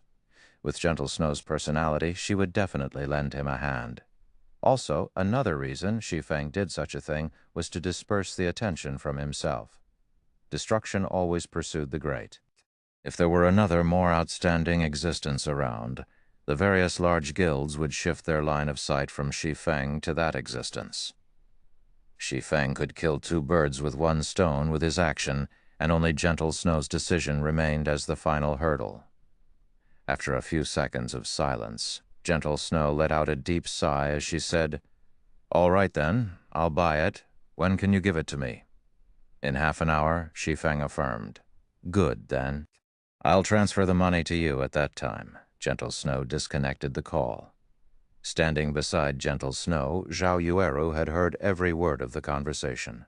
Puzzled, she asked, "Snow, I'm not trying to reprimand you, but although that Ye Feng is one of the rare top-tier experts within only a short few hours, just how much information could he possibly have gathered? Not to mention that information is even priced at 1 million credits. He is clearly just trying to make a quick buck off of us. That Ye Feng is insincere. We have already helped him out so much, and even dealt with the matter of Underworld targeting him. Let's have a look at it before we judge." Gentle Snow sighed. In reality, even she did not hold much hope about the information. If it truly contained some valuable information, she would not take too big of a loss at the very least. Following which, Shi Feng also made a similar deal with Stabbing Heart of the Assassin's Alliance. However, he did not offer the super luxury version this time after all. The Assassin's Alliance's main power was stationed in White River City. He only sold them the information in advance because of the friendship he had with Stabbing Heart. Stabbing Heart naturally knew this, so he was greatly touched by Shi Feng's actions. He immediately paid 50,000 credits as gratitude to Shi Feng. At the same time, with this information about White River City in hand, Stabbing Heart would also have the confidence to request the higher-ups to review the matter of suppressing Martial Union's development in White River City. That way, Martial Union would not even have the time to find trouble with Shi Feng. Soon, another half-hour passed by. Shi Feng finally managed to compile and arrange the super luxury version of the White River City guidebook. He then sent it to Gentle Snow, Blackie, and the other members of his team. With Blackie's power-leveling speed, every member of the team would quickly rise to level 10. They would be much faster than Gentle Snow, so Shi Feng had to provide Blackie and the others with a better understanding of White River City ahead of time. Otherwise, they would simply be lost after entering White River City. At this moment, the metal door of the forging room opened, and Celiora walked out. Compared to when she entered the forging room, Celiora clearly felt more fatigued now. Crystal-clear sweat coated her healthy, wheat-colored skin, and she looked like she had just stepped out of a pool of water. Her appearance was utterly seductive. "Here, this item's for you," Celiora took out the Book of Forging, handing it to Shi Feng with great reluctance. She then took out a flame-red flying dart. This flying dart radiated a brilliant red that intoxicated a person's heart. Aside from the epic-ranked greatsword, this item could be called my greatest masterpiece. Due to the quality of the materials being a limiting factor, this item could not achieve epic rank. However, it has still surpassed dark gold rank. You could call it a super dark gold ranked throwing weapon, so you have to cherish it properly. Super dark gold rank? What's that? Doubt filled Shi Feng. If it was dark gold, then it was dark gold. If it was epic, then it was epic. Why would there be a super dark gold rank? Looking at the meaning that Celiora tried to express, This item seemed to possess a special quality between the two ranks. Chapter 179, Pseudo-Extraordinary Attributes. Chapter 179, Pseudo-Extraordinary Attributes. Within Shi Feng's memories, there was no mention of a super dark gold rank. However, if a master forger like Celiora called it such, that's what it was. Only just what kind of attributes would this blazing meteor possess?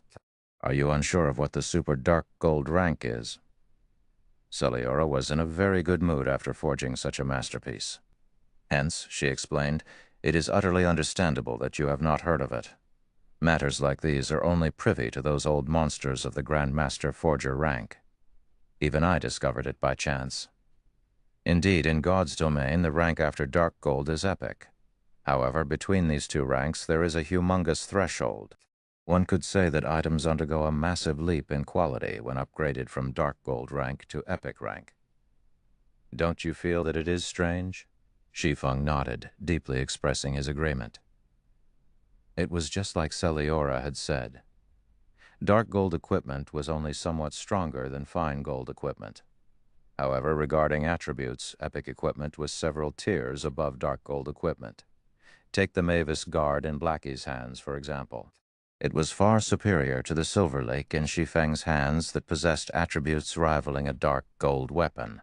Simply equipping an epic weapon instantly gave Blackie a stronger damage output and attack power than Shi Feng's. The power of an epic-ranked item was obvious. It seems that you also understand the gap between these two ranks. Celiora revealed a smile, saying, in actuality, epic-ranked items possess another name. Another name? This was the first Shi Feng had heard of this. That's right. Another name? This is also something I found out after researching the Book of Forging you lent me, coupled with the literature I've collected over the years. Celiora nodded. During the ancient times, epic-ranked items were also called extraordinary items. The owners of these items would possess an absolute strength that allowed them to surpass ordinary mortals. Thus, they were known as extraordinary.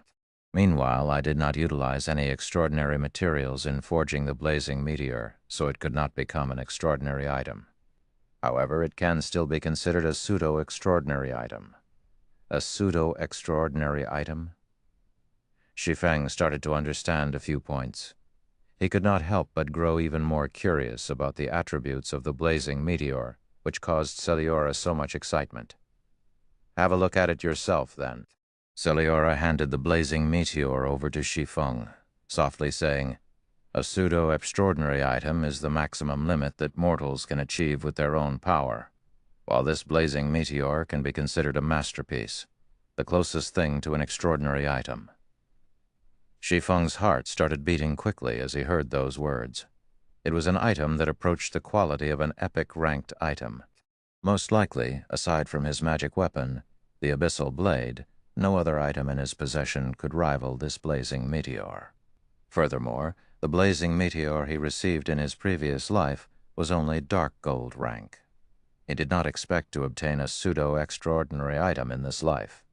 Shi Feng immediately received the blazing meteor from Celiora, taking a look at its attributes.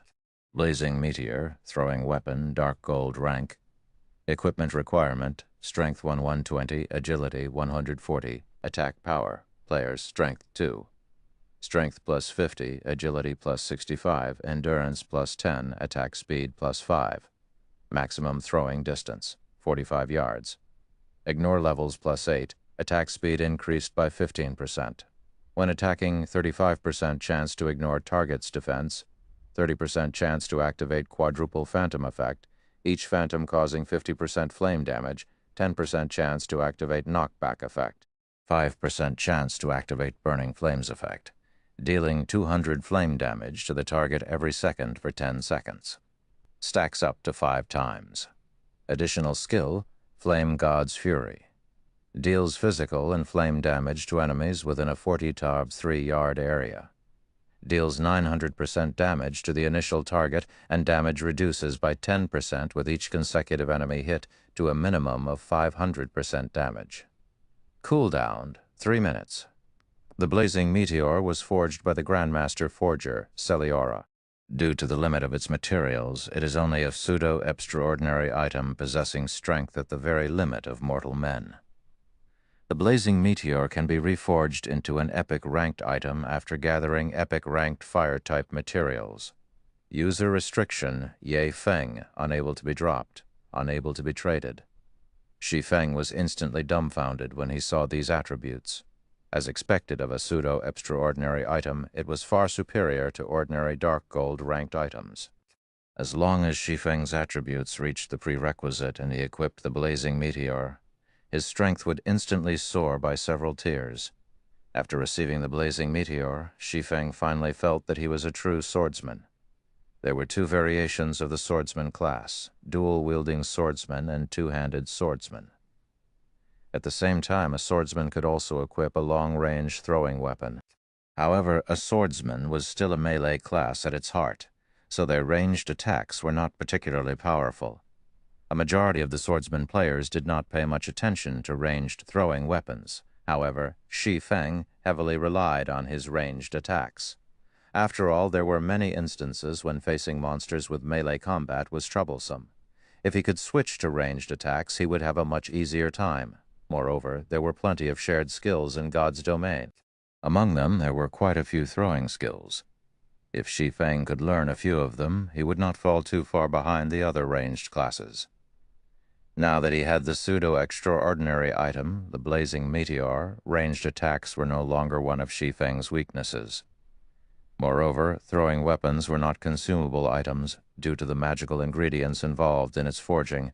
The blazing meteor number of uses were limitless. Whenever a throwing weapon hit an enemy, it would instantly vanish and reappear in the player's hands. It was an extremely convenient function. Unfortunately, Shi Feng's current attributes prevented him from equipping the blazing meteor. Only by replacing and upgrading the equipment he currently wore could he achieve the requirements of the blazing meteor. After Shi Feng finished reading the blazing meteor's introduction, he was suddenly shocked. Zeliora was originally a master forger. So why did the introduction describe her as a grandmaster forger? Master Zeliora, could it be that you're already a grandmaster forger? Shi Feng looked at Zeliora with doubtful eyes. The system introduction could not be faked. If the system displayed it, it must be true. However, that was inconceivable. Zeliora, who was not even 30 years of age, had actually become a grandmaster forger. There was not a single grandmaster forger throughout all of the Star Moon Kingdom. Grandmaster forgers were existences that stood at the pinnacle of forging in God's domain, and even Tier 5 apex powerhouses had to suck up to a grandmaster forger. Their statuses were no lower than the ruler of a country. Normally, one could only meet a grandmaster forger with luck in the capital city of an empire or places like Blackwing City. Meanwhile, the Zeliora before him was one such existence. I didn't expect your eyesight to be so sharp. I have indeed become a grandmaster forger. However, this is all thanks to you. If you did not lend me the Book of Forging, allowing me to unravel the mysteries that have troubled me for the past several years, it would still be impossible for me to become a grandmaster. As a thank you, here is my communication crystal. In the future, you can contact me at any time through this item. Zeliora nodded, smiling as she spoke. System. Hidden quest, search for Zeliora completed, exceeded by aiding Zeliora in becoming a grandmaster forger. Rewarding player with the pseudo-extraordinary item, the blazing meteor. Rewarding Zeliora's communication crystal, Zeliora's favorability increased by 200 points. Reputation in Star Moon Kingdom plus 50. Reputation in White River City plus 300. Obtained the title Grand Master's Friend. Forging proficiency increased by 500 points, rewarding 200,000 EXP. Instantly, Shi Feng rose to level 14. Shi Feng was stunned for a long time when he saw this series of rewards, ignoring the fact that, with Zeliora's communication crystal, he could often request Zeliora to handle certain affairs for him. Just the 300 reputation points in White River City would make the purchase of a real estate in White River City much easier. As long as he became a baron, he could purchase private territory in White River City, establishing a guild residence. However, a baron could only purchase the outermost land of White River City. As for Saliora, she had only recently become a Grandmaster Forger, so she intended to go on a journey. She wanted to commemorate her achievement by making her first epic-ranked item, so she needed to explore and search for materials. Soon after, Shi Feng departed from the smithy, seeing that the time was just about right. Shi Feng posted the White River City guidebook on the official forums, setting the post to publish in 3 hours. He then used the pass to Blackwing City, teleporting there. Shortly after Shi Feng departed, another batch of players set foot in White River City. Immediately, White River City region system announcements rang out. Chapter 180, Anonymous Sensation. Chapter 180, Anonymous Sensation. Ha ha ha. We've finally arrived in White River City. This place looks spectacular. Such amazing NPCs. The moment Blackie and the others arrived in White River City, the amazing sight stunned them all. Their feelings alternated between joy, excitement, and an indescribable sense of pride. Everyone had suddenly arrived in White River City. Aside from Blackie and Lonely Snow, who both remained relatively calm, Cola and the others were in a daze. They thought that they were in a dream. When Fire Dance and Cola regrouped with Blackie, they discovered that Blackie and Lonely Snow had actually brought them to deal with a group of level 20 monsters. At that time, they nearly had heart attacks from the shock. God's Domain was unlike any other virtual reality game, and killing monsters of a higher level in God's Domain was an extremely difficult task. Moreover, their average levels did not even reach level 8. It was simply suicidal for them to challenge a level 20 Swamp Rhino. Yet Blackie and Lonely Snow immediately dragged their group and charged towards the Swamp Rhinos. The two acted as if the Swamp Rhinos were not level 20 monsters, but level 0 green gnomes awaiting death. However, Fire Dance and Cola could not have imagined what had actually occurred. Blackie instantly roasted the level 20 rhinos Lonely Snow had lured with a single hell flame. It was like the rhinos suffered from some weakening aura. At that time, their experience bars instantly increased by a huge chunk. Looking at this scene, Cola and the others' eyes nearly popped out of their sockets in surprise. There was a saying, after 3 days had passed, one could no longer use one's old perspective to judge others. However, that involved the prerequisite of 3 days passing. It had only been several hours since separated from each other, but the growth rate of Blackie and Lonely Snow had switched from ascending by climbing a ladder to ascending by using an elevator. It was as if their growth rates had received hormone injections, increasing by tens of times. Within half an hour, they had all collectively gained a level. When they asked about Blackie and Lonely Snow's levels, Cola and Fire Dance were both utterly shocked. They were both already level 13. This gap made a world of difference. How did Blackie and Lonely Snow suddenly become so powerful? The only possibility they could think of was that their team leader, Shi Feng, had power-leveled the two. It was also the only logical explanation for Blackie and Lonely Snow's achievements. Meanwhile, Fire Dance and Water Buffalo were both utterly shocked by Shi Feng. It would be fine if Shi Feng were the only one so powerful. However, their team even had 2 other level 13 powerhouses. Just how powerful was this team? If others discovered this, they might be less shocked by the sky falling. After several hours, Cola and the others reached level 10, one after another. Meanwhile, Blackie and Lonely Snow had both risen to level 14. They acted in accordance with Shi Feng's request, entering White River City and familiarizing themselves with the city.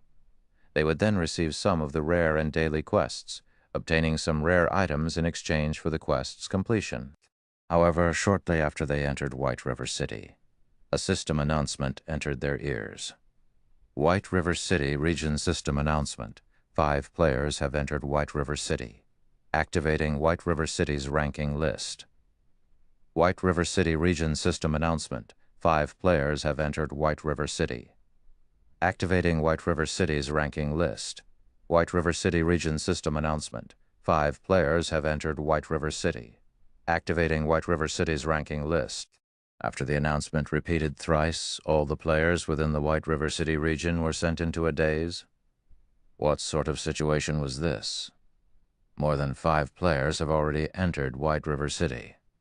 How long had it been since Shi Feng accomplished that feat? Crap. What did these people eat when they grew up? I've only reached level 8, yet there is already a bunch of level 10s. Can't they play normally? It can't be, right? None of these people are guild players. How could they all be independent players? Ha ha ha ha! Too awesome. Didn't those guilds think they were very amazing? This will teach them that independent players like us are still the strongest. Why haven't I heard of these people before? Just who are these people? Moreover, they even entered White River City together. They can't be players of the same party, right? Players throughout the White River City region discussed Blackie and the others' entrance to White River City and the activation of the regional ranking list. The players on the ranking list were, without a doubt, everyone's focus right now. Investigate. I want to know just who these people are immediately. They are all independent players. Immediately contact them. Even if we have to give them official positions, we must recruit them into our guild. The various large guilds all felt a heavy pressure weighing down on them. The ranking list should have been a competition between the various large guilds, yet it now belonged to a group of independent players. Moreover, they had taken hold of the top 6 positions. This utterly embarrassed these large guilds right now. These guilds needed to recruit these independent players into their guilds.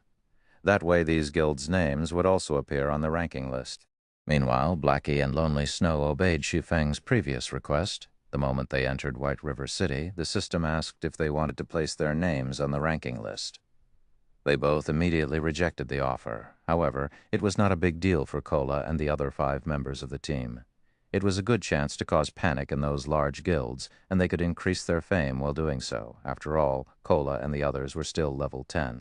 It was an expected level. However, if Blackie and Lonely Snow add their names to the ranking list, it would be a double-edged sword, bringing them fame while also poisoning their lives.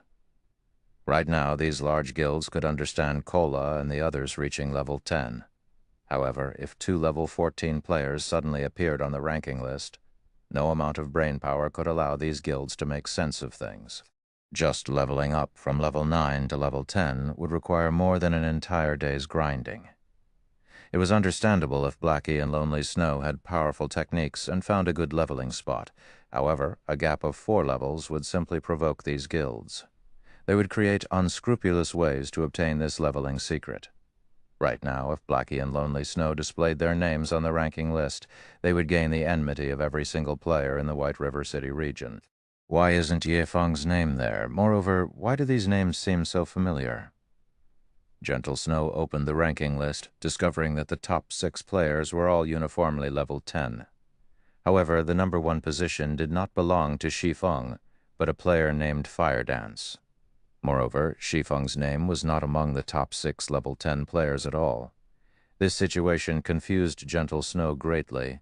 Snow, aren't Kola, Drowsy Sloth, and Gluttonous Mouse Shi Feng's teammates?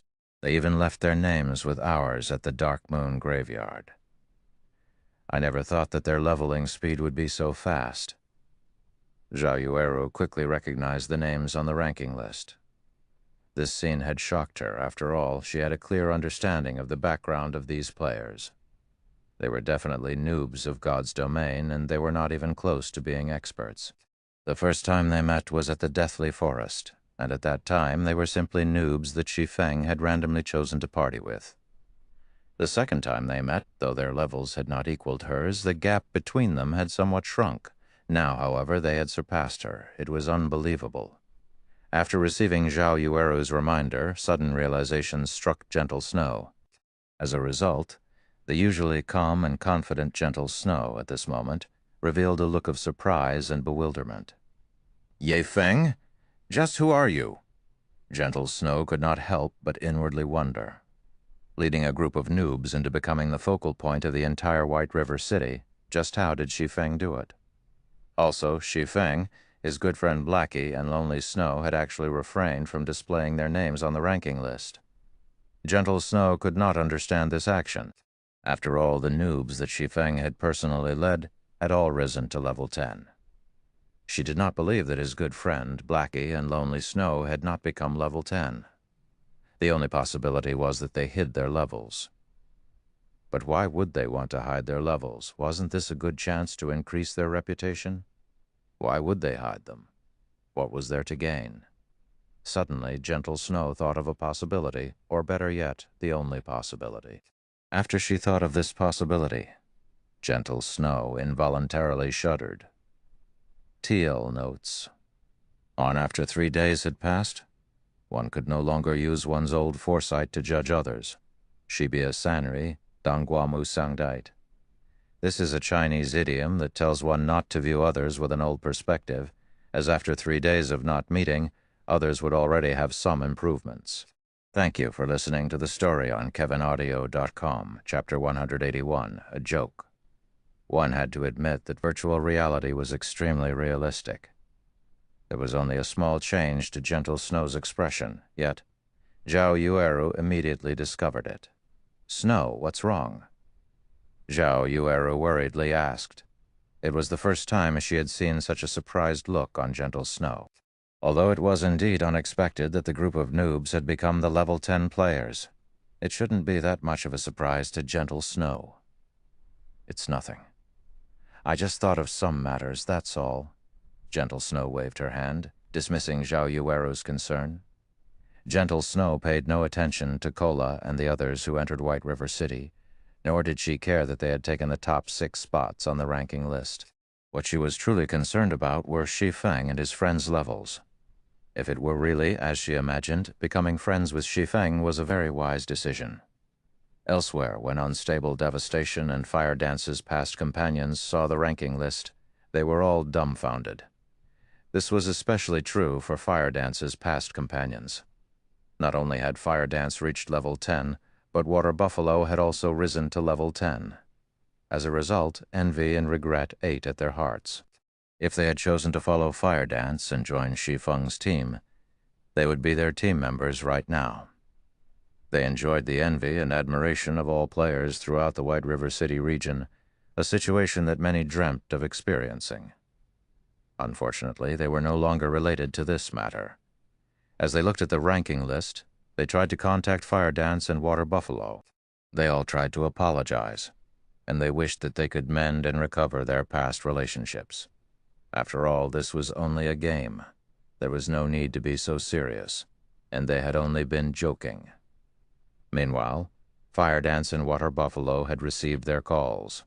However, they merely gave a single reply. "There is no point crying over spilled milk. I do not wish to stay in touch in the future." Did they think that pushing off their actions as a joke would resolve everything? Now, that really was a joke.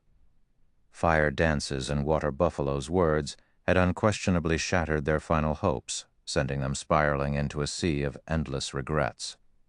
As for Unstable Devastation, envy nearly drove him mad. He clearly remembered that his team had killed Kola's group of 3 once before, their levels dropping to level 7. When they met in Redleaf Town's fountain, they were still level 7. On the other hand, Unstable Devastation's level had dropped to level 8 after dying once. During these past several hours, he had frantically grinded monsters and was about to reach level 9. Yet Kola's group had all reached level 10 during this same period. Just what sort of leveling speed was this? At first it was Shi Feng who had reached level 10. Now even Kola and the others had risen to level 10. There was definitely something fishy about this. There must be some sort of method that allowed them to reach level 10 quickly. Shi Feng obviously knew this method. It might even be some gigantic bug in the game. However, Unstable Devastation could do nothing against Shi Feng. He had no way to force this secret out of Shi Feng. Suddenly, an idea popped up in Unstable Devastation's head. If he published this matter on the official forums revealing this bug, the system might punish Shi Feng for exploiting it. On the other hand, if it were not a bug, the other guilds would definitely not let go of this great chance to rise to level 10 swiftly. They would force Shi Feng to reveal this leveling method. If Shi Feng kept his lips sealed, he would make enemies out of every guild in the White River City region. Meanwhile, if he revealed this leveling method and the system fixed it, it would similarly enrage the various guilds. Regardless what Shi Feng did, he could no longer continue mingling in the White River City region. However, unstable devastation could not allow Shi Feng to take any of these actions yet. Ye Feng, no man is wise all the time. I have finally grasped a hold of your weakness. Unstable devastation grew excited. As long as he used this move to threaten Shi Feng would obediently hand over the secret. Immediately after, unstable devastation sent Shi Feng a communication request. The first time, Shi Feng did not pick up. The second time, Shi Feng did not pick up. Unstable devastation made more than 10 consecutive calls to Shi Feng. However, Shi Feng did not answer any of them. As a result, unstable devastation nearly vomited blood in anger. However, when he thought of his beautiful future, he endured. Finally, after sending over 40 communication requests, the call finally connected. "You're annoying. Can't you learn your lesson after so many rejections? Are you a pig? Must I give you a scolding before you are satisfied? I don't have anything to say to you. Go, play around wherever you want, and don't come bothering me." Shi Feng immediately started cursing the moment he picked up the call. Originally, he had been conducting business with Aqua Rose in a good mood. However, one after another, unstable devastation's calls endlessly pestered him, interrupting Shi Feng's good mood. At first, Shi Feng thought that unstable devastation would give up after a few rejections. However, Shi Feng never thought that there would be no end to the disturbances. Hence, after telling Aqua Rose that he had some matters he needed to attend to for a moment, he looked for a place without people and gave unstable devastation a good scolding, soothing his mood. He then placed unstable devastation on his blacklist, preventing unstable devastation to further annoying him. "Ye Feng, you dare to cut my call." After making over 40 calls, unstable devastation burned with anger. Now that Shi Feng had insulted him, his blood boiled and his face turned crimson. The blood vessels in his face had nearly burst. However, just when he was about to curse at Shi Feng, the call disconnected. This thoroughly enraged unstable devastation, and immediately he called Shi Feng again. However, this time his calls did not even ring. He was on Shi Feng's blacklist. Unstable devastation nearly fainted in anger. He had wasted so much time trying to call Shi Feng, yet the only thing he got in return was a scolding. Shi Feng had even blacklisted him. How was he supposed to threaten Shi Feng now? How was he going to force Shi Feng's obedience? Unstable devastation immediately directed one of his subordinates to contact Shi Feng. After attempting to contact Shi Feng a few more times, the call finally connected. Unstable devastation's subordinate then pressed the multi-party button that allowed others to participate in the conversation. "Who are you?" Shi Feng asked. "Ye Feng, you've finally picked up. I have in my hands your speed leveling secret. If you don't wish to become an enemy of the entire White River City region, obey my wishes. Otherwise, I'll post the evidence on the official forums. I'm thinking that many guilds would be interested in your teammates' leveling secret, and they will go all out to deal with you." This time, unstable devastation spoke his piece quickly, fearing that Shi Feng would hang up on him again. I asked, "Who are you? What's the point of all this nonsense? Are you a pig?" Shi Feng demanded. "You're the pig. Everyone in your whole family is a pig. I'm unstable devastation. I know that you have some secret to your team's leveling speed. You need to understand the situation you're in right now. If you dare continue to speak to me with such a tone, I'll release this secret of yours to everyone else. All the players in the entire White River City region will start trouble, and the various large guilds will hunt you down to learn your secret. When that happens, there will no longer be any place for you in God's domain." Unstable devastation hated being called an idiot. Now that Shi Feng had repeatedly called him a pig, he could no longer endure it. "So, you really are a pig. Hello, pig. Goodbye, pig." Shi Feng immediately disconnected the call, blacklisting the new character ID as well. Shi Feng had never been a person to feel threatened by others, and regarding unstable devastation's threat, he paid no mind to it at all. The only reason he did not let Blackie and Lonely Snow reveal themselves was to avoid unnecessary trouble from those various large guilds, as that would delay their development. However, if there really were a need for a battle, he would not shrink from it. In fact, they could all bring it on if they wanted. The final winner and loser had yet to be determined. Master Black Flame, it looks like you have met with some trouble. As an ally of yours, why don't you let Twilight Echo deal with it for you? The graceful Aqua Rose suddenly walked over, smiling at Shi Feng as she offered her assistance. Chapter 182, Clue About the God Slayer. Chapter 182, Clue About the God Slayer. As Shi Feng's call had been set to private, outsiders could not listen in on his conversation with unstable devastation. However, although Aqua Rose could not hear what Shi Feng said, she could clearly feel the killing intent radiating off of his body. To become friends with Shi Feng, deepening their relationship, Aqua Rose would not let this chance pass her by. Thus, she made her offer. Shi Feng understood Aqua Rose's intentions. He simply smiled at her and said, "Thank you for your concern, Miss Aqua. It isn't anything big, only an annoying fly that I can kill with a slap at any time. We should continue with our business talks." At Shi Feng's immediate rejection, Aqua Rose could do nothing but relent, after which the two returned to their private room in the restaurant. At this moment, however, another male youth had appeared in the private room. This person was a knight geared with heavy armor. Based on his appearance, this man was obviously a shield warrior. A bone shield hung at his back, coupled with an exquisite black-colored battle axe. These two pieces of equipment looked extraordinary, and one could easily tell that they were secret silver rank. Moreover, this man was similar to Aqua Rose, in which they were both level 9. "Why are you here, Brilliant?" Aqua Rose asked, surprised at his sudden appearance. "I only worry that others will try to scam you, so I came to check up on you. Last time you spent tens of millions of credits and returned with only a pile of worthless scrap paper. This incident invoked many elders' dissatisfaction. This time you spent another large sum of money and manpower to purchase various ores and materials. Moreover, you didn't even notify the elders about any of your actions. They are furious right now. I'm here to tell you that, at the very least, you need their approvals in the future before you take action. Come back with me and offer them an explanation for now. Otherwise, those elders will make your life difficult in the future." The man named Brilliant War God shot Shi Feng a glare. He had always treated Aqua Rose as his own woman. Meanwhile, the black-hooded Shi Feng before him was a small character beneath his notice. Yet this small character actually dared to have a tryst with Aqua Rose.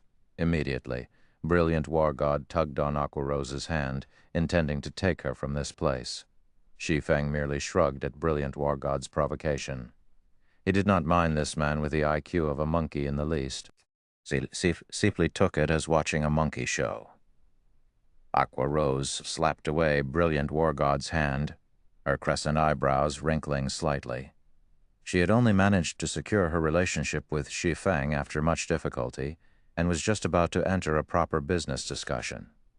She did not expect Brilliant War God to find out about it, and actually came running to interrupt her.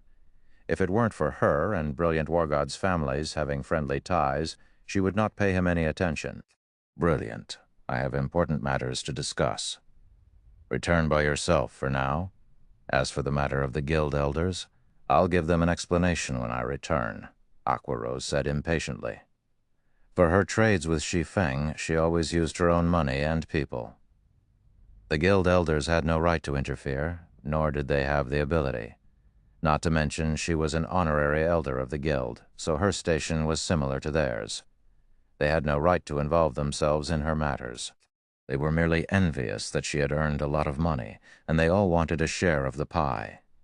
Seeing Aqua Rose's attitude, Brilliant War God could only give up his efforts. "Since you don't wish to go, I'll stay by your side to protect you. It'll destroy others' ideas of taking advantage of you."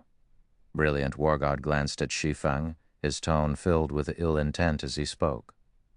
Aqua Rose became furious at his words. She and Shi Feng were going to discuss extremely confidential trade secrets. How could she allow Brilliant War God to listen in? "No, you should return," Aqua Rose spoke, her tone frosty. Hearing Aqua Rose, Brilliant War God grew even more indignant. He sent a wrathful glare at Shi Feng, sending a message to Shi Feng secretly. "I am an elder of Twilight Echo. Brat, you better know your place and scram. Aqua is my plaything, so you are not allowed to contact her again." You should know the consequences if I discover that you've done otherwise. Brilliant War God was usually a tyrant of a man, and nobody dared defy him due to his identity. Whenever he met with a situation, he simply needed to announce his identity, and others would immediately flee with their tails between their legs. Now that he had spoken, Shi Feng would be no exception to this. After Shi Feng saw this message, he involuntarily laughed. It seemed that this brilliant war god had arrived to cause trouble without understanding the situation. Saying that he had the IQ of a monkey gave him too much credit. His actual IQ might not even equal a dog's with such a wealthy prince in the guild. It was no wonder Twilight Echo could not develop itself in the early stages of the game.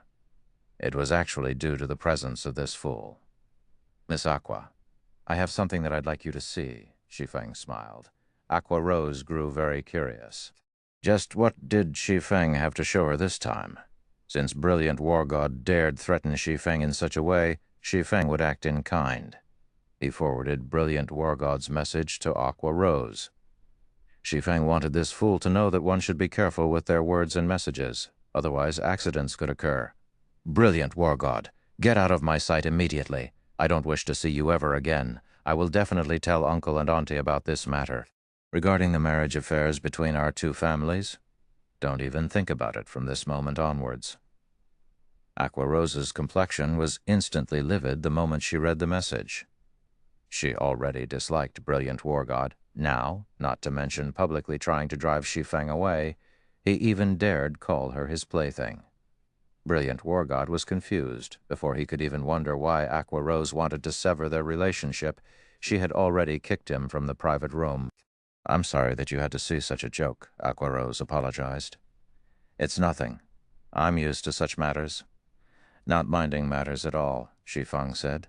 Let's continue discussing about our trade, then. At this moment, Brilliant War God started loudly cursing outside the door, saying, Black Flame, you despicable little man. You actually dare frame me. Get out here right now if you have the ability. I challenge you to a duel. The loser clears their level back to 0. Do you dare accept it? What, you can frame me, but can't accept my challenge?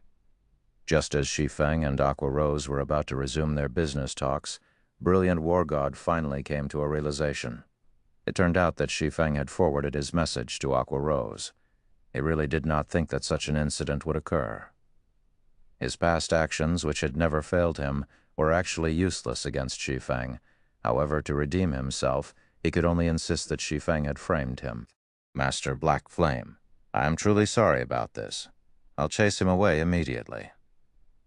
This was the first time Aqua Rose had realized that Brilliant War God was so obnoxious, his IQ was even in the negatives. With the existence of the main god system, how could players possibly modify others' messages and IDs? No need. I have my own faults in this matter, so let me deal with it. Shi Feng rose from his seat, walking out of the private room. Black Flame. You despicable little man, you finally dare to show yourself. If you are a man, accept my challenge. If you lose, you will explain to Aqua Rose that you framed me. Do you dare accept? Brilliant War God jeered. What if you lose? Shi Feng laughed. Ha ha ha ha, can I even lose? Brilliant War God was incomparably arrogant. He took out a map, saying disdainfully, If you really are lucky enough to win, this item will be yours to keep. I only obtained this map after I organized a team of hundreds of elites to kill a wild level 10 Lord-ranked boss. This was the only item it dropped initially. Shi Feng had little to no interest in the map. Brilliant War God held. After all, he had a clear understanding of God's domain. If it were a map obtained in some other country, it held no meaning to him at all. However, the moment Shi Feng spotted the symbol of an ash blade on the back of the map, it instantly roused his interest. The ash blade was the mark of the God Slayer. Normally, only items related to the God Slayer bear such mark. Master Black Flame, you can't agree to him. He is a shield warrior, so he has a massive innate advantage when dealing with physical-type classes. Moreover, the diamond guard he wears is a level 9 Mysterious Iron set equipment. His weapon and shield are also level 9 Mysterious Iron ranked items, and he has over 1400 HP. Moreover, Brilliant War God has powerful techniques himself.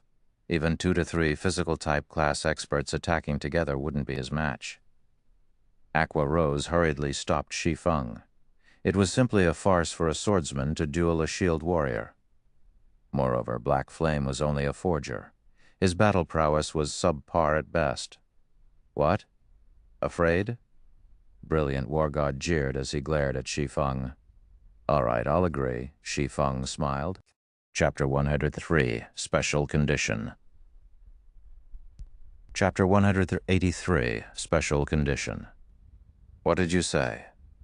Brilliant War God was stunned. Of course I accept your challenge. Shi Feng smiled. After Shi Feng's reaffirmation, Brilliant War God knew that he did not hear wrong. Originally, he had thought that Shi Feng would immediately reject his challenge after learning how fearsome he was.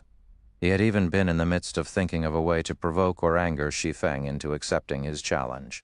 However, it would seem that he had simply been wasting his time. He had actually met a fool with mental issues. Aqua Rose had explained to Shi Feng how amazing he was, yet this person still happily agreed. However, this situation was fine as well. It would save him plenty of trouble. I didn't think that you would have the guts, since you've accepted. Let's take this outside. Rest assured, I'll give you a quick and painless death, and I won't embarrass you too much. Saying so, Brilliant War God laughed as he headed towards the restaurant's exit. Master Black Flame, you really shouldn't agree to him. Although he usually bullies others with his authority, his strength ranks within the top 5 amongst all the shield warriors in Echo Twilight. Moreover, the Diamond Guard set equipment he just obtained is mysterious Iron rank, while his giant bear war axe is secret Silver rank. On the other hand, you are a swordsman. You also focus on your subclass as a forger. Dueling him would only be a farce, Aqua Rose said worriedly as she walked over to Shi Feng. Aqua Rose had a clear understanding of Brilliant War God's strength. If he had the chance, he would humiliate Shi Feng in every way possible to take revenge for the previous incident. If Shi Feng were humiliated, how could she continue her cooperation with Shi Feng? She had already spent so much effort and purchased so many forging materials. Originally, she could have earned a big sum of money by cooperating with Shi Feng. Now, however, Brilliant War God ruined it all. She wished that she could chop Brilliant War God into pieces right this instant. Miss Aqua, thank you for informing me of this. I already understand the situation. Shi Feng thanked. It's good that you understand. Aqua Rose sighed in relief when she heard Shi Feng. Now, everything would be fine as long as she drove Brilliant War God away. Originally, Aqua Rose wanted to say, "Let me deal with this matter, then." However, Shi Feng interrupted her, saying, "You can rest assured that I will settle this battle very quickly." Finished speaking, Shi Feng exited the restaurant as well, leaving behind a dazed Aqua Rose. After wasting her breath for so long, it turned out that Shi Feng did not understand her at all. On the contrary, he even headed to the duel with confidence. Aqua Rose started to suspect that she had misspoken, causing Shi Feng to think that Brilliant War God was extremely weak. In a city, duels could normally be conducted on the streets.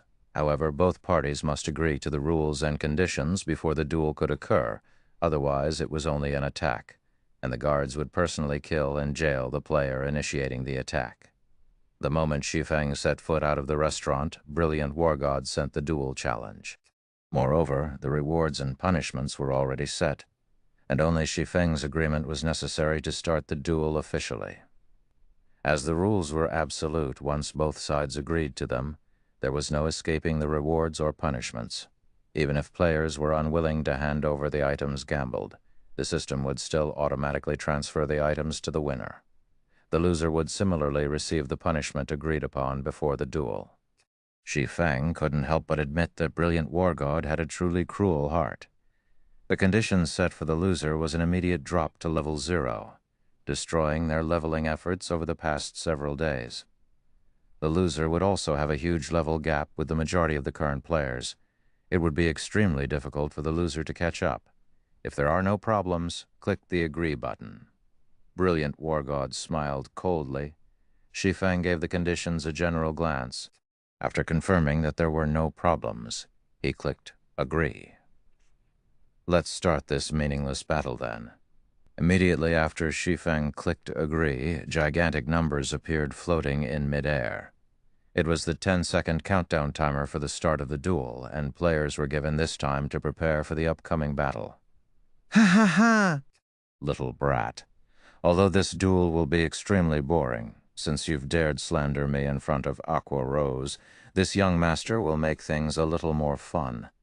I'll let you know what the difference in strength truly is and how it feels to painfully struggle. Brilliant War God retrieved his shield and one-handed axe from his back, his face revealing a sinister smile. He looked just like a hungry wolf hunting its prey, and a red glint flashed in his eyes as he glared at Shi Feng. Only at this moment did Aqua Rose exit the restaurant. Looking at Brilliant War God's appearance, her expression immediately sank. "I'm finished," Aqua Rose already despaired, not mentioning the fact that Shi Feng would definitely lose.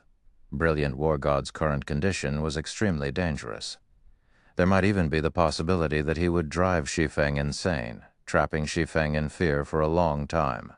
Brilliant War God would very rarely display such an ability. The last time Aqua Rose saw Brilliant War God in such a condition, countless corpses littered around his feet. He had massacred a small guild with several hundreds of players. She did not think that Brilliant War God would fall into this madness today. Brilliant War God was extremely arrogant in his usual battles, and he would laugh madly as he fought. Only when he entered an extremely incited condition would he occasionally reveal such a sinister and cruel appearance. During such times, Brilliant War God was a lunatic filled with unruliness. His battle prowess would also increase by several folds. In such a state, Brilliant War God was a truly bloodthirsty berserker. If even the normal Brilliant War God ranked within the top 5 shield warriors in Twilight Echo, it was uncertain where the current Brilliant War God might rank. It was possible that even the number 1 ranking shield warrior in Twilight Echo, Lonely Leaf, might not be a match for him. Very quickly, the 10-second preparation time ended. "Little brat, I'll first cripple all 4 of your limbs. I'll turn you into a crawling worm, then toy with you slowly." Brilliant War God lifted his bone shield while his other hand wielded the giant bear war axe. His face revealed a sinister smile as he charged at Shi Feng. Brilliant War God's current appearance did not resemble anything human. Instead, he looked more like a lunatic possessed by a demon. After entering this crazed state, Brilliant War God became extraordinarily fast and nimble. He charged Shi Feng head-on. However, when Shi Feng sent a sword stabbing at him, Shi Feng's sword merely penetrated the afterimage left behind by Brilliant War God. "I'll first cripple your right arm." Brilliant War God suddenly appeared at Shi Feng's right, his giant bear war axe abruptly descending and slashing at Shi Feng's right arm. By the side, Aqua Rose's complexion turned terrifyingly pale. After seeing Shi Feng taking action, she immediately knew that Shi Feng was not strong at all, just as she had expected. However, it was an ordinary situation after all. To become Star Moon Kingdom's number 1 forger, Shi Feng must have spent a lot of his effort on forging. Where would he find the time to increase his battle techniques? Even if Shi Feng were an expert in some other virtual reality game, it would not be the same in God's domain. After entering God's domain, even the experts of other virtual reality games would only be slightly stronger than others. A lot of time was necessary to sharpen oneself in God's domain, and one needed to constantly battle monsters to improve. However, Shi Feng clearly did not possess that much time. Brilliant War God would torture Shi Feng here and now. He would fall into mental derangement for a long period. Even if he did not go crazy, he would be in a daze for a long time. How was she supposed to continue their trade with Shi Feng in such a state? "It seems that I can only wait longer," Aqua Rose said helplessly as she looked at the right arm. Brilliant War God targeted. Surprisingly, however, Shi Feng did not scream in pain. Chapter 184, Absolute Suppression. Chapter 184, Absolute Suppression. Translator: Hell Scythe. Editor: Hell Scythe. At this moment, Brilliant War God's giant bear war axe left a deep red streak across Shi Feng's arm. In God's domain, although players would not receive high damages when their limbs were attacked, they would feel a faint numbing feeling in their limbs. Moreover, the numbing effect lasted for quite some time. During this time, players' reactions would slow down, affecting their battle conditions and slightly reducing their battle prowess. However, players would rarely attack limbs when they PK'd others, as there was no meaning to such an action. Compared to attacking the limbs, the body was a much easier target.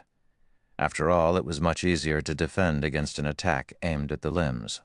Moreover, the limbs were much more nimble than the body, making them harder to hit. Most importantly, however, attacking vital points on the body would cause much more damage. Normally, only when experts PK'd new players would experts use such an attack method to toy with the new players. Right now. Brilliant War God clearly intended to toy with Shi Feng. However, although Shi Feng had been hurt, he did not scream in pain as expected. This utterly surprised Aqua Rose. Shi Feng was, after all, only a forger in God's domain. He would be the equivalent of a civilian worker, and his pain tolerance would be very low. Even if he were a battle veteran of God's domain, his face would at least twitch, and he would suck in a light breath when he received an attack. No matter how she looked at it, with Shi Feng's subclass as a forger, he should at least make a sound as he was hit. Was it possible that Shi Feng had turned off his pain perception completely? Normally, experts would maintain their pain perception at 30%. And only the newcomers and noobs would turn it off as they could not endure the pain. However, a majority of the players in God's domain would maintain it around 20%. No matter how one looked at Shi Feng, he was by no means a newcomer or a noob, so it was impossible that he would turn off his pain perception completely. Yet his arm sustained the hit just now, but not the slightest hint of pain showed on his face. On the contrary, a smile filled his face right now. This was simply too abnormal. However, Brilliant War God paid no mind to these matters. Although he felt that something was missing, such as the screams of pain, that would not deter his continued attacks on Shi Feng. Axe swing after axe swing landed on Shi Feng's forelimbs, and after a full 5 seconds, Brilliant War God nearly roared with excitement from his ceaseless attacking. Meanwhile, Aqua Rose's shock grew as she stood a distance away and watched the scene before her. Black Flame, which location's god are you? However, she was not shocked due to how precise Brilliant War God's crazy attacks were. Instead, she was shocked by the HP bar above Shi Feng. Brilliant War God's frantic attacks barely reduced Shi Feng's HP. As of this moment, Shi Feng had only lost 10% of his total HP. On the contrary, after 5 seconds passed, Shi Feng's HP once again rose to 95%. The most shocking thing to Aqua Rose was how little damage Brilliant War God inflicted on Shi Feng. Although Brilliant War God was a shield warrior, and his damage was much less than a berserker with the same standards at the end of the day. Brilliant War God still wore a set of level 9 mysterious iron set equipment. He also wielded the secret silver rank Giant Bear War Axe, so his attack power was no less than a normal level 9 berserker. Even though Brilliant War God did not use any skills, his normal attacks failed to cause over 15 damage with each strike. Wasn't Shi Feng's defense a little too frightening? Why do you still have so much HP? Brilliant War God, who had attacked all this time, suddenly stilled his hands. He had wanted to see Shi Feng's suffering expression, yet he was immediately shocked to discover that Shi Feng did not lose much HP at all. He then looked at his damage log, discovering a series of damages that was only around -10. You have keen reactions, precise attacks, good battle techniques above average standards, and you're capable of activating extraordinary condition. It's as expected of Twilight Echo's 5th-ranking shield warrior. Shi Feng made a general deduction of Brilliant War God's standards. He then said with a smile, "Since you're done attacking, it should be my turn now." Shi Feng was currently level 14, while Brilliant War God was only level 9. In God's domain, if players and monsters had a level gap of 3 levels, then due to the level suppression, players would have their damage reduced by around 50%. Meanwhile, in a situation where both sides consisted of players, the party with the lower level would have their damage reduced by 65%. If the gap grew to 5 levels, then there would be an 80% damage reduction. For 10 levels and above, the damage reduction was 95% and above. In addition, Shi Feng currently wore the Silver Moon set equipment. so his defense was very high to begin with. After he had risen to level 14, his endurance attribute increased just beyond 80 points, activating the hidden passive skill for endurance, basic body strengthening. With this passive skill, all attacks causing less than 50 damage were greatly weakened. His battle recovery rate would slightly increase, and his stamina recovery would slightly improve as well. Due to the damage Brilliant War God caused him being extremely low, his battle recovery could replenish most of his lost HP in one shot. This was the specialty of virtual reality games. Due to the gap in levels and attributes, the disparity in strength was worlds apart. Brilliant War God was obviously unaware of this. "Stop bluffing. You're merely a blockhead with high defense. Watch how I'll get rid of you and send you back to level 0. Regret becoming my enemy." Brilliant War God did not and would not believe that Shi Feng could retaliate. He raised his giant bear war axe, sending a fierce slash towards Shi Feng's chest. Brilliant War God no longer fooled around. He wanted to get rid of Shi Feng instantly like a fierce gale, so he coupled his attack with a skill.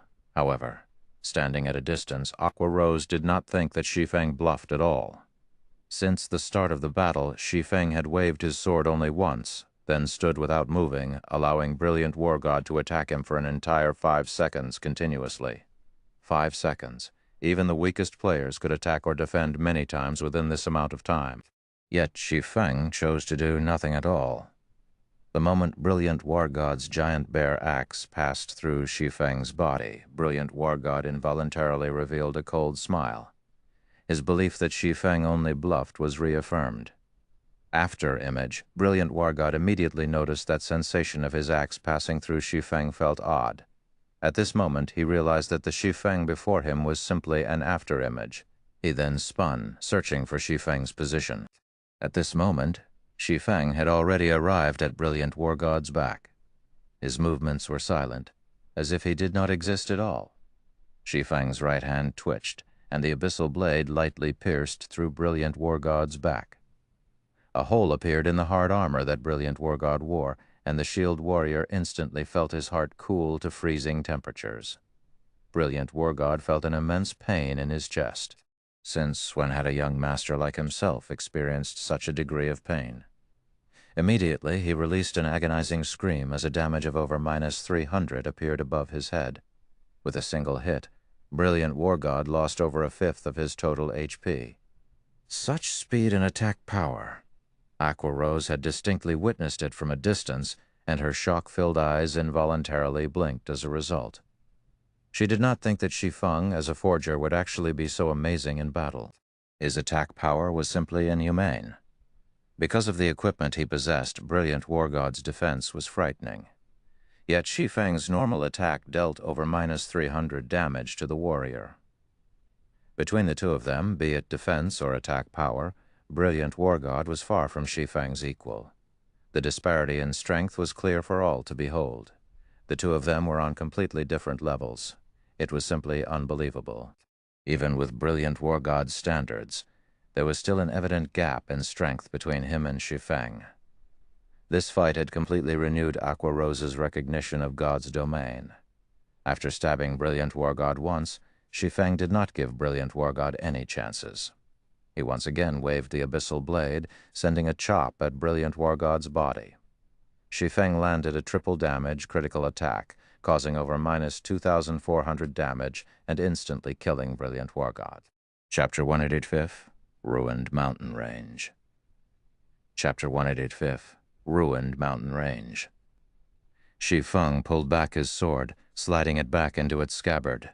Immediately after, an agonizing wail resounded throughout the streets. Brilliant War God stared Shi Feng with eyes filled with poisonous hatred. However, there was also a thread of fear hidden within that hatred.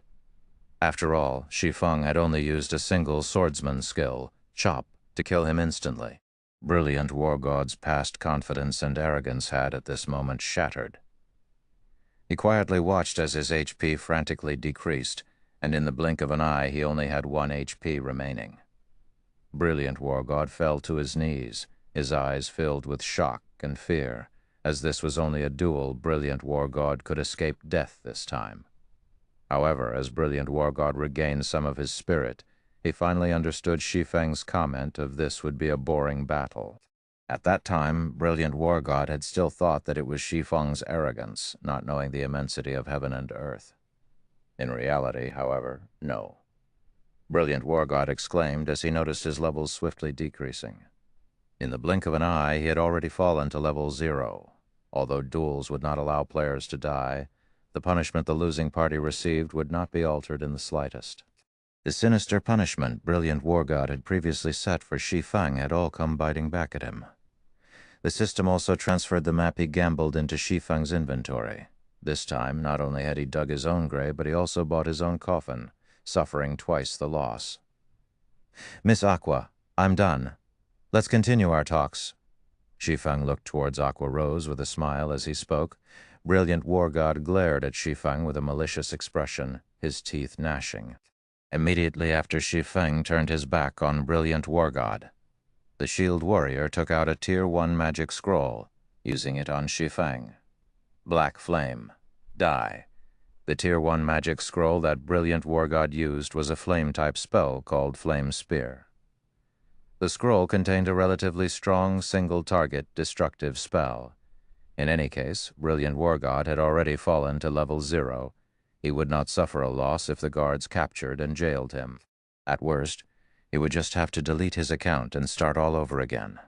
It would be acceptable if he could kill Shi Feng and appease his hatred.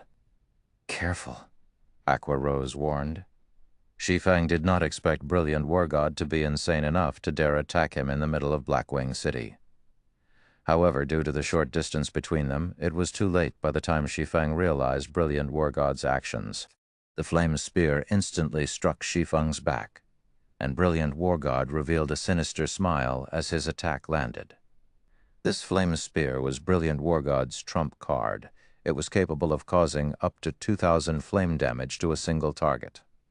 Even if Shi Feng were amazing, he was a single swordsman. How high could his HP be? It would already be heaven-defying if he had 1,200 HP. With this 2,000 damage, Shi Feng would unquestionably die. After the raging flames dissipated, Shi Feng's HP madly fell. "Ha ha ha ha!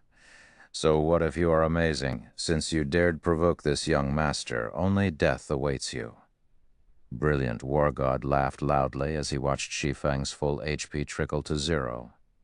"Brilliant War God, you are too despicable." With this action, Aqua Rose finally saw through to Brilliant War God's true self. She did not think that he would be such despicable filth without even the most basic self-respect. Despicable? The victor becomes king, whereas the loser becomes a bandit.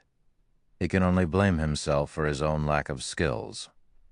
Brilliant War God sneered as he spoke. However, Brilliant War God's smile quickly faded the moment he discovered that Shi Feng's HP had stopped decreasing after reaching 20%. "Why? Why aren't you dead?"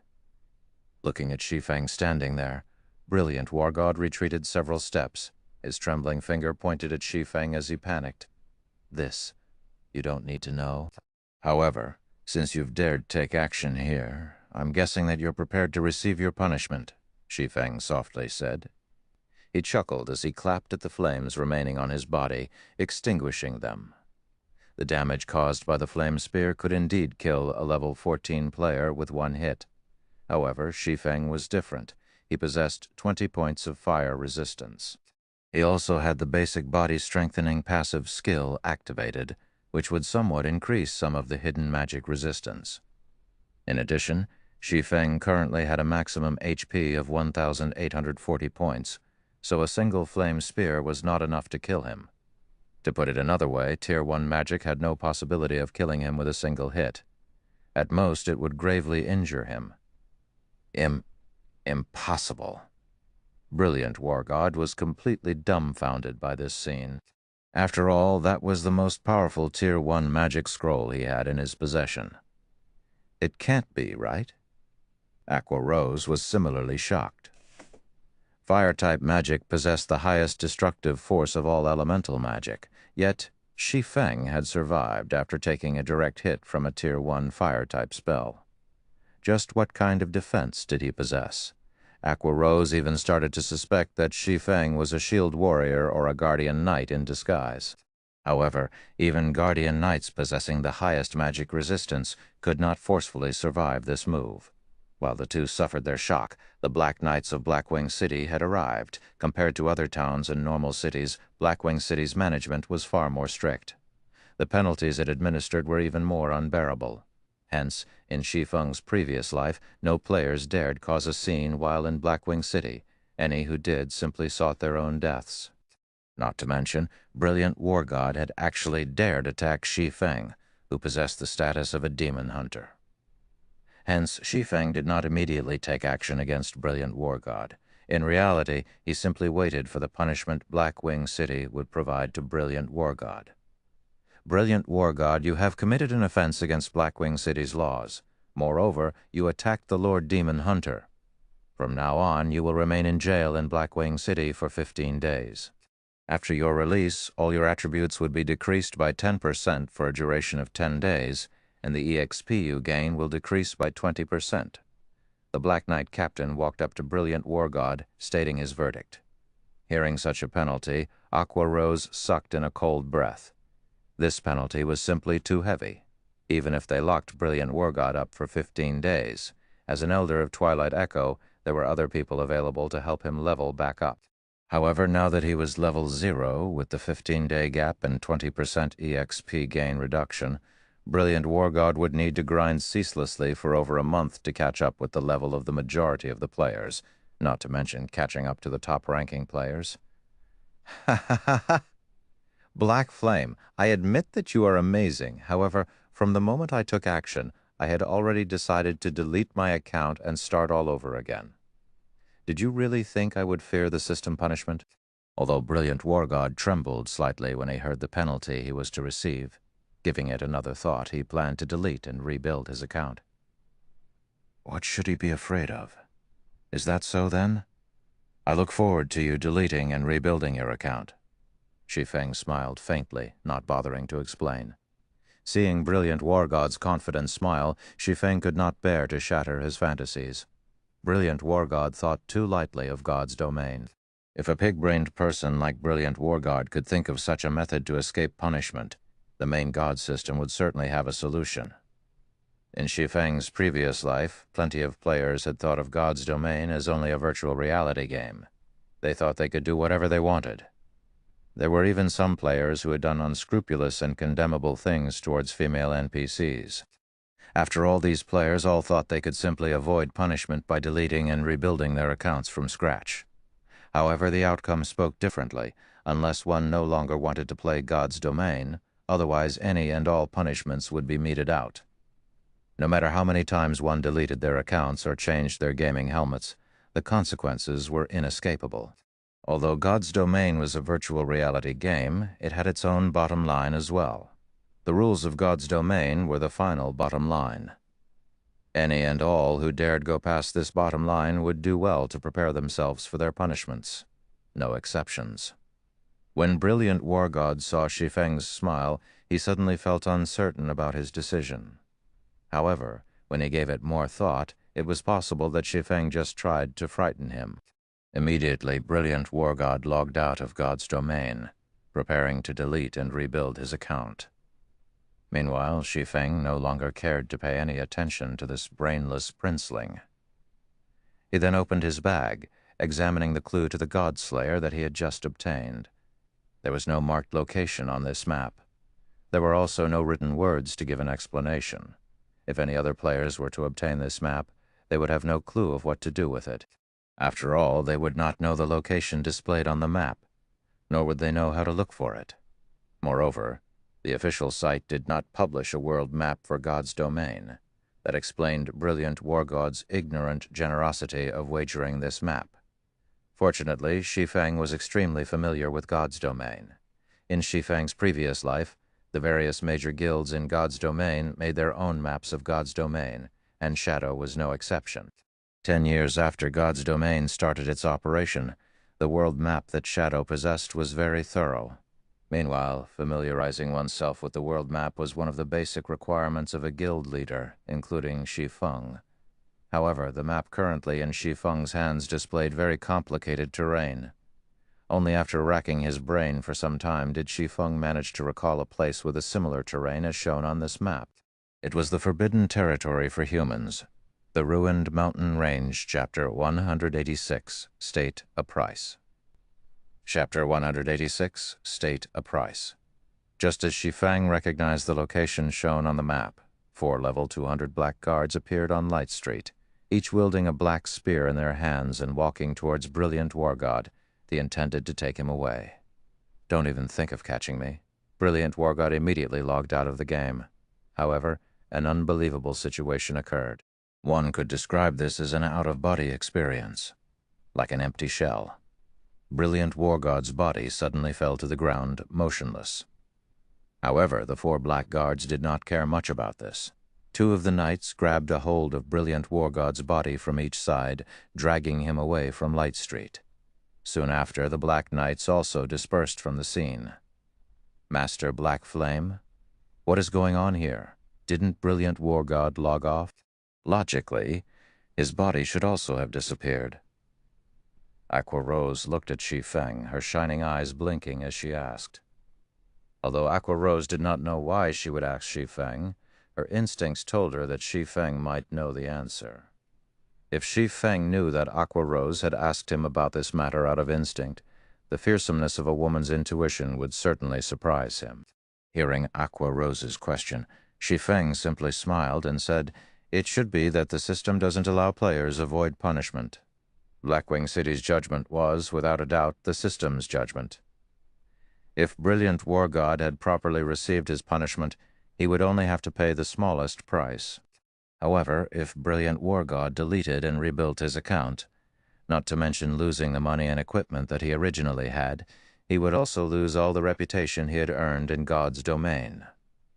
Reputation was not easy to gain. After all, many of the quests that rewarded players with reputation points were unique quests, so it is like that.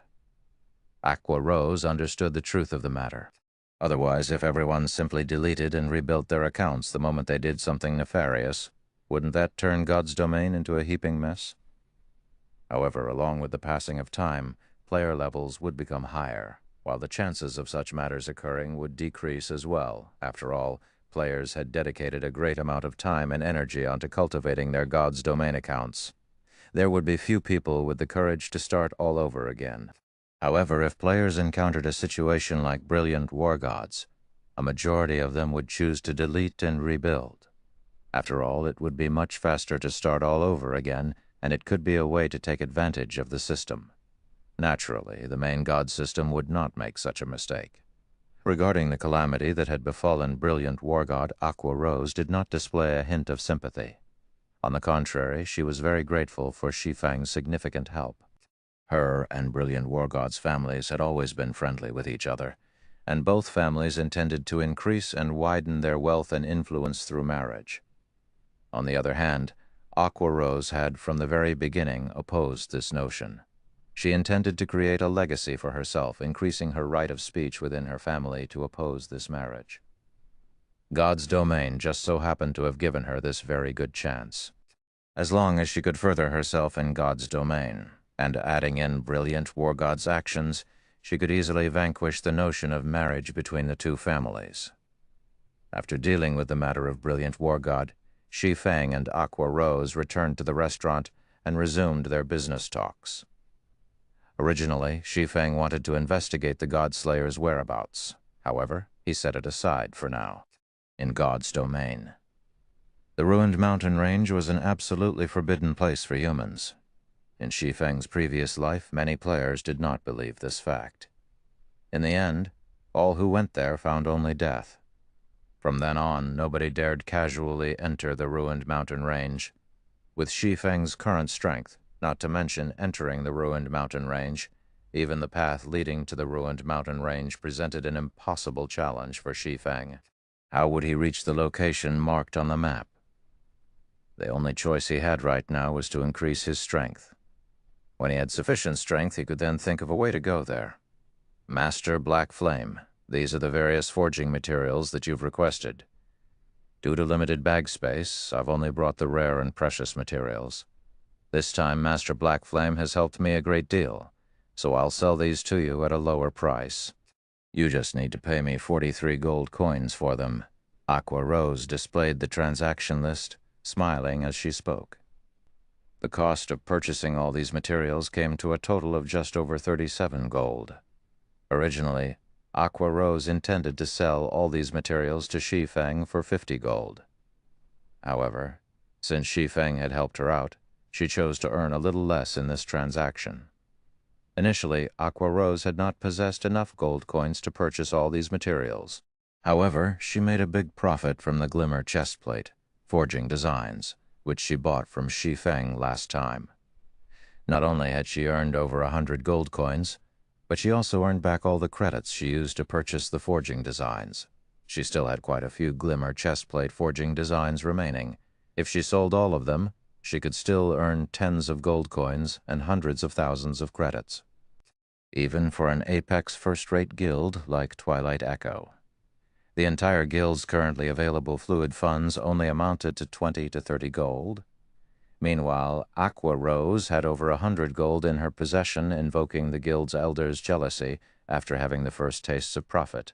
Aqua Rose greatly anticipated the surprise Shi Feng was about to create. 43 gold? When Shi Feng looked at the transaction list, his heart skipped a beat. He had not expected Aqua Rose to be so capable. She had actually gathered so many materials. Taking a quick glance at the transaction list, the materials listed were all rare, required for forging mysterious iron and secret silver ranked items. There were even some extremely rare fine gold ranked materials. At this stage of the game, it was absolutely impossible for players to find any of these materials in Star Moon Kingdom. Aqua Rose had also bought a large quantity of hard stones, as Shi Feng had specially requested a lot of them. Now, Aqua Rose had close to 1,000 stacks of hard stones for Shi Feng, completely filling up her ore bags. Shi Feng could not help but admit that the ore country was aptly named. Ore bags were different from normal bags. They were specifically made for storing forging materials, hence these bags had extremely large storage spaces, and each one was several times, some even several tens of times, larger than a normal bag. In Aqua Rose's case, aside from her main bag having 100 slots, her remaining 6 bags were all ore bags. Every one of her ore bags had 350 slots for items, and all 6 ore bags were currently filled to the brim. The country Aqua Rose came from did not lack ores. Hence, Aqua Rose only sold each stack of hard stones to Shi Feng at a price of 80 copper coins. Aqua Rose had probably purchased all of these hard stones at an even lower price, compared to these sold in Star Moon Kingdom. The price of these hard stones was simply too cheap. Right now, each stack of hard stones sold for 3 silver coins. Just by selling these hard stones to other players, Shi Feng could make a profit of several times his cost. Moreover, those players would fight over these hard stones. However, even Shi Feng could not afford 43 gold in a single transaction. Fortunately, Shi Feng came prepared. He removed a pile of level 8 and level 9 bronze equipment and quite a lot of mysterious iron equipment from his bag. He had personally forged a majority of the equipment, while he had obtained the remainder from the Moonlight Forest. However, the most eye-catching equipment among was the level 10 secret silver ranked one-handed swords, the Silver Dawns, that Shi Feng had crafted. Secret silver weapons, even to a first-rate guild, they were extremely rare. Normally, only the core upper echelons of the guild would possess 2 to 3 secret silver ranked items, while the elites of the guild could not even dream of possessing one. In the blink of an eye, Shi Feng had filled the private room with equipment, dazzling the sight of all beholders. Making a general count, Shi Feng had over 500 pieces of equipment. Aqua Rose was instantly dumbfounded by this sight. Only after tens of seconds had passed did she gradually recover her spirit, and shock filled her eyes as she looked at Shi Feng. One could easily outfit a large elite team with this much equipment. Moreover, Shi Feng had forged the majority. Aqua Rose was greatly confused at how Shi Feng could forge so much equipment all by himself. After all, she had personally witnessed forgers create equipment before. The process could be summed up in one word: slow. These were all bronze and mysterious iron-ranked equipment. If one were not careful while forging them, the result would easily fail. So, the process of forging equipment of such quality was definitely much slower than that of common equipment. Since the last time Aqua Rose met with Shi Feng, only a little more than 3 days had passed. Even if Shi Feng continuously forged equipment without sleep or food during this period, it should still be impossible for him to forge this much equipment. "Miss Aqua, I already brought the equipment. State a price," Shi Feng smiled. Aqua Rose immediately felt as if she had been cheated. Originally, she intended to make a big profit off of Shi Feng. However, with 500-plus pieces of high-level equipment placed before her, even if she sold herself to Shi Feng, it still might not be enough. Chapter 187, Frightening Forger. The private room of the restaurant was very large. However, it was insufficient to contain all of the weapons and equipment that Shi Feng had taken out. The entire room was cramped with items right now. After counting for a long while, Aqua Rose finally had a firm grasp on the number of weapons and equipment that Shi Feng had brought. Among them, there were over 200 level 8 and above bronze weapons, over 300 pieces of level 8 and above bronze equipment, 70 level 9 and above mysterious iron weapons, 80 pieces of level 9 and above mysterious iron equipment, and 20 level 10 silver dawns. There was close to a total of 700 weapons and pieces of equipment. With this much equipment, Aqua Rose would have no problems gearing up even a 100-man team. The attributes of the silver dawns were especially frightening. Compared to the giant bear war axe that Brilliant War God had, the Silver Dawn's attributes were much stronger. Twilight Echo had sacrificed many of their elite members to obtain Brilliant War God's level 9 giant bear war axe. After all, it was only a normal occurrence to lose over 20 elite players when dealing with a chieftain-ranked field boss. Chieftain-ranked field bosses were extremely rare in God's domain, and meeting one all depended on luck. Moreover, after meeting one, sacrifices were necessary to bring it down. This was the exchange of the lives of the guild's elites for equipment, and it was a huge loss to the guild.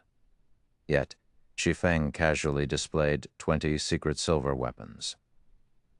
Aqua Rose no longer knew how to describe Shi Feng. Despite having an immeasurably high strength, his standards as a forger were also at their apex, as Aqua Rose had yet to hear news of any player forging a secret silver-ranked item. Shi Feng's existence simply caused others despair. At the same time, Aqua Rose had finally come to an understanding of just how frightening a forger could be. If any guild could have a forger like Shi Feng, that guild would not have to worry about trying to obtain equipment. As long as they had the forging designs, they could have whatever equipment they wanted, and at any time they wanted it. There would be no need for them to waste tremendous effort to kill bosses. Moreover, killing an extremely powerful boss would only yield several pieces of equipment. On the other hand, as long as a forger had the materials, they could create as many pieces of equipment as they wanted. It was much faster and more convenient. "Miss Aqua, you look a little pale. Are you all right?" Shi Feng looked at the dazed Aqua Rose, asking with concern. Me? As Aqua Rose regained her senses, she involuntarily wiped the sweat from her forehead. "I'm fine. Why would I have any problems?" "Is it possible that Miss Aqua can't afford this many weapons and equipment? If this is so, just pick as many as you can." Shi Feng could sympathize with Aqua Rose's situation.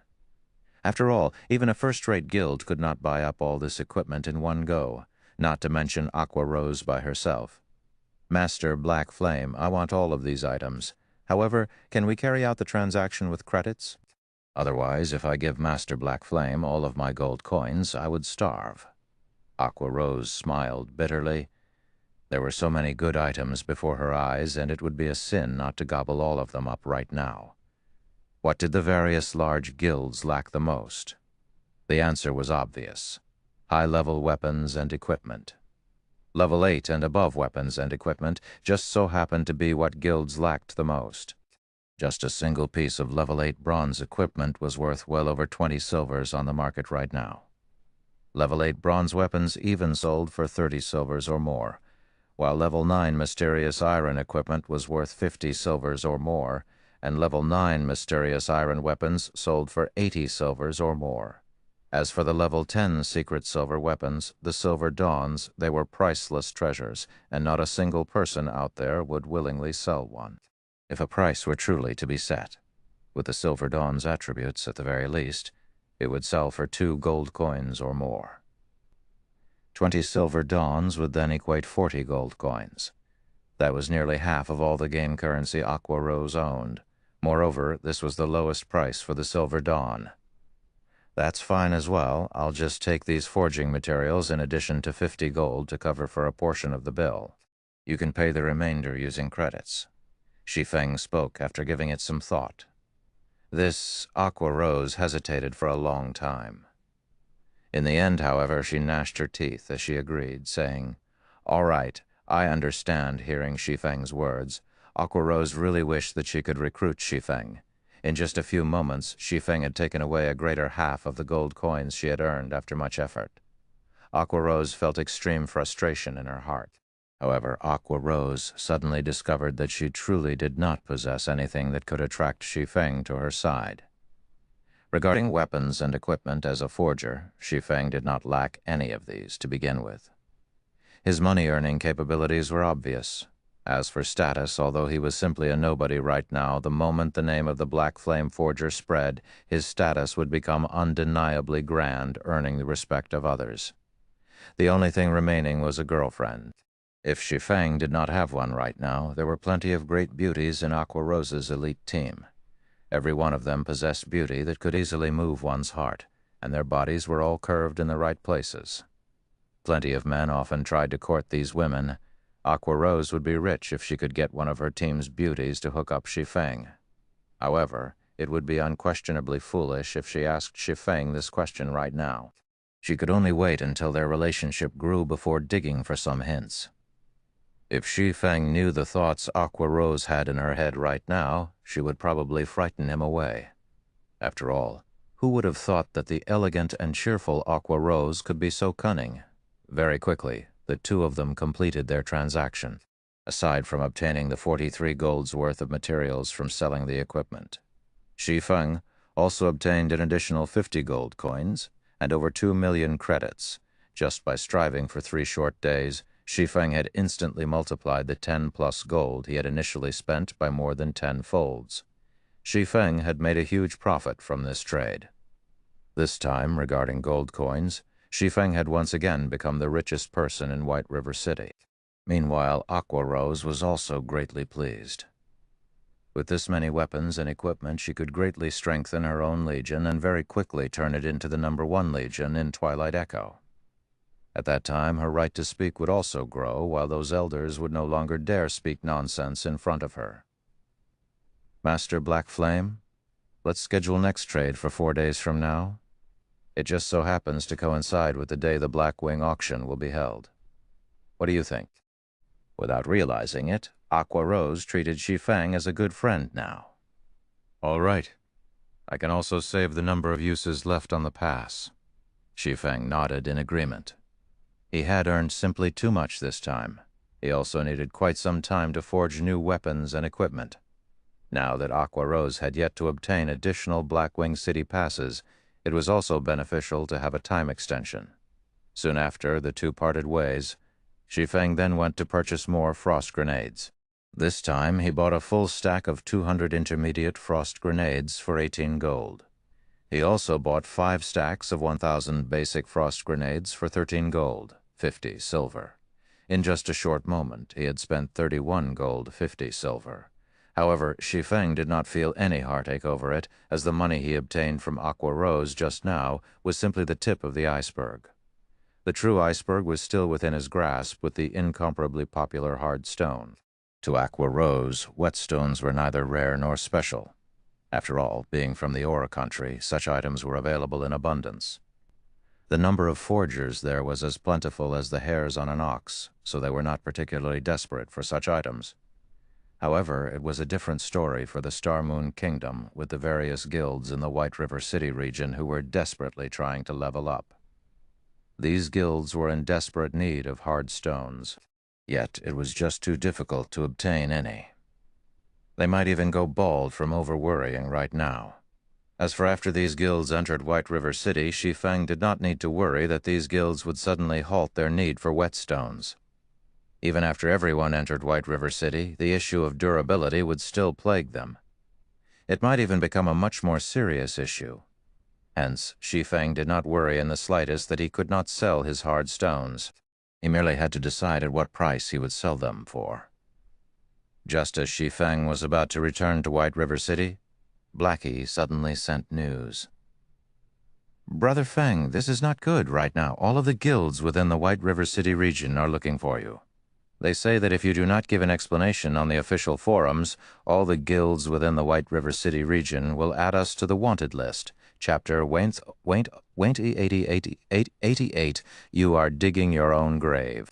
Chapter 180, you are digging your own grave."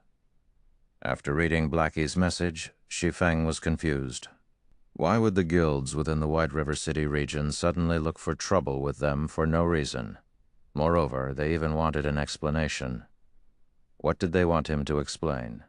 However, Shi Feng did not pay further attention to this matter. It would be better for him to get the details after he returned to White River City. He took out the 7 Luminaries crystal, teleporting to White River City. Level 10 monster area, White Sand Ruins. A 40-man elite team was currently clearing Level 10 desert twin-headed snakes. Every member of the team took action in an organized fashion, and very quickly, the team dispatched all of the tens of desert twin-headed snakes, turning them into an abundance of EXP. This elite team belonged to the guild Martial Union chased out of Redleaf Town by Shi Feng. Meanwhile, the leader of this team, none other than Unstable Devastation. "Boss Unstable, the deed is done. I've already told them the conditions, pros and cons. At that time, we'll share the secret Shi Feng used to reach level 10 quickly. Currently, there are a total of 8 unrated guilds that have agreed to enter our little alliance. An assassin came running, reporting." "Good, you've done well." Unstable Devastation laughed with a smirk on his face. He then said confidently, "Yi Feng, you are the one courting death. You actually dared ignore my words. Now, the entire White River City region has discovered the leveling secret you used to reach level 10. I've also established my own alliance. Whether you reveal that leveling secret or not, you will be finished." When Shi Feng had utterly rejected him, Unstable Devastation had been sent into a daze for a long time. He did not think that Shi Feng would act so decisively. However, since Unstable Devastation could not control Shi Feng through threats, he could only use a more strenuous method to deal with Shi Feng, publicizing the matter about this secret to all of the other guilds. Now that the competition between the various large guilds was so intense, every one of these guilds worked towards swiftly raising their members' levels to level 10. Meanwhile, Shi Feng possessed a leveling secret that could allow these guilds to achieve such a feat. So these various large guilds would naturally want it. After all, while the other guilds still worried over the matter of reaching level 10, Shi Feng's entire team was already level 10 and currently developed themselves further in White River City. Their situations were worlds apart. Currently, Shi Feng's team occupied all of the resources available in White River City. With that access, they could increase the gap even further. By the time the majority of the players in the White River City region entered White River City, Shi Feng's team may already occupy all the high-level resource areas available in the city. How were other players supposed to mingle in White River City then? That was to say, if any guild could obtain Shi Feng's leveling secret, they would become a tyrant in White River City in the future. With such a temptation in sight, who could resist? Not to mention Shi Feng was merely an independent player. He did not have the protection of any major power. God's domain was still not kind enough to allow a weakling exclusive monopoly on treasures. With treasures up for grabs, how could any of these guilds let go of this chance?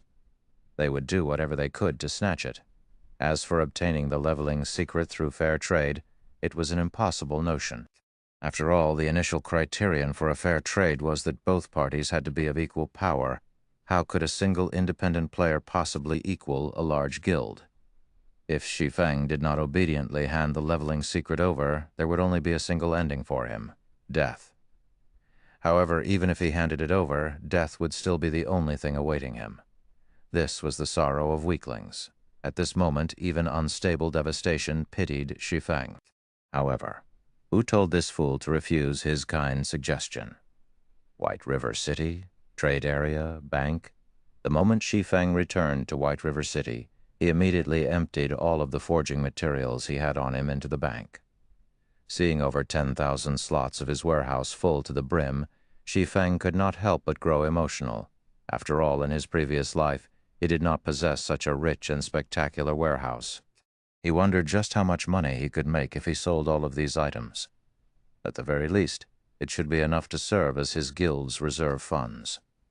In actuality, Shi Feng's current fame could allow him to establish a guild easily. However, Shi Feng chose to do it surely, but steadily. He should first deal with the welfare of the guild. After finishing that, the guild he established would shock the world, and no power out there would be able to touch them.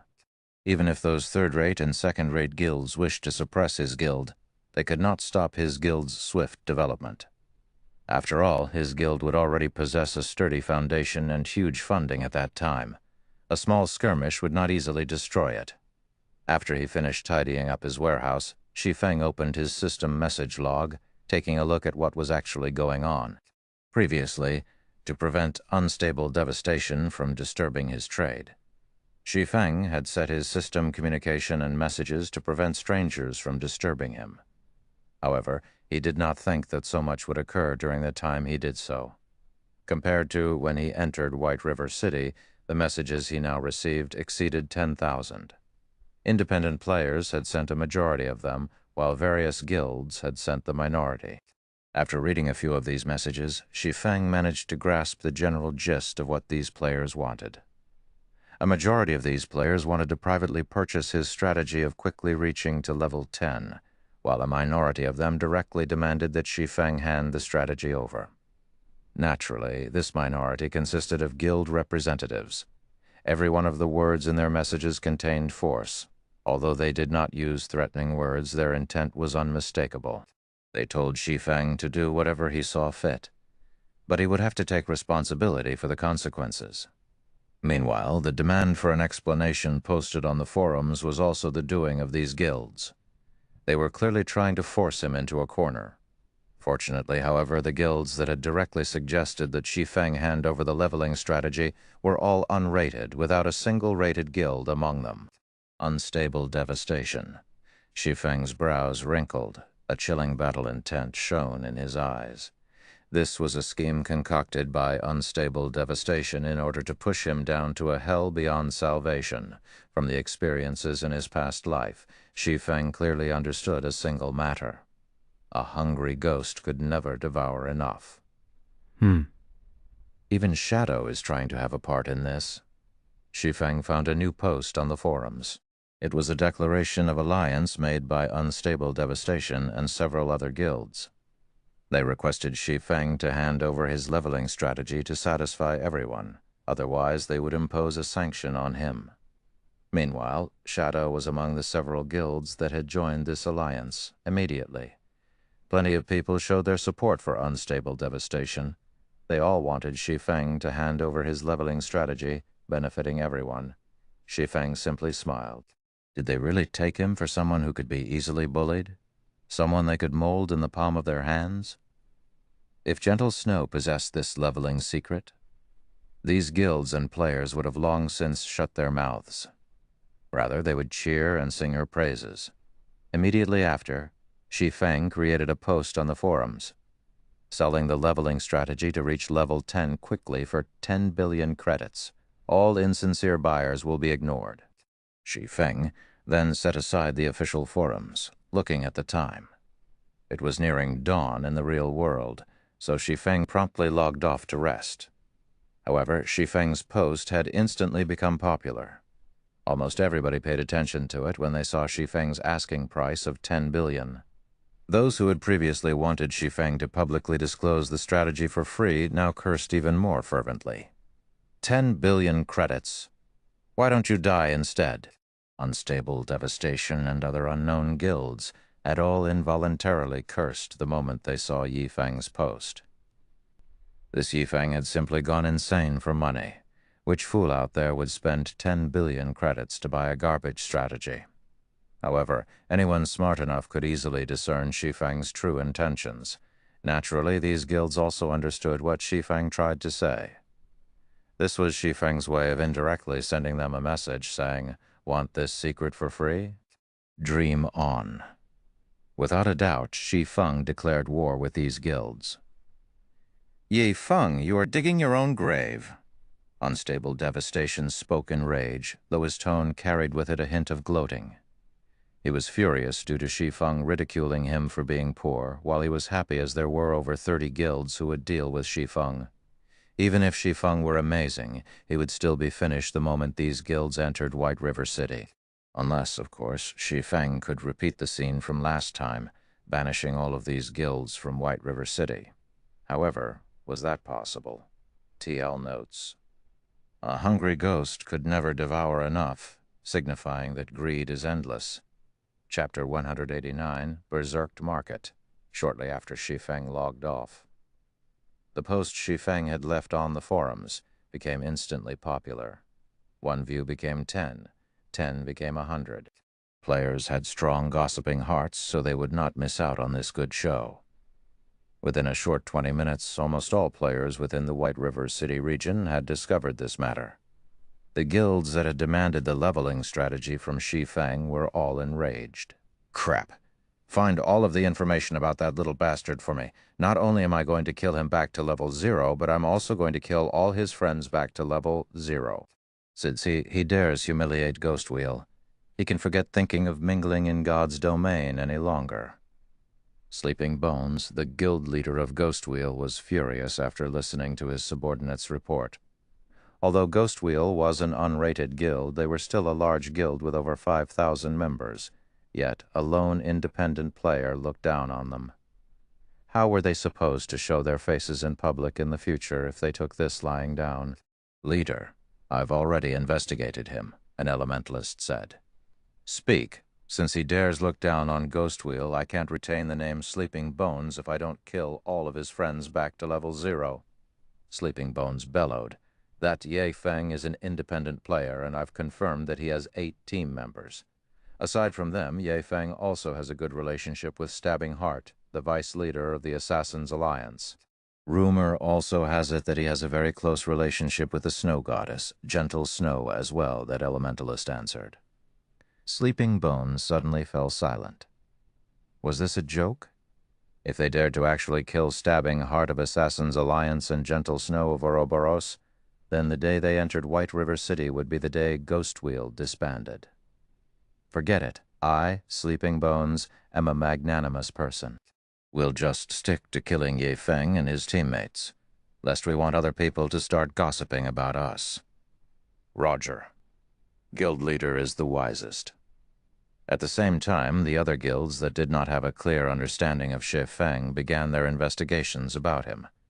They were prepared to properly deal with him the moment they entered White River City. Meanwhile, on the forums, players were currently discussing this incident. They all felt that White River City's battle of the century was about to begin. This fellow brother Yi Feng, simply too awesome. Isn't he trying to oppose those various guilds? He is just overestimating himself. Who does he think he is? When these guilds enter White River City, it will take no effort for them to destroy him. What do you know? Yi Feng is a god-ranked expert. Previously, he turned Martial Union upside down, while Martial Union could do nothing against him. They were even chased out of Red Leaf Town. Now Yi Feng is even facing off against so many strong powers. He is truly my generation's role model. What's so amazing about that? I could do it as well. Don't forget, that incident happened in a town. The various large guilds' strength scattered. How many members could they possibly have in a single town? It was only natural that they were defeated. There were many players browsing the forums. However, a majority of them did not feel optimistic about Shi Feng's chances. They were especially confused about Shi Feng's actions. Just how stupid could Shi Feng be to actually dare taunt the guilds? Was he not afraid of these guilds taking revenge and killing him back to level 0? Along with the growing intensity of the discussions, the so-called God-ranked expert had also become a courageous fool.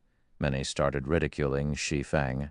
Just when the forums reached their zenith, Shi Feng's White River City guidebook post revealed itself the moment the preset time arrived. The post's appearance caused a massive ripple effect. The White River City guidebook was undeniably what various large guilds needed the most right now. A few level 9 independent players also urgently needed it.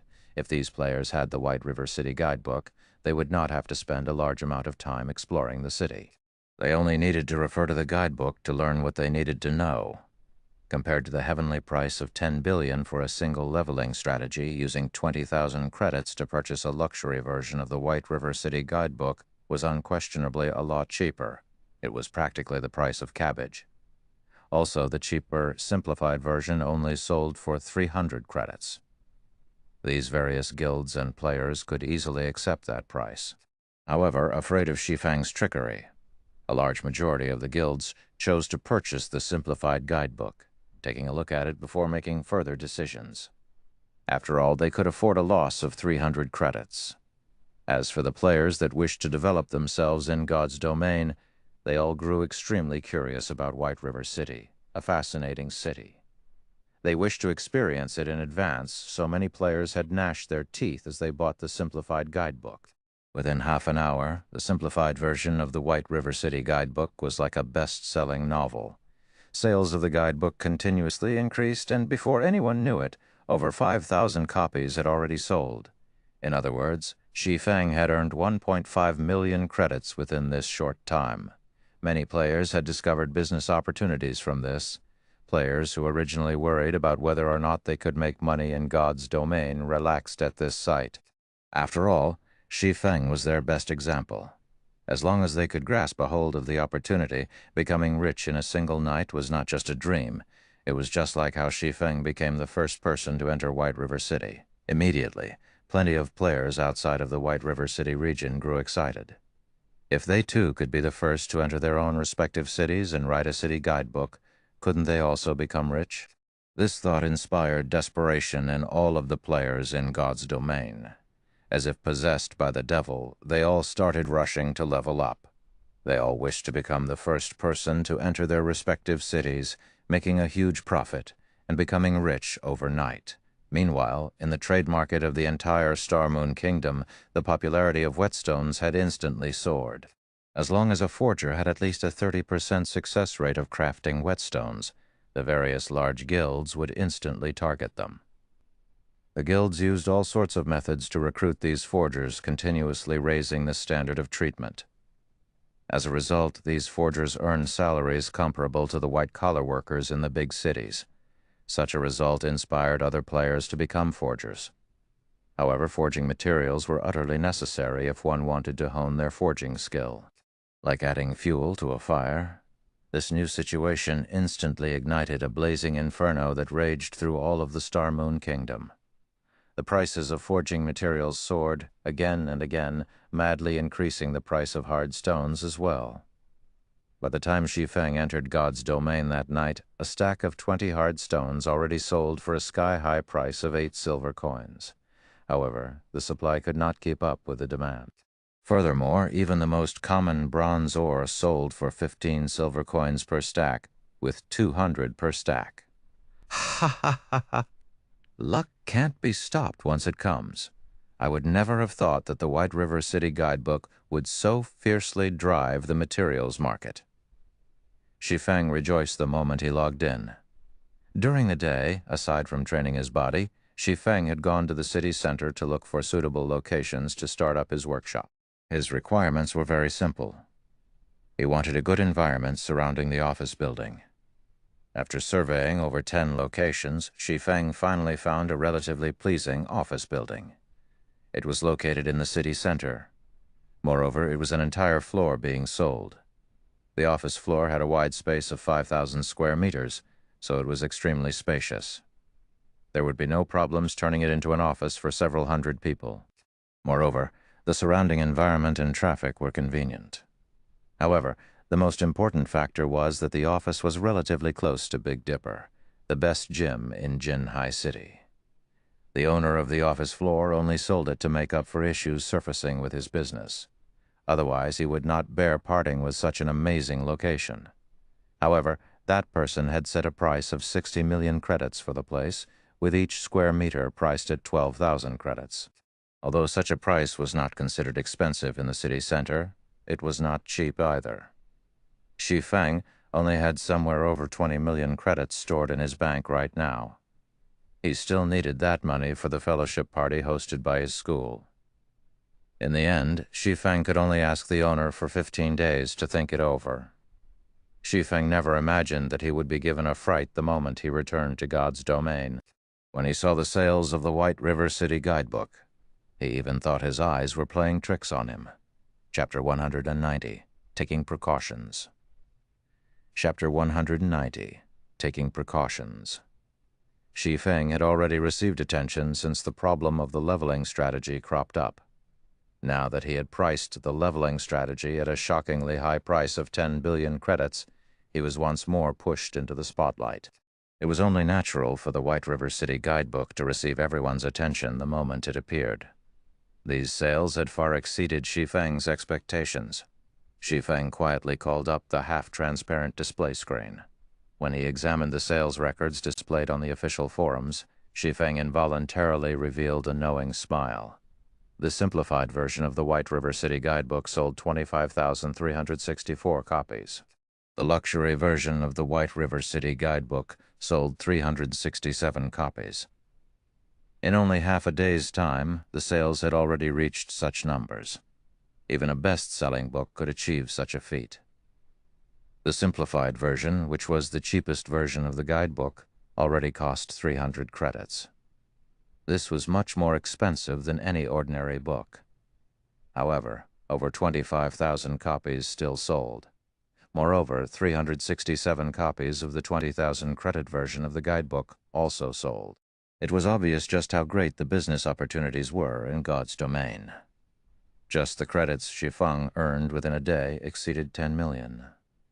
It was practically faster than robbing a bank. Of course, the main contributor to such success was Shi Feng becoming too eye-catching and famous, even if most of it was infamy. Moreover, along with the passing of time, the sales of the White River City Guidebook would still increase. Although Shi Feng won't be earning as much as he was now, his daily earnings would still be considerable. Originally, Shi Feng estimated his earnings from the guidebooks would be around several million credits.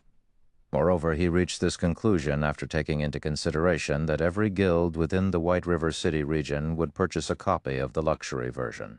However, the conversation records on the forums made it clear that it wasn't just players within the White River City region paying attention to the guidebook.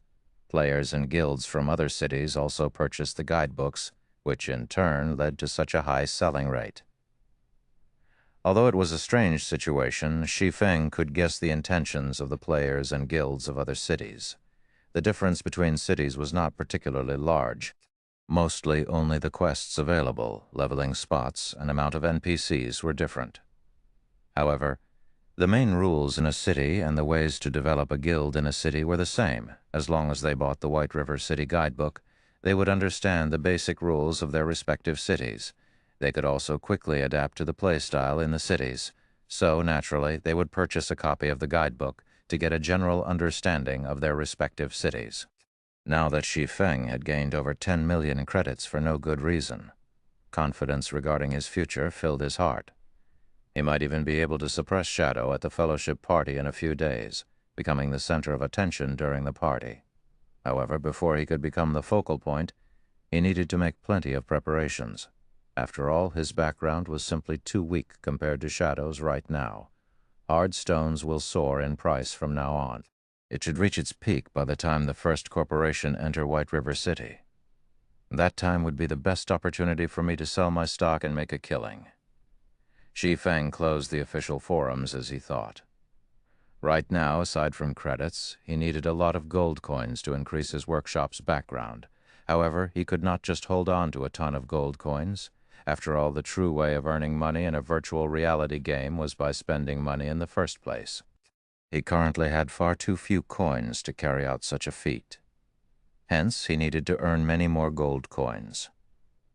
Right now, becoming enemies with that many unrated guilds had placed quite a pressure on Shi Feng. Although these guilds were not much of a threat to him as a lone player, he still wanted to establish his own guild in the future.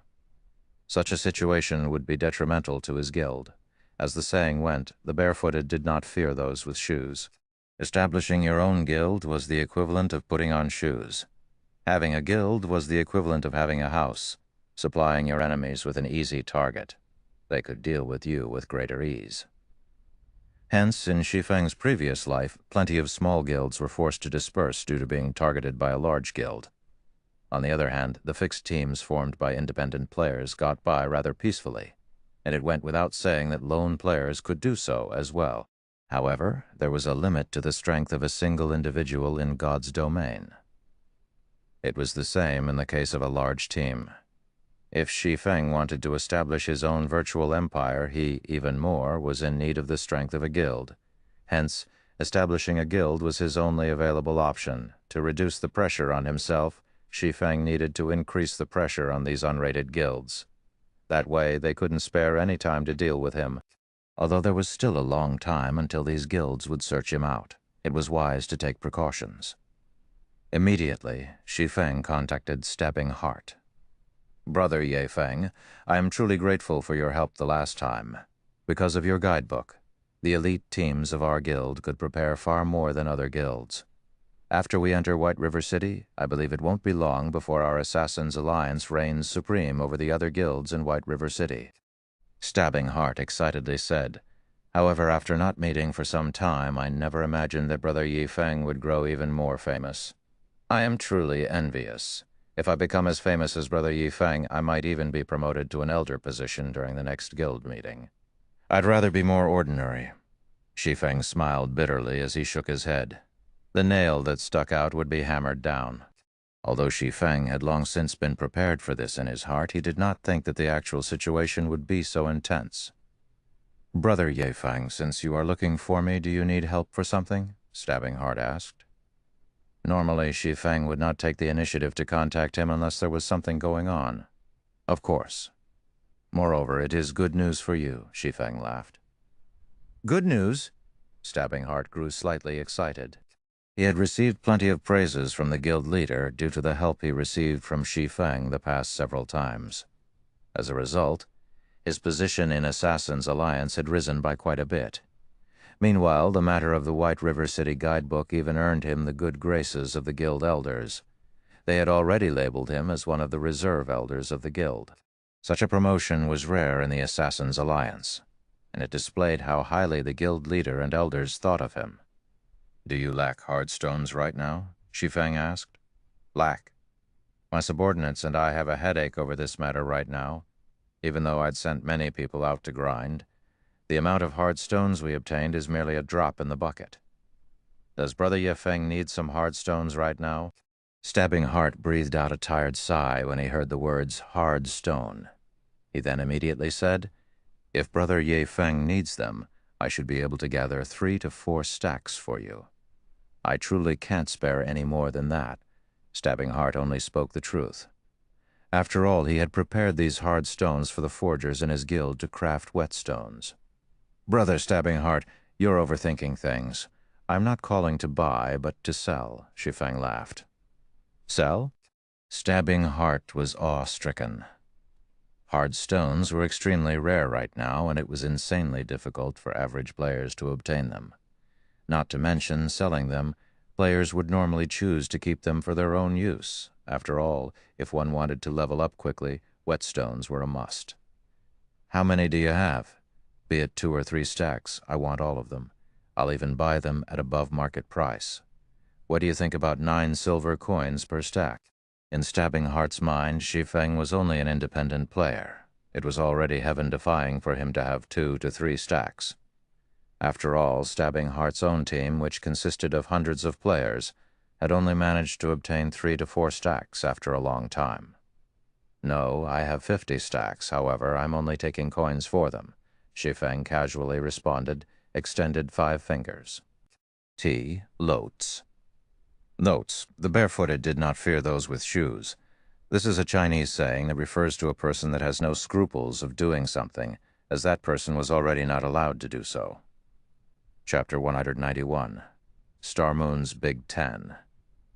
Chapter 191, Star Moon's Big Ten. Chapter 19:1, Star Moon's Big Ten. Stabbing Heart immediately froze in shock when he heard that Shi Feng had 50 stacks of hard stones. The entire Assassin's Alliance could not even manage to gather up 5 full stacks. Yet Shi Feng said he had 50. 50 stacks of hard stones were used to craft whetstones. Even if the forgers crafting them had slightly lower success rates, it could allow all the elite players in the Assassin's Alliance to reach level 10, entering White River City. Brother Yi Feng, you're not tricking me, right? Do you really have 50 stacks? Stabbing Heart asked doubtfully. It was not that he did not trust Shi Feng, but this number was simply too huge. Even a first-rate guild in a town could not offer up that many. It would be impressive if they could even gather 6 to 7 stacks, naturally. Since when have I joked around before? Shi Feng shook his head, laughing.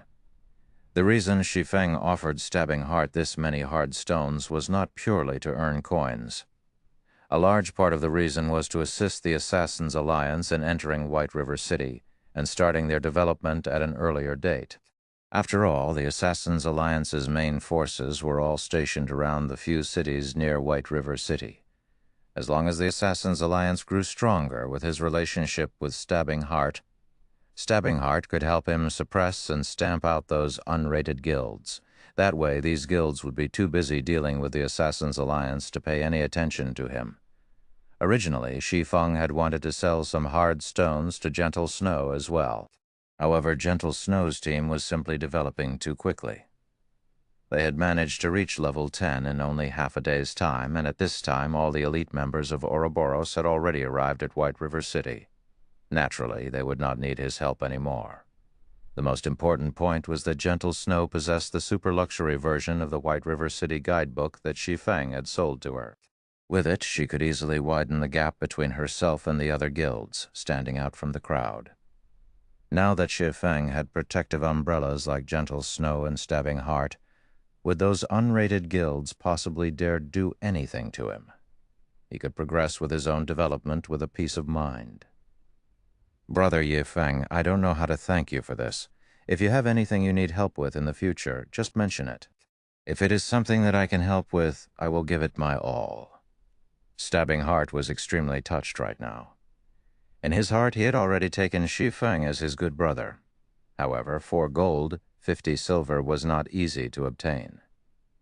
He needed some time to gather the liquid funds from the other towns and collect some from the money-farming team. Although it was a large expenditure, with 50 stacks of hard stones, Stabbing Heart could allow the team in Red Leaf Town to be the first team out of all the other team in the Assassin's Alliance to enter White River City. At that time, he would receive a promotion in the guild once more. He might even become an elder of the Assassin's Alliance. Meanwhile, such an achievement was only possible due to Shi Feng's help. Although Stabbing Heart felt slightly ashamed of himself for not being of great help to Shi Feng, he had already decided that once he entered White River City, he would fully support Shi Feng. Whoever dared to go against Shi Feng would go against him as well. When will you send someone over to Red Leaf Town to conduct the trade? Shi Feng asked. As long as you are free, any time is good, Stabbing Heart answered. All right. I have something I need to ask you. Do you know the current whereabouts of the team from Martial Union led by Unstable Devastation? Shi Feng felt that, since he was going to make a trip back to Red Leaf Town, he might as well look for Unstable Devastation to extract his revenge. This I know. They're currently at the White Sand Ruins. Are you planning on taking revenge on them? I'll call some men over to go with you. They have quite a few of players on their side, so it would be dangerous for you to hunt them by yourself. Stabbing Heart was slightly surprised.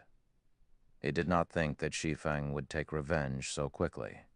Moreover, he was even going to deal with the elite team led by Unstable Devastation directly. After all, that elite team formed after Unstable Devastation merged the elite teams from 5 different towns. The number of elites in that team even far exceeded that of Stabbing Heart's own elite team, so it would not be easy to deal with them. Thanks, but I wish to deal with my own matters by myself. Let's meet up in front of Red Leaf Town's bank in 20 minutes. Shi Feng thanked him. All right, I'll send some men to investigate Marshall Union's exact location. At that time, I'll pass on their exact whereabouts to you, along with the 4 gold, 50 silver. Stabbing Heart naturally knew of the arrogance of an expert, so he did not pursue the matter.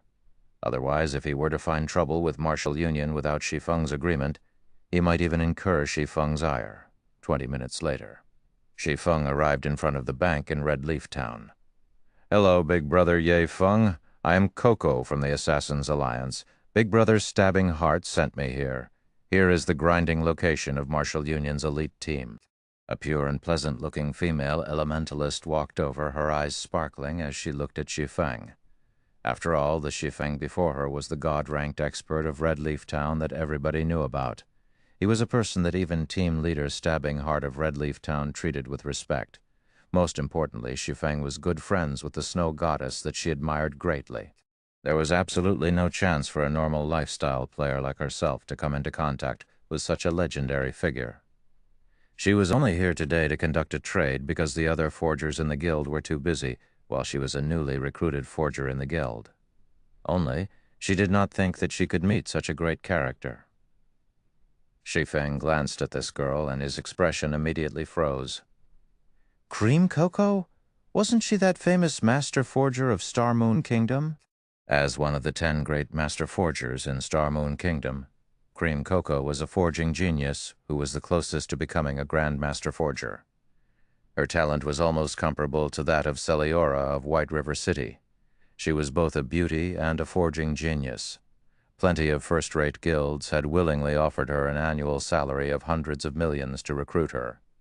Unfortunately, she rejected them all, one after another, as she wanted to stay in the third-rate guild, Prayer Temple. Rumor had it that she had done so to repay a debt of gratitude, as Cream Coco was relatively clumsy during her early days, causing her success rate to be abysmally low. Due to her clumsiness, plenty of guilds had refused to accept her. In the end, Prayer Temple was the only guild that had accepted and nurtured her, so she did not wish to leave them. Unfortunately, even with such a genius master forger in their guild, Ouroboros still destroyed Prayer Temple in the end. As a result, Cream Coco chose to join World Dominators, a first-rate guild in direct opposition of Ouroboros, to take revenge on the first-rate guild. However, why was Cream Coco in the Assassin's Alliance right now? Shi Feng was slightly confused, as Prayer Temple's main force was not located in White River City, but in the capital city, Star Moon City. It was also the reason why Ouroboros destroyed them. Could it be that after being ignored by the Assassin's Alliance, she chose to head to Star Moon City to develop herself after she reached a higher level, which then led her to Prayer Temple? Shi Feng could only make guesses. If the Assassin's Alliance found out that they had chased away a master forger during their early days in God's domain, they might even kill themselves in regret. Big Brother Ye Feng? When Cream Coco discovered that Shi Feng stared at her sternly, she couldn't help but panic. Only now did Shi Feng regain his senses. His actions could not be considered overreacting, as a top-tier master forger was simply too important to a guild. However, he couldn't just try to recruit Cream Coco to his group. After all, Cream Coco was still a member of the Assassin's Alliance right now. His only option at the moment was to wait for Cream Coco to leave the Assassin's Alliance before trying to recruit her. Oh, it's nothing. Here are the 50 stacks of hard stones. Shi Feng immediately traded the 50 stacks of hard stones to Cream Coco. When Cream Coco saw the 50 stacks of hard stones in her trade window, her eyes widened in shock. She did not even dare believe her own eyes. Right now, it was hard to even purchase 1 or 2 hard stones. Yet, Shi Feng had easily managed to bring out 50 stacks. It was no wonder why team leader Stabbing Heart was so respectful to Ye Feng. As expected, he was a figure that average players like her could only look up to. Soon after the trade completed, Shi Feng departed from Red Leaf Town, heading towards the White Sand Ruins. However, he did not add Cream Coco as a friend, as such an action might cause a change to the track of history, causing Cream Coco to instead stay with the Assassin's Alliance. If that happened, he would definitely cry with regret. Hence, he would let history repeat itself without his interference. Now that he knew Marshall Union's precise location, he would immediately teach unstable devastation the consequences of becoming his enemy. Chapter 192, Wild and Domineering. Chapter 192, Wild and Domineering. White Sand Ruins as a key location for players to reach level 10, the level 9 players from the surrounding towns would naturally come here to level up. Not only did this place possess level 10 monsters, which were a better source of EXP, there were also plenty of quests in this region. Moreover, a majority of them rewarded high amounts of EXP, and some high-level quests even gave out bronze-ranked or above equipment. It was especially true for the newly discovered Stonehammer Town. It was practically a heaven for players. As long as one's reputation in Stonehammer Town reached a certain degree, they could purchase level 10 bronze and mysterious iron equipment at extremely low prices. It was impossible to find such treatment in other towns. Thus, White Sand Ruins became the mainstream leveling location for level 9 players. Naturally, guilds like Martial Union would not miss out on such a great location. Ever since Shi Feng had killed Unstable Devastation in Red Leaf Town, Unstable Devastation had immediately escaped to this place to level up. After a period of hard work, Unstable Devastation had finally managed to get back to level 9. He was also not far from reaching level 10. Yea, Feng, just you wait. The day our alliance of guilds enter White River City will be the day of your funeral. Unstable Devastation silently cursed as he killed a level 10 three-tailed scorpion. Although he had exposed Shi Feng's secret, and Shi Feng provoked and angered the other guilds, there had yet to be a person that could do a thing to Shi Feng. Moreover, not only was Shi Feng living comfortably, he was even earning a large sum of money right now. This envious situation of Shi Feng's had driven Unstable Devastation to near insanity, and he silently questioned why he couldn't enjoy such fortune.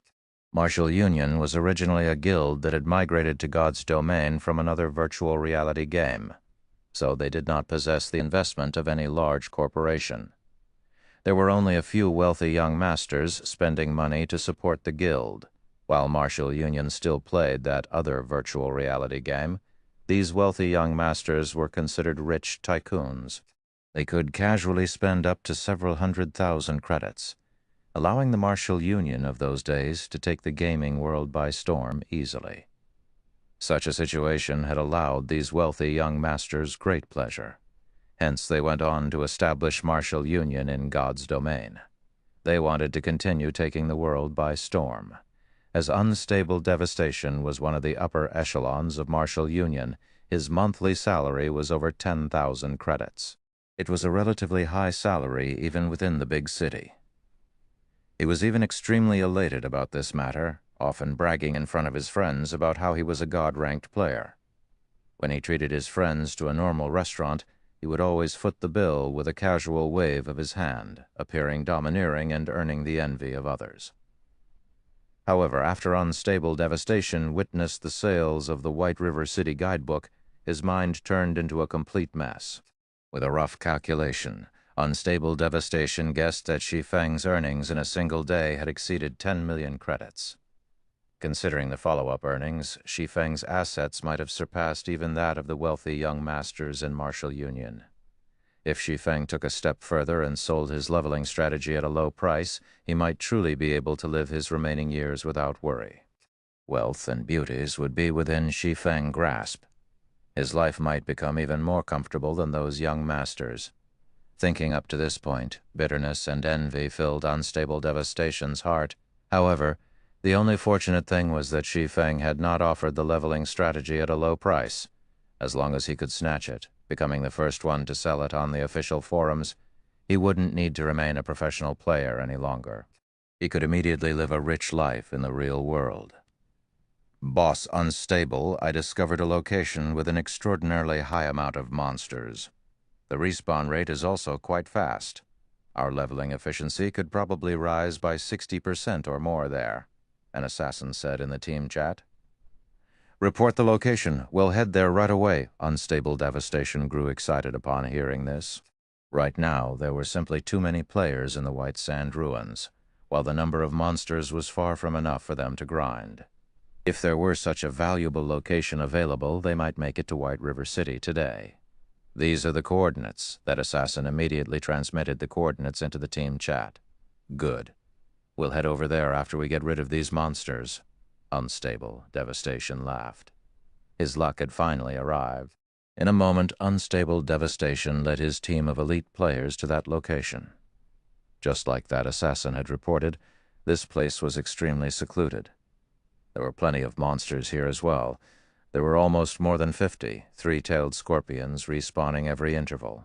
To a large elite team like theirs with over 100 players, this place was certainly a worthwhile grinding spot.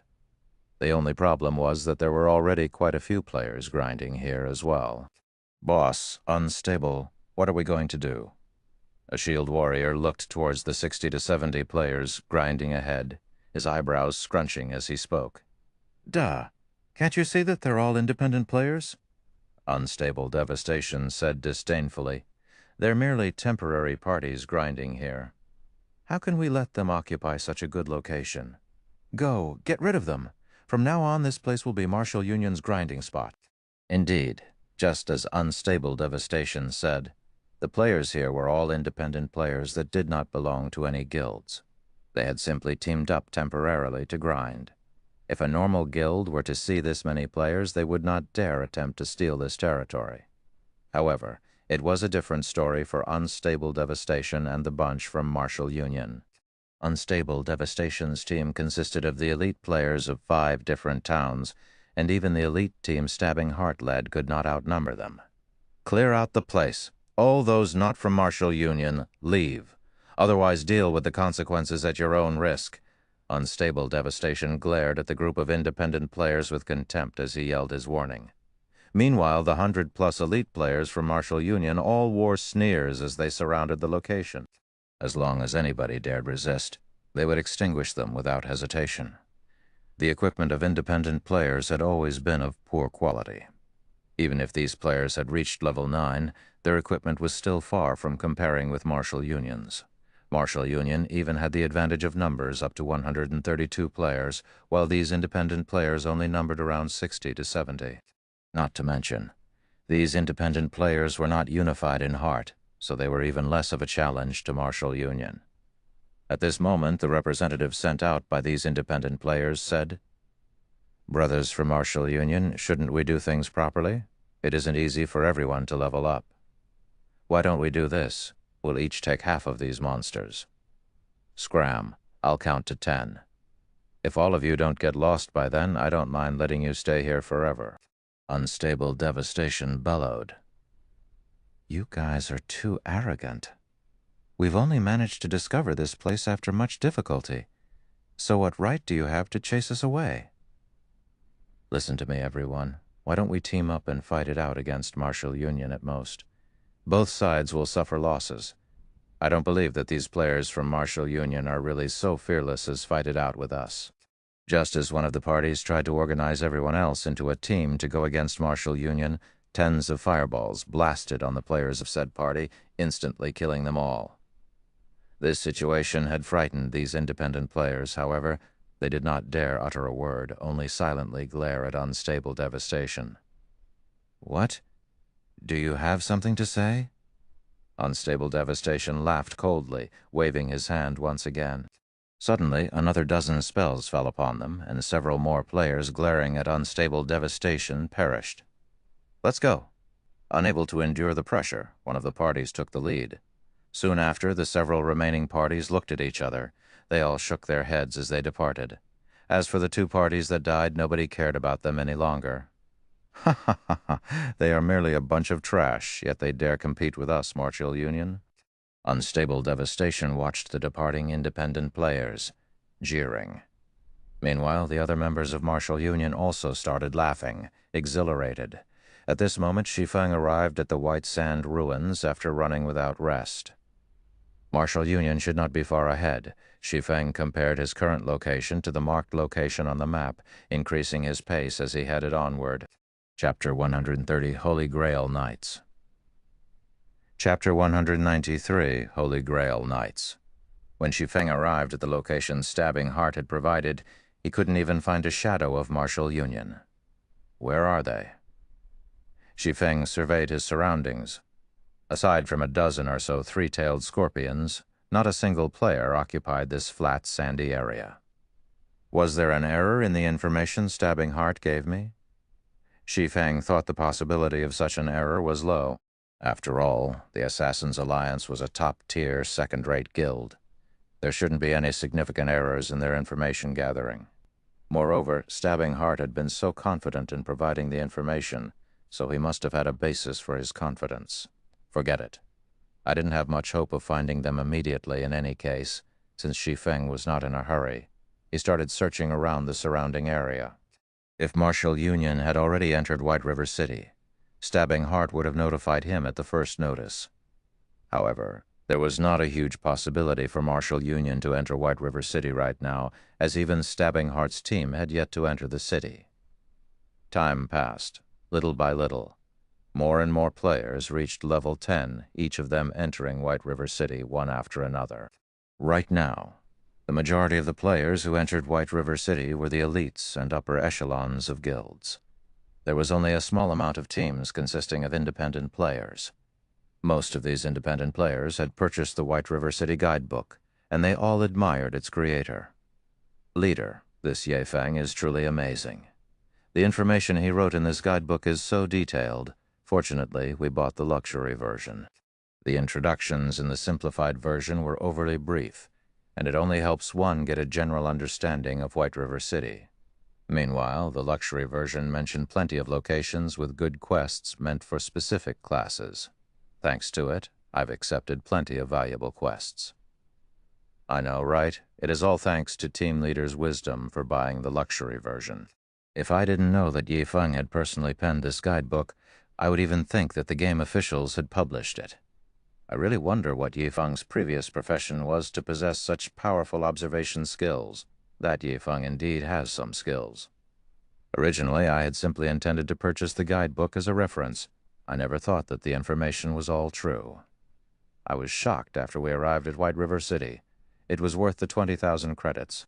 If it were up to me, I wouldn't willingly sell this information even for 50,000 credits. Not only does the information require time to arrange, but this is also first-hand information.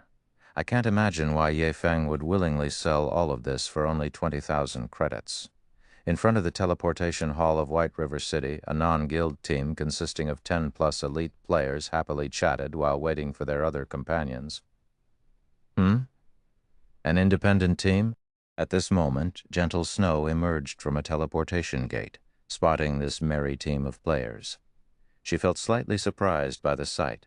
At this time, aside from those elite teams of large guilds, there was even an independent team who had reached White River City. This was an extremely rare sight, and it illustrated this team's strength. I know who they are.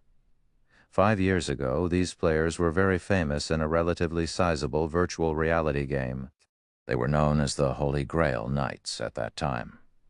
Although they aren't a guild, and their numbers never exceeded 100 players, every member of their team was extremely skilled. Their battle prowess was extremely frightening. Their leader, Warwolf, even had the reputation as the strongest warrior in the game. During those days, not a single guild in the game that dared provoke them. However, for reasons unknown, their team disbanded, and plenty of their members stopped playing the game. The remaining players then went on to become the upper echelons or core members of first-rate and second-rate guilds. The Holy Grail Knights is a legend of sorts in the virtual gaming world now. When the shield warrior, Ghost Chop, who was knowledgeable about these independent players, saw the average-looking shield warrior standing amidst those players, his expression suddenly turned solemn. This person was indeed Warwolf, the past team leader of the Holy Grail Knights. Back in those days, Ghost Chop had admired and respected this man, thus he chose to play as a shield warrior as well. He then turned to Gentle Snow, slowly starting his recollection. I see. Gentle Snow could not help but notice Warwolf. 5 years ago, she had yet to experience virtual reality games. Hence, she did not know that such a person had existed. Snow, are you thinking of recruiting him into Ouroboros? Zhao Yoru asked with a smile when she noticed Gentle Snow's moved expression. Although this person seemed to lack spirit at first glance, He seemed as deep and profound as an ocean at the same time. Moreover, the equipment he's wearing is all mysterious iron rank, though his weapon slightly lacks, as it is not secret silver rank. However, it should be extremely difficult for an independent team to have such a geared shield warrior, so it clearly displays how powerful the members of this team are. Meanwhile, a team leader capable of leading such a team is not a simple character. If we can recruit him, it should be of great help to our future dungeon raids. Gentle Snow did not directly deny Zhao Yueru's question. Her previous intentions of recruiting Shi Feng as a subordinate were already dashed. Unfortunately, she could not see through Shi Feng, as Shi Feng's entire being was shrouded in mystery. The guidebook he had sold her further solidified this fact. She was greatly shocked when she arrived at White River City. Using the luxury version of the guidebook as a comparison, Gentle Snow came to fully understand the value of the exclusive guidebook Shi Feng had sold to her. If the other first-rate guilds discovered this guidebook, they might even start an all-out war with Ouroboros to snatch it away. Gentle Snow had estimated the true value of this guidebook to be 5 million credits or more. After all, within the super-luxury guidebook, there was information pertaining to the problems one would usually face when developing a guild. The guidebook also touched on the topic of how to develop and strengthen a guild. Moreover, it mentioned the daily quests available that could raise a person's reputation in White River City. Such information could allow them to surpass the other guilds greatly, and that was not something that could be purchased with a measly 5 million credits. Even now, Gentle Snow did not dare reveal this information to any other person. She did not wish to bring a calamity upon herself. Due to this reason, Gentle Snow had become fully aware of just how much of a danger Shi Feng was. If she was already in so much danger just by becoming friends with him, what kind of consequences would she have to face if she accepted him as her subordinate? Gentle Snow no longer dared dwell on the consequences. Shi Feng's provocation of tens of guilds presented a prime example. Fortunately, they were all unrated guilds, as the leveling secret did not hold much attraction to the true major guilds. After all, the upper echelons of these guilds knew many secrets, and they had a great understanding of God's domain. These guilds were much stronger than those half-assed, unrated guilds. There were no bugs in God's domain. Even if there were one, the system would discover and correct it immediately. If there truly were a leveling secret, the only possibility was killing monsters of a higher level or carrying out high-level quests to obtain massive amounts of EXP. Only experts or players with exceptional equipment could achieve the former. As for the latter, it was clearly an unrepeatable situation because such high-level quests would have great limitations and rarity. Not everybody could receive such quests. They might even be rare or unique quests. Thus, all of the rated guilds did not have a particular interest in this secret that was not really a secret. On the contrary, they were much more interested in the White River City guidebook. However, since Shi Feng had wisely offered the information for sale, these rated guilds would naturally not look for trouble with Shi Feng. They also did not have so much time on their hands, unlike those half-assed guilds. Shi Feng belonged to a category of people so intimidating that they possessed few friends. To put it another way, without sufficient strength, friendship with Shi Feng was an extremely dangerous endeavor. As for the werewolf before her, there was not much danger in building a friendship with such a person. Moreover, with such great strength, it would be an utter loss not to recruit him. Go. Let's go and strike up a conversation with them, then. Seeing that all the members of her team were already present, she opened her mouth and spoke. Chapter 194, Flame Demon. Chapter 194, Flame Demon, White Sand Ruins. Martial Union is simply too much. They don't respect any of us, independent players at all. When I grow stronger, I'll take revenge on those bastards.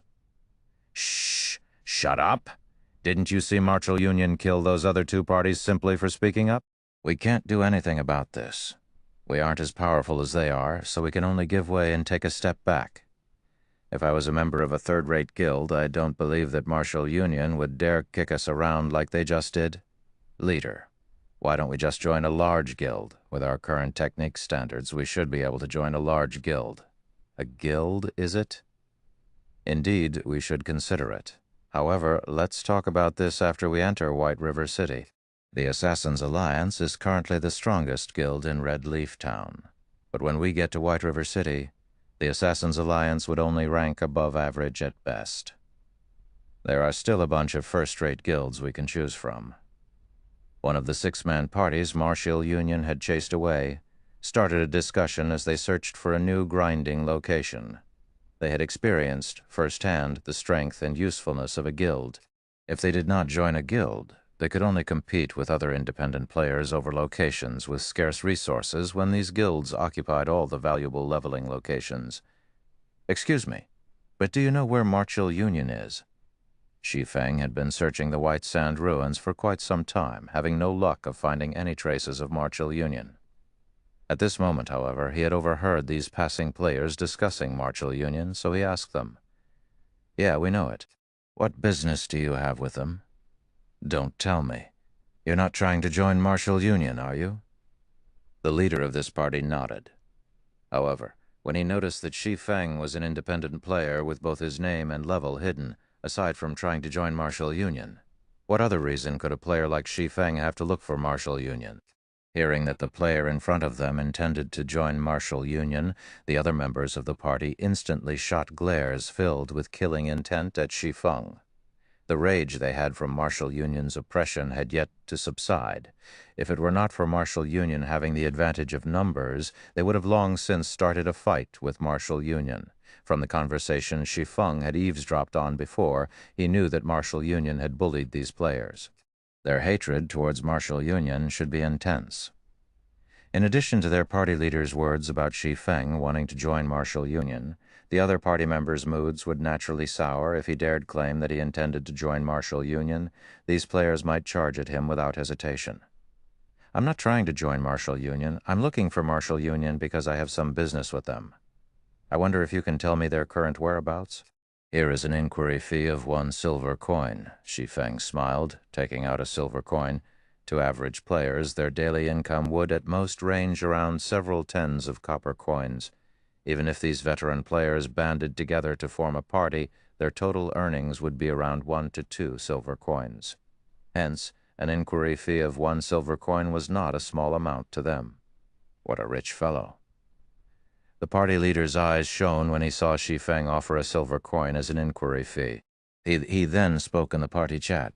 Brothers, this is a fat sheep. If we harvest him and earn some money, we might be able to cover the repair fees for all our weapons and equipment. Do we kill him or not? Kill him. Why shouldn't we kill him? This bastard is obviously related to Martial Union. As long as it's someone related, we can't let them off.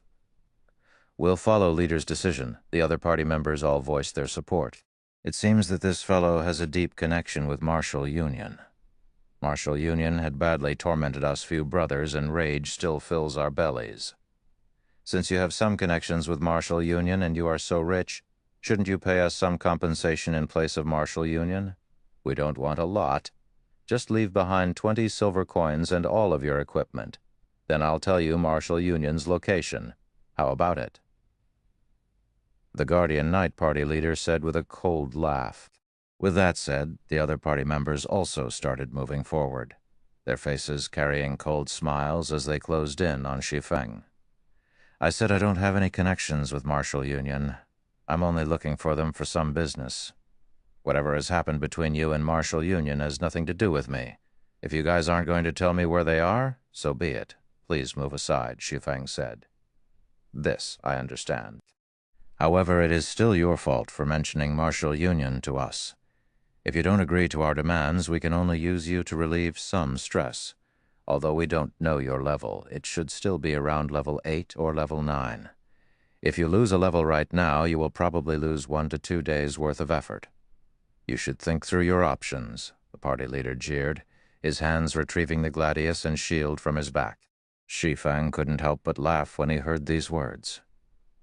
Pitiful people were bound to have a hateful side to them.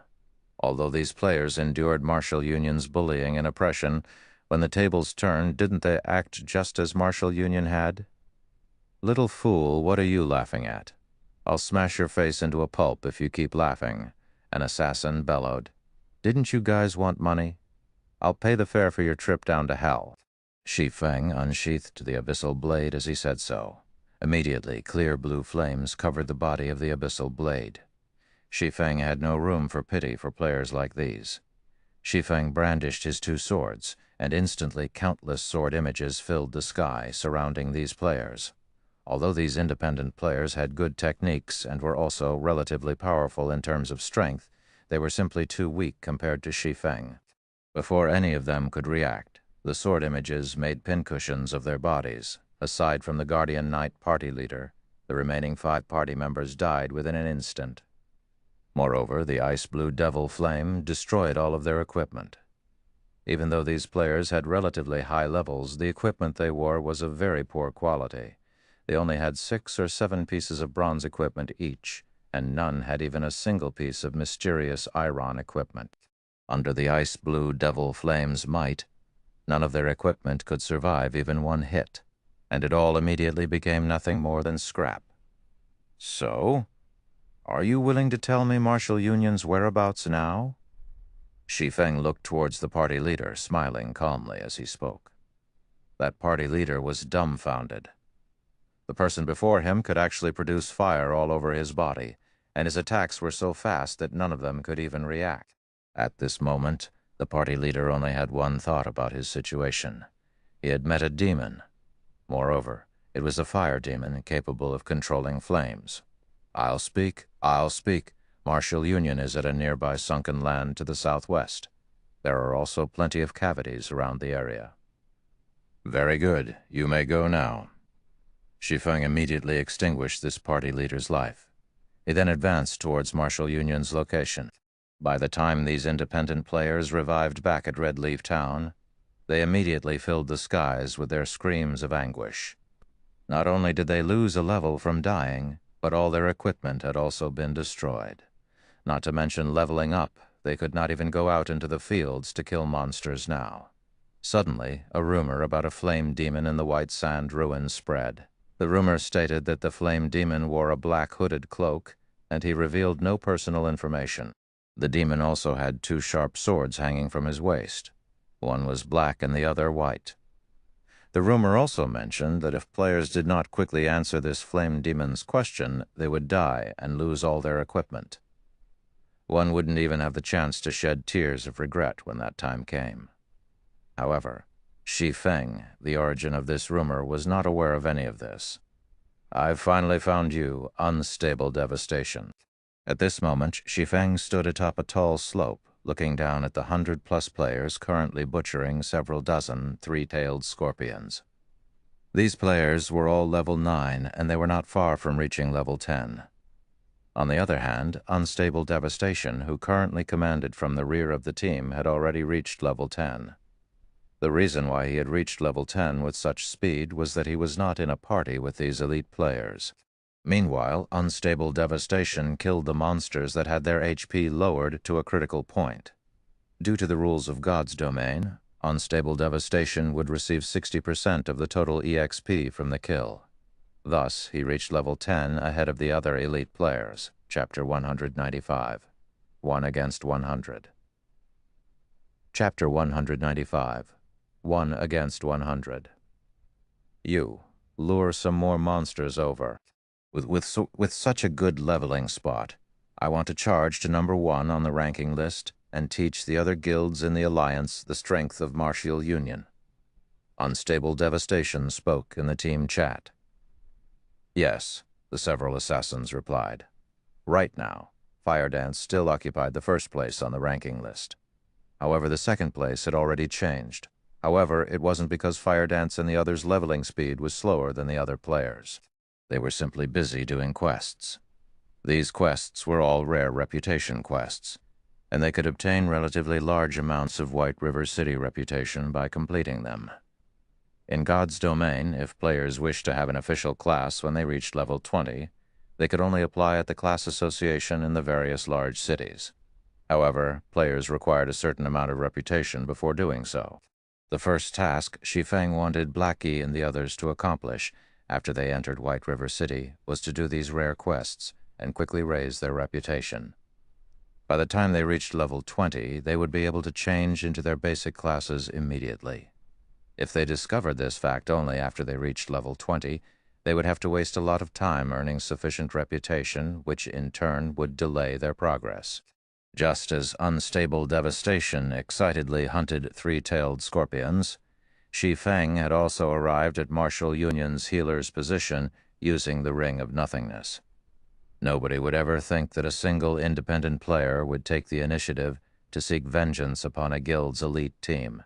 After all, this was simply an overestimation of one's own abilities. However, Shi Feng dared to do just that because of his sufficient strength. Unstable devastation was level 10, and the others present were all level 9. There was a 5-level gap between them and Shi Feng. Moreover, equipment that could ignore an opponent's levels were extremely rare at this stage of the game. These conditions allowed Shi Feng to easily sweep the floor with this group of level 9 players. Just as the healers of Martial Union were about to replenish the HP of the frontline players, Shi Feng suddenly appeared before them. Shi Feng cast Thundering Flash, the skill instantly devouring the group of panicked healers. Frightening damages of over -500 appeared on every healer's head, and some even received critical hits of over -1,000 damage.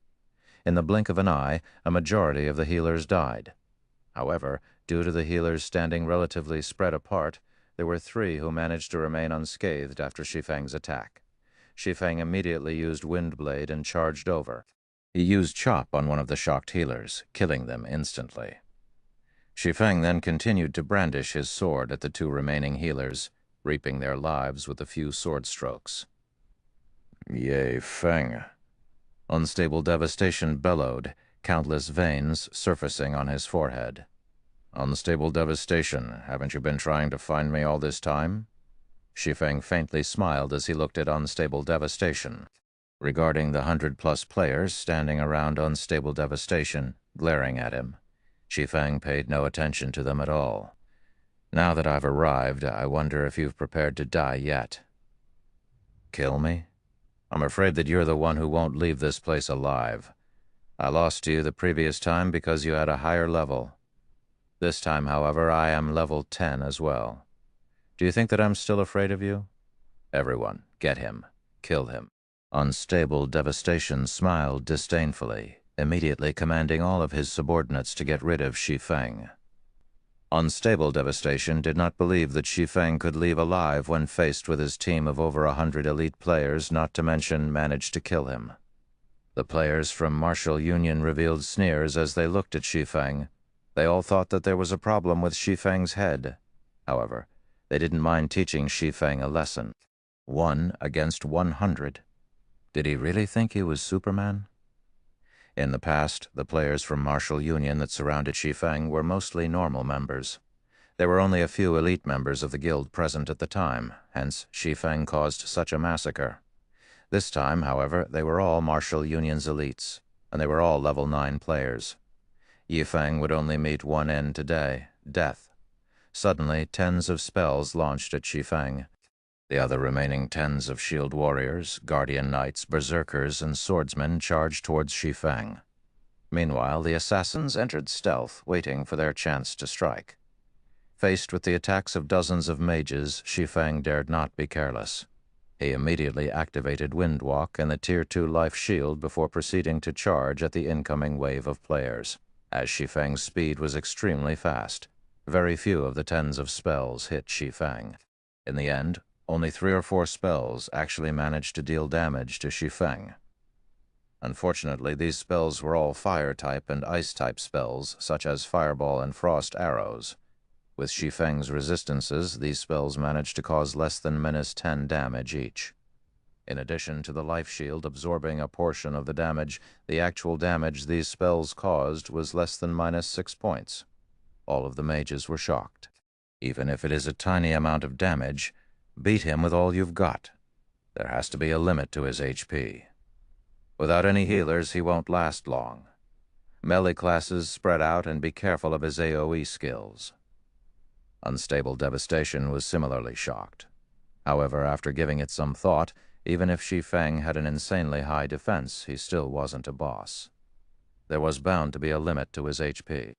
even if they only dealt damage in the single digits. With tens of them continuously attacking, how long could Shi Feng last? Watching his HP fall continuously, Shi Feng clearly understood that he could not hold on for much longer.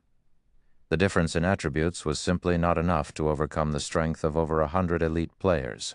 Almost when the distance between Shi Feng and the crowd from Martial Union shrunk to less than 20 yards, Shi Feng took out an intermediate frost grenade, tossing it at them.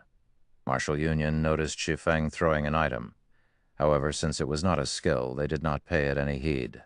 Instantly, the intermediate frost grenade exploded, releasing a shroud of cold air covering a 12-yard radius. The cold air froze the players for 3 seconds and dealt minus 400 damage to every one of them. The shroud of cold air swallowed more than half of the melee players.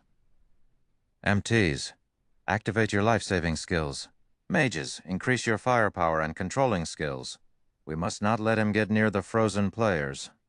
Unstable Devastation hurriedly shouted. The Shield Warriors and Guardian Knights immediately activated their shield walls and protection blessings respectively after receiving the command. However, deep in their hearts, they were extremely clear that these skills were absolutely useless in front of Shi Feng. They merely used these skills in the hopes that, with their increased durability, Shi Feng would instead choose to go for the other players first. Meanwhile, the mages standing at the rear line started casting controlling spells, one after another.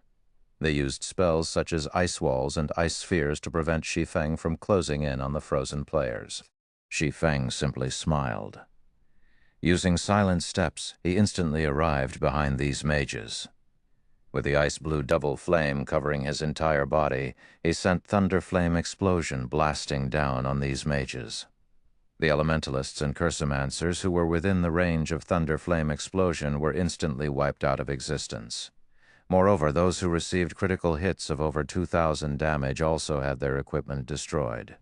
Few elementalists with quick reactions had immediately activated Frozen Circle, coupled with a blink. They intended to slow Shi Feng down as they fled for their lives. Unfortunately, Shi Feng reacted even faster than they did. He activated Defensive Blade and Dark Violent Dance. Gaining immunity to the frozen circles, Shi Feng waved the flaming abyssal blade in his hand. Streak of deep blue flaming sword aura landed on one of the escaping elementalists 10 yards away, dealing over minus 1,000 damage, and instantly killing him. Simultaneously, the 2 summoners in front of him also received damage from the attack, instantly losing over 400 HP. Shi Feng then continued with a barrage of attacks. As a result, deep blue flames annihilated the mages within a 15-yard radius. "Kill him! Don't be afraid! We have more men on our side!" He only has half of his HP remaining. Although Shi Feng only had half of his HP remaining right now, Unstable Devastation had lost much of his confidence. Even so, he did not stop sending out streak after streak of frost arrows and fatal shots. However, Shi Feng had dodged every one of them. In addition to the sudden appearance of Shi Feng's flame transformation and terrifying AoE damage, Unstable Devastation already had the notion of escaping for his life. However, he needed to observe the situation further before he made his decision. "Half HP, is it?" Shi Feng calmly smiled. He then proceeded to take out his next trump card from his bag. Intermediate Recovery Potion instantly recovers 800 HP after use. Cooldown 1 minute. In White River City, players were only allowed to purchase 5 Intermediate Recovery Potions each day, and each bottle cost 3 silver coins. It was an item meant for a crucial time. Shi Feng downed the bottle, his HP instantly recovering to full. At this sight, Martial Union's players were instantly afraid. They had sacrificed dozens of players to take away close to half of Shi Feng's HP. Yet, Shi Feng's HP was full once again. Moreover, the scorching flame that surrounded his body greatly increased his battle prowess. Just by closing in on him, the durability of their equipment constantly fell. Faced with such a situation, their confidence instantly sunk into a bottomless pit. Chapter 196, Devastating Strike. Chapter 196, Devastating Strike. The elites of Martial Union, who had originally looked down on Shi Feng, had started to panic now. What did a full HP Shi Feng mean? Martial Union's elites already had the experience deeply ingrained into their bodies, so they understood what it meant. Compared to only losing a level after dying, their current situation was far graver. As they had spent all this time grinding monsters, their equipment and weapons' durability was almost depleted. If they received an attack from Shi Feng right now, that little durability would decrease even further, and their equipment and weapons might even be destroyed. This was much more frightening than simply losing a level. If they lost a level, they could recover it through grinding. However, it would be a different story if they lost the equipment and weapons they currently relied on. They had only managed to collect all these items after much difficulty, and compared to regaining a single level, it would be much more troublesome to recover these items. There was even the possibility that they could not recover these items at all. Ye Feng, don't go overboard. It won't be beneficial to either of us if you continue your actions.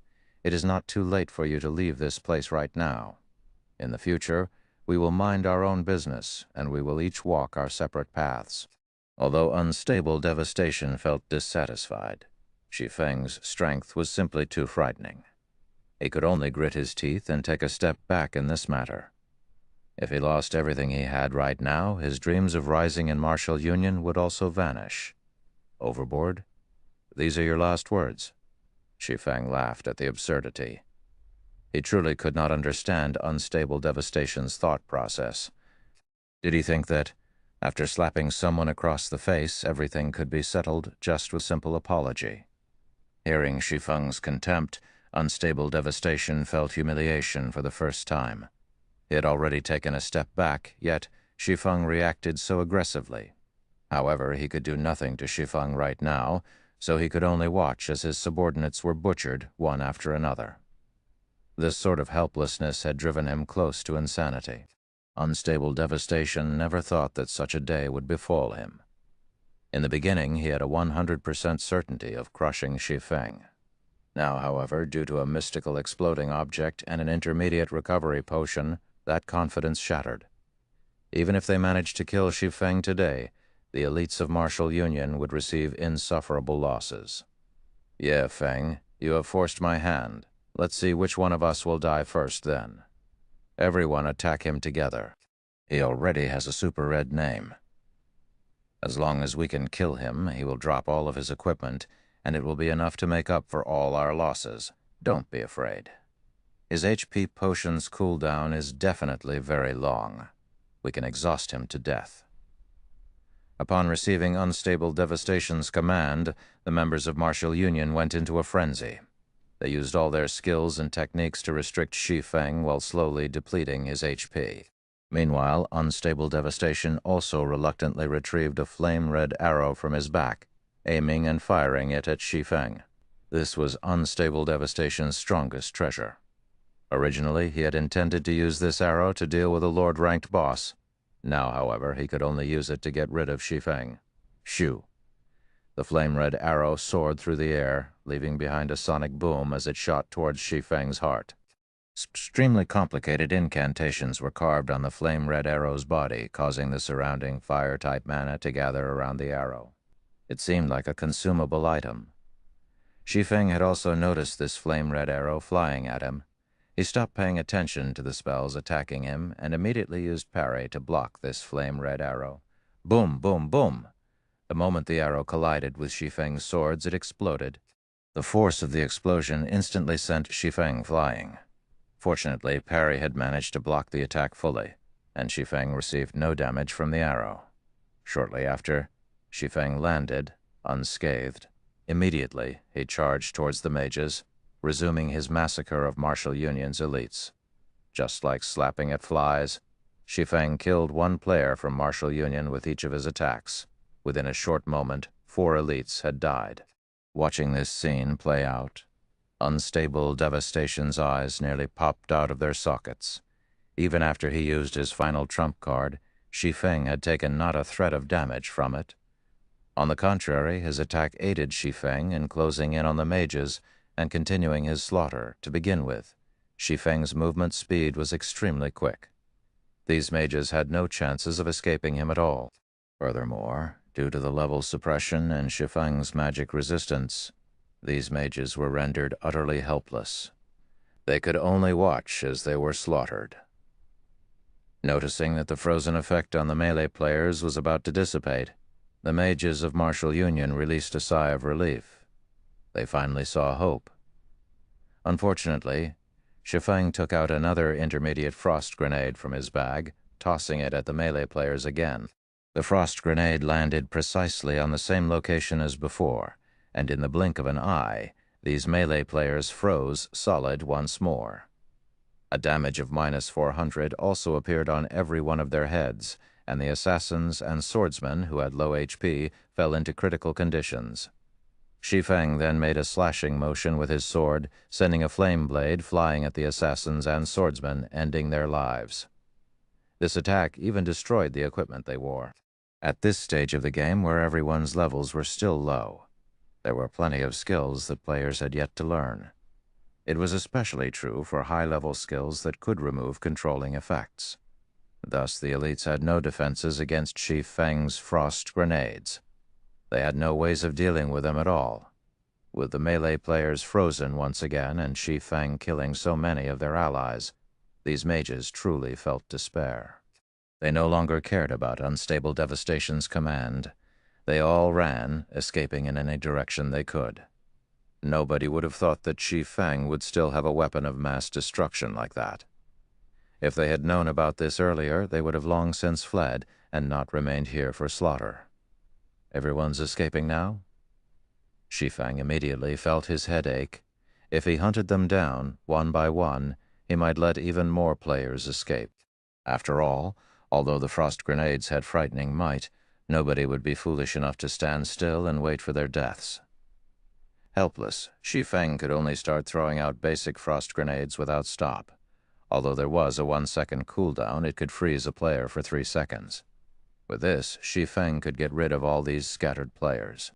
With basic frost grenades tossed out, one after another, the sandy grounds turned into a world of ice, while all of the members of martial union turned into ice sculptures. Shi Feng then used the blazingly hot abyssal blade to end each of their lives.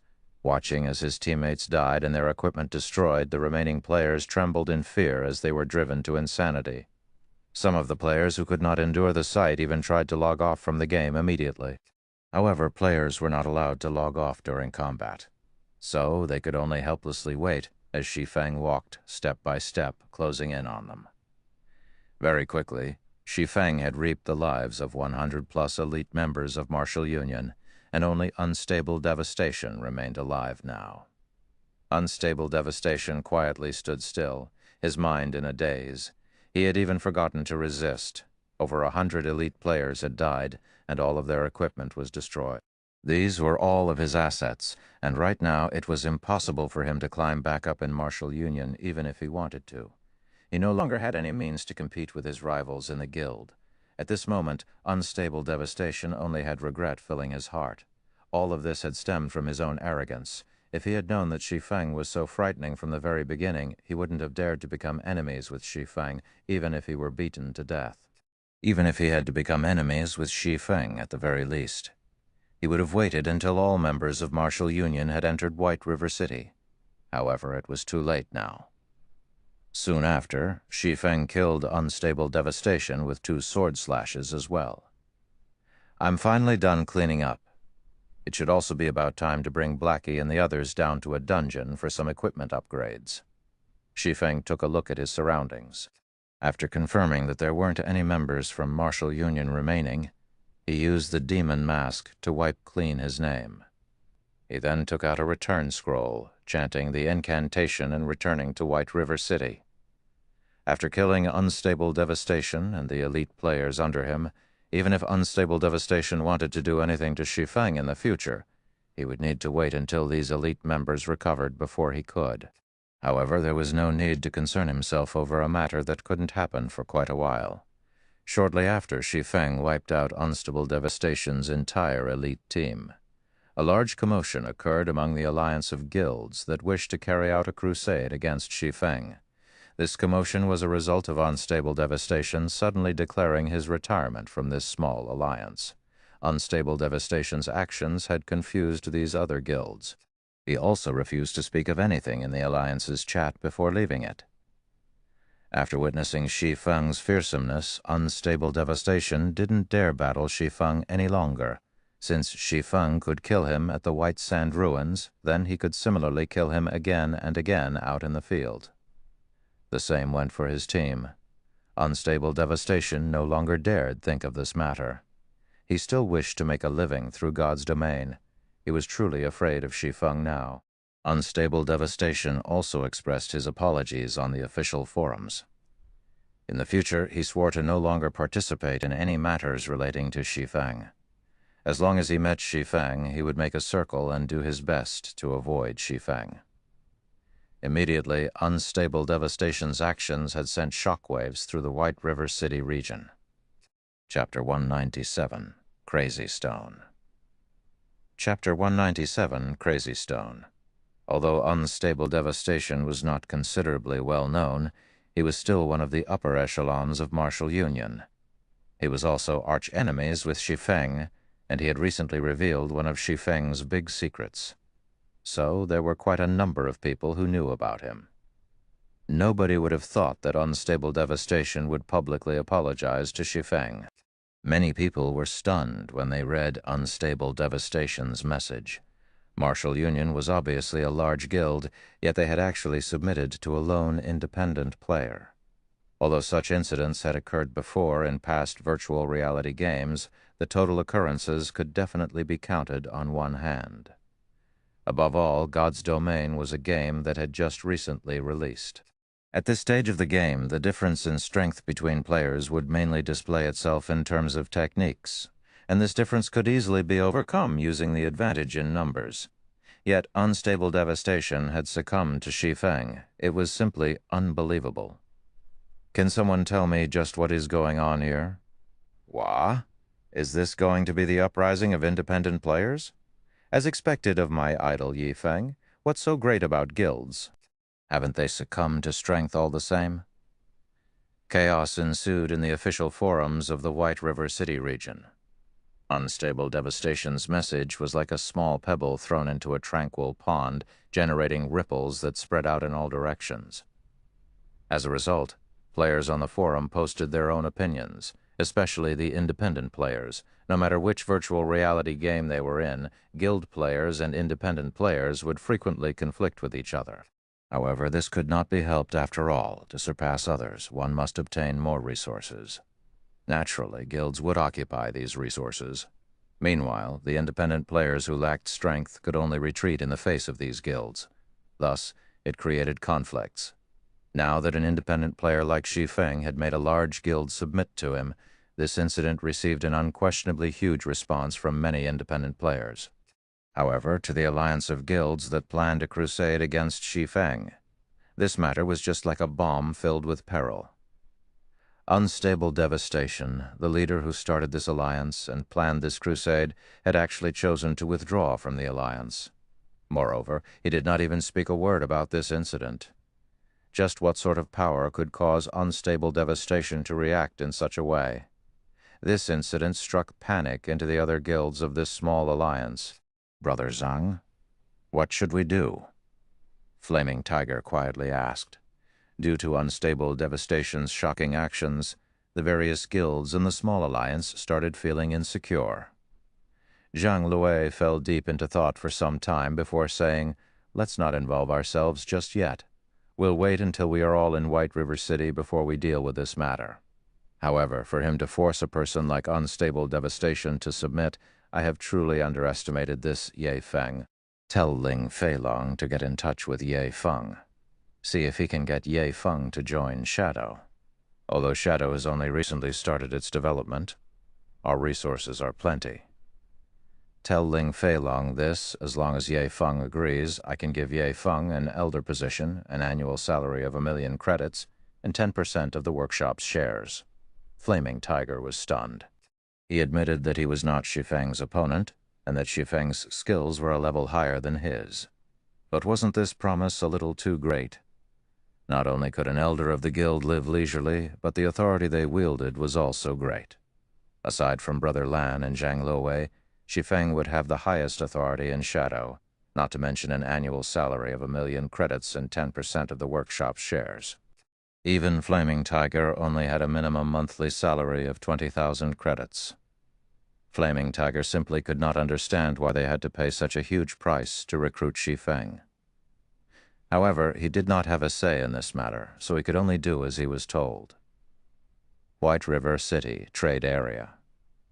After returning to White River City, Shi Feng first headed towards the bank. He retrieved 500 stacks of hard stones, intending to sell only a portion of his stock for now. Due to the great increase in the hard stones demand, the price had already reached Shi Feng's estimation of 10 silver coins per stack. Although this price would still rise later, it was already close to the limit players could handle. These 500 stacks of hard stones were only a small portion of the hard stones Shi Feng owned. Just based on the amount of hard stones that Shi Feng had constantly purchased before, his stock exceeded 10,000 stacks. This was also one of the reasons why the various large guilds in White River City could not purchase any hard stones. Shi Feng had purchased all of these hard stones when the prices were at their lowest, and he only paid around 30 gold coins for them. However, their current value far exceeded their initial cost. After selling these 500 stacks, it should be about time to bring Blackie and the others to raid the level 10 team dungeon, the Goblin Factory. Shi Feng inwardly planned. Although Blackie and Lonely Snow's levels were high, the overall equipment they had was subpar at best. The same went for Shi Feng's equipment. However, at least his was the best swordsman set equipment for players level 10 and below. His teammates' equipment, on the other hand, could only be described as miserable. As of this moment, there were already more than 500 players who had reached level 10 and had their names etched on the ranking list of the White River City region, which was to say, there were already more than 500 players who had entered White River City. A majority of these players were members of well-known guilds. Aside from doing some quests in White River City right now, these players' main objective remained dungeon raiding, as dungeons were the best source for good equipment. Only with good equipment would these players level up with greater efficiency. Hence, plenty of guilds had already started diving into dungeons. White River City was different from towns. God's domain only truly began after players reached level 10 and the city. As for the town life players experienced at the start of the game, it was merely an introduction to life in God's domain. There were plenty of level 10 dungeons throughout the White River City region. The number of level 10 to level 12 party dungeons exceeded 20, and their raiding difficulty varied greatly. Meanwhile, 10-man level 10 team dungeons numbered slightly lower, but there were still 12 such dungeons available. As for level 10 large-scale dungeons, there were 3 within the White River City region. As long as one successfully raided one of these 3 large dungeons, they could activate the card set exchange system. The value of card sets would also be at their highest when that time came. Meanwhile, after entering White River City, the normal raiding procedure for players began with the party dungeons to upgrade their equipment. They would then proceed to small-scale team dungeons and finally the level 10 large-scale dungeons. Right now, many guilds had already started raiding small dungeons and were continuously upgrading their equipment. Eventually, all the guilds in White River City would have only one goal: obtaining the first clear of one of the 3 large-scale team dungeons. A team could only obtain the first clear by clearing the hell mode of the dungeon. Moreover, the first clear of large-scale team dungeons was slightly different from that of small-scale team dungeons. The achievement would not only be announced throughout the White River City region, but it would also be announced throughout the entire Star Moon Kingdom. It was one of the best ways to increase one's fame throughout the Star Moon Kingdom, and it was also a display of a guild's strength. Hence, large-scale dungeons were considered the true battlegrounds for the various large guilds. Meanwhile, for these guilds who frequently battled inside dungeons, whetstones would become one of their strategic supplies. This situation would further increase these guilds' need for hard stones, causing the price of hard stones to soar once again. Thus, Shi Feng chose to sell his stock of hard stones at this time. Right now, Shi Feng was not focused on conquering the large-scale team dungeons. He knew his own limits, and he would not try to compete with those well-known guilds. His goal right now was only to conquer the level 15 small-scale team dungeon, the Demon's Castle. However, regarding strength or numbers, his team was still far from capable of raiding the Demon's Castle. They needed some upgrades before they could rise to that challenge. Arriving at the auction house of White River City, Shi Feng casually took a seat in the corner and opened the auction house's system interface. He then selected to sell his wares within the White River City region. That way, he would not need to foot such a large fee. Similar to selling at a town's auction house, only players within the White River City region could see the items he placed on auction. As for selling the hard stones to the other cities, Shi Feng had never intended to do so. Just the expensive handling fee alone would greatly reduce his profits. Not to mention the other cities were not as much in need of hard stones as White River City, so the prices the stones would sell for much less. Shi Feng first placed 10 stacks of hard stones on auction with a minimum price of 10 silver coins per stack and a buyout price of 12 silver coins. He did so to take a look at the results. If he placed all 500 stacks up for auction at once, it could drastically affect the market. Hard stones prices would plummet. Hence, he would slowly sell off his stock, carrying out hunger marketing. As expected, before even a minute had passed, all 10 stacks of hard stones sold. Moreover, they had been purchased at the buyout price of 12 silvers. There wasn't even a competition to speak of. It can't be, right? Shi Feng was stunned when he received the notification from the auction house. Such a great demand had far exceeded his expectations. Although he knew that there was a shortage of hard stones right now, he never thought that someone would pay 12 silvers without hesitation. This was simply insane. Did these people not know that 1 silver coin could be exchanged for 107 credits right now? Spending an additional 2 silver coins would be the equivalent of spending 214 credits. To a fresh university graduate, that would be 1/10 of their monthly salary. Chapter 198, Trial of God. Chapter 98, Trial of God. Shi Feng had only sold 10 stacks of hard stones. When compared to the demand of the entire White River City region, it was a drop in the ocean. Seeing such burning demand, Shi Feng placed another 10 stacks of hard stones up for auction. This time he changed the minimum price to 12 silver coins and the buyout price at 15 silver coins. By doing so, he tried to find out the highest price hard stones could currently sell for and the bottom line of these desperate players. As expected, nobody paid the buyout price immediately this time. Instead, they bid over the hard stones. However, the numbers rose very slowly, and there was only a small increase of several coppers with each consecutive bid. 1 minute later, the price of the 10 stacks of hard stones finally displayed a significant increase. The bidding had gone from 12 silver coins to 13 silver coins, and it continued to rise to 13 silver, 30 coppers before finally stopping. Obviously, this was the final price these desperate players were willing to fork out. Their bottom line should be around 13 silver coins, huh? Still, this has surpassed my expectations. In the future, I can simply sit tight and wait for the money to roll in. Shi Feng also felt that 13 silver coins was the limit for hard stones. If the prices further increased, then aside from guilds, average players could not endure such an expense. Moreover, Shi Feng had only paid around 30 coppers for each stack of hard stones when he purchased them in bulk. Now, he sold them for 13 silver coins per stack. Their value had increased over 30 folds. One could not be too greedy. Shi Feng was currently satisfied with the results. Shi Feng then continued removing hard stones from his bag, setting them up for auction.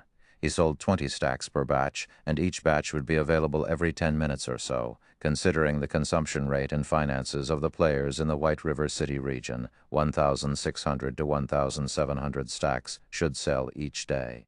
If Shi Feng sold 1,000 stacks per day, not only could the entire White River City region fully deplete his stock, it also would not cause any adverse effects on the price of hard stones. If Shi Feng could sell 1,000 stacks each day, he could earn over 100 gold every day by selling the hard stones at 13 silvers per stack. Moreover, these were genuine gold coins and not credits. Such a daily income was more than 10 times higher than the daily income of first-rate guilds. With such funds in his hands, Shi Feng would not have to worry about financial issues when he developed his guild in the future. With the sales system all said and done, Shi Feng's finger tapped and slid, calling out the half-transparent communication interface. His finger then moved and tapped on his good friend Blackie's call button. "Blackie, are you guys done with the reputation quests? If you are, then gather in front of the teleportation gate. We'll go dungeon diving together," Shi Feng asked. "We're already done with our quests. However, it seems that we've been trapped inside a sealed map. We need to go through a trial if we wish to leave." Blackie grew excited when he heard about dungeon diving, and he wished he could immediately go to display his prowess. Ever since he obtained Mavis Guard, he had started browsing the internet and watching videos of experts displaying their skills.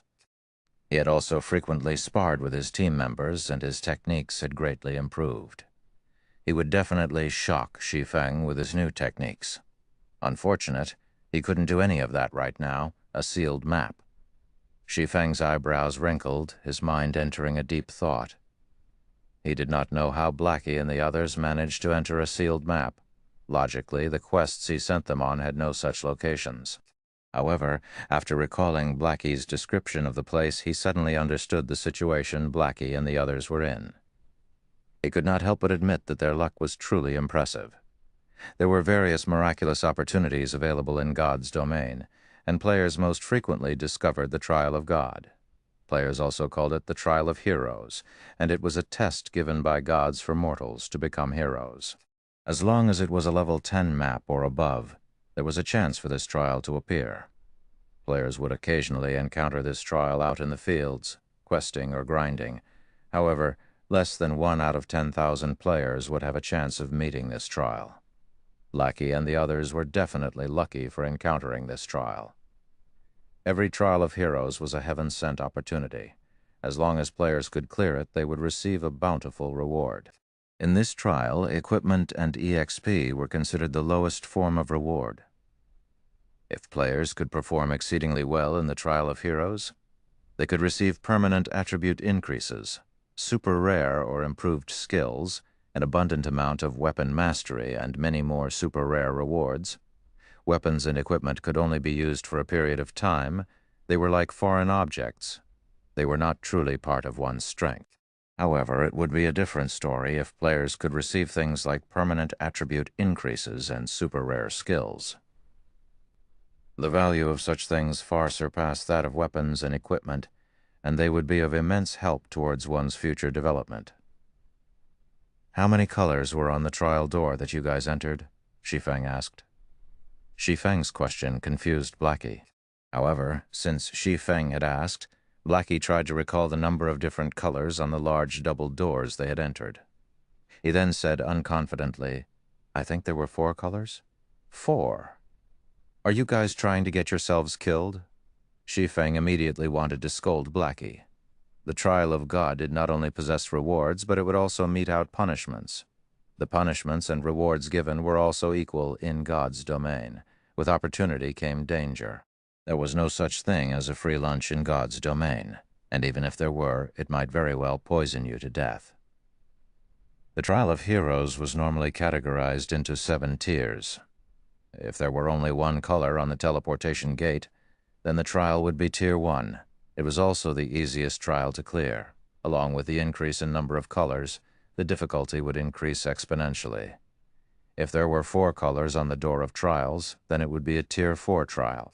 Its difficulty would be around 8 times or above that of a Tier 1 trial. If Blackie and the others could clear it, the minimum rewards they could obtain would be fine gold rank or above weapons and equipment.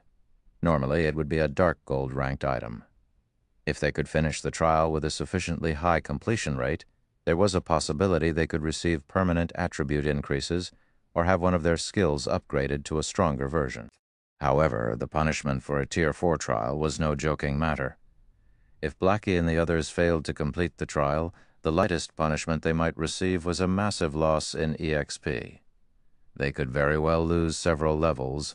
Blackie and the others might even lose a portion of their attributes or skill mastery permanently, possibly entering a weakened state for a long period of time. Such severe punishments were also one of the reasons why most players would avoid entering the door of trials after finding one. They would instead choose to sell the information to a large guild, making a huge profit. "Brother Feng, are we in a very dangerous situation?" Hearing Shi Feng's panic, Blackie could not help but swallow nervously, his heartbeat increasing in pace.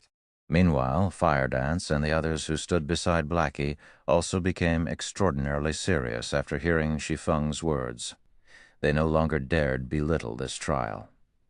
"I can only give you guys advice. Act within your capabilities. Do not attempt meritorious deeds, only try to leave in one piece. Don't forget to pass on my advice to everyone in the team. However, Blackie, since you have Mavis Guard, logically, you guys should have a very high possibility of clearing the trial. However, remember not to rush things. Even if you have to waste a lot of time, you must never hurry. The rest will depend on your battle techniques, intelligence, and wisdom." Shi Feng then continued to pass on all his knowledge about the trials onto Blackie. As for whether or not they could clear the trial, it would depend solely on Blackie and the others. The tests of the Trial of Heroes had never repeated, so there were no known strategies to conquering one.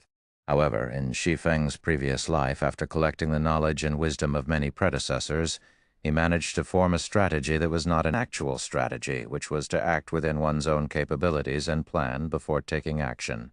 One must not rush when carrying out the Trial of Heroes. Other than that, there was no true strategy for conquering the Trial of Heroes with Fire Dance, Cola, and Blackie's Mavi's Guard. They should be able to clear a four-colored trial. However, they should not be able to leave the trial in a short time. Shi Feng felt a headache building. He originally intended to upgrade their equipment by raiding a dungeon. However, that plan had gone down the drain now. He did not even know if Blackie and the others could manage to leave the trial within a week. The Trial of Heroes was never simple, and it was an extremely time-consuming trial. In Shi Feng's previous life, it wasn't unusual if players spent more than a month clearing a trial.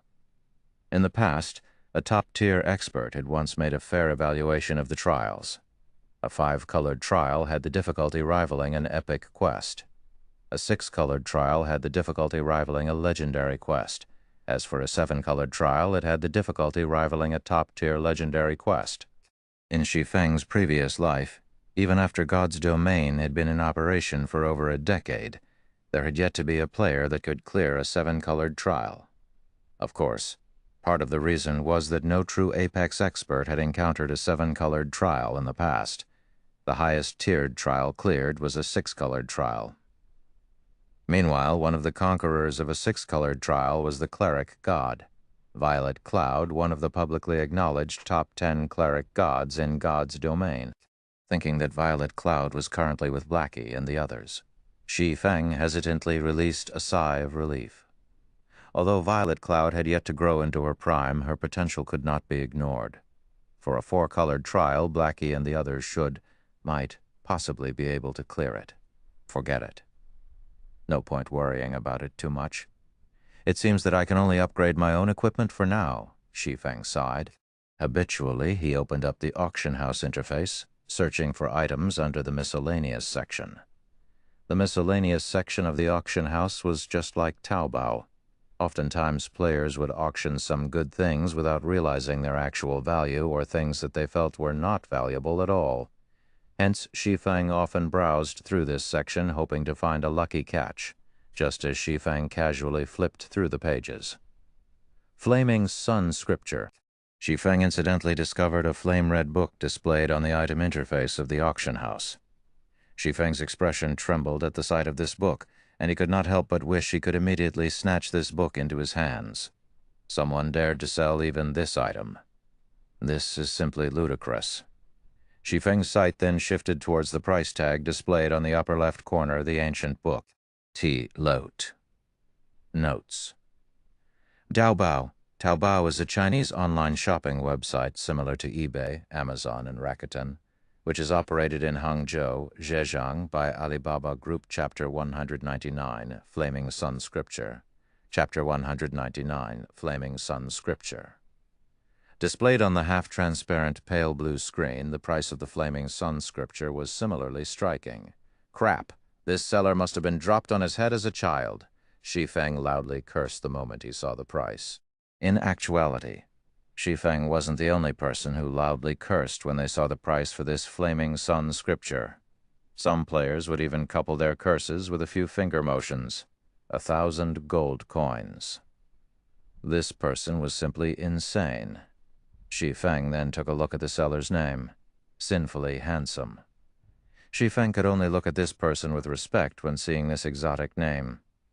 Just how much of a narcissist was this person? Looking at this name, Shi Feng could also vaguely guess the reason why the price of this Flaming Sun scripture was so high. However, since he had seen the Flaming Sun scripture, he could not easily give it up. Hence, he sent out a communication request to this person called Sinfully Handsome. However, Shi Feng hid his name when he made the call, preventing this Sinfully Handsome from discovering his identity. After waiting for 10 seconds or so, Sinfully Handsome picked up the call. "Who are you? What business do you have with me? You can't be asking me to power level you, right? If you're a pretty girl, this brother can carry you to victory with me." Narcissism filled Sinfully Handsome's voice when he spoke, and he gave others the hint of being a hooligan. Shi Feng was instantly dumbfounded when he heard Sinfully Handsome's words. Girl? Carry you to victory? Just who was this person? Even a person like this could obtain the Flaming Sun scripture. Was this world already in such a mess? Hey, speak a few words, why don't you? Are you dead? Don't tell me you're a tranny, right? This brother doesn't have that kind of taste. Sinfully Handsome suddenly started panicking. Hello? I'm interested in buying the Flaming Sun scripture that you've placed on the auction house. I wonder if you can sell it to me at a lower price, Shi Feng asked. Oh, so you want to buy that item? Of course I can. Sinfully Handsome smiled in realization. I'll slightly reduce the price for you then. How does 900 gold sound? This is a very justifiable price. Shi Feng faintly smiled at Sinfully Handsome's asking price. He then calmly stated his own price, 20 silver coins. Shi Feng did not believe Sinfully Handsome knew the Flaming Sun scripture's true value. Only fire-type humanoids level 10 or higher would drop the Flaming Sun scripture. However, its drop rate was somewhat low, so its selling price was very high. The average person usually couldn't afford it. Even so, it was still not worth an insane 1,000 gold. With that kind of money, players could even purchase an epic-ranked item. Why would they bother buying an item like the Flaming Sun scripture if they had that kind of money? Hey, fellow brother, you're not being sincere here. You are the one who took the initiative to contact me, yet you're offering such a price? Do you know which guild I belong to? Sinfully Handsome beamed a smile, proudly saying, Have you heard of Dark Star before? It's an apex third-rate guild in White River City. With this name alone, shouldn't you at least offer 100 gold? Dark Star, it was indeed a powerful guild in White River City. However, what did that have to do with Shi Feng? 1 gold coin. If you don't wish to sell, then forget it. Shi Feng understood that Sinfully Handsome took him for a fool. However, he was also in quite a need for the Flaming Sun scripture, so he decided to offer such a high price. Unfortunately, Sinfully Handsome misunderstood Shi Feng's intentions. You have to think through this clearly. In the entire White River City, only I possess this Flaming Sun scripture. Seeing that you're an honest person, I'll make a large sacrifice and sell it to you for 10 gold with an additional 100,000 credits. If you still don't want it, I can only look for another buyer, Sinfully Handsome confidently said. Goodbye. Shi Feng immediately disconnected the call. Sinfully Handsome suddenly panicked when Shi Feng disconnected the call. He did not think that Shi Feng would be so decisive, at least try to bargain. Watching his 1 gold coin fly out of his grasp, Sinfully Handsome's heart bled with regret. However, he was too embarrassed to contact Shi Feng again. Humph! I don't believe that you can so easily give up on this Flaming Sun scripture. Sinfully Handsome snorted.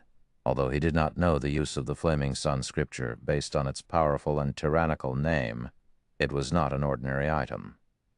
Sinfully Handsome was very sure that Shi Feng knew this item's value. However, he did not wish to pay too high a price, so he retreated for the sake of advancing. With this thought, Sinfully Handsome was further assured of the Flaming Sun Scripture's value.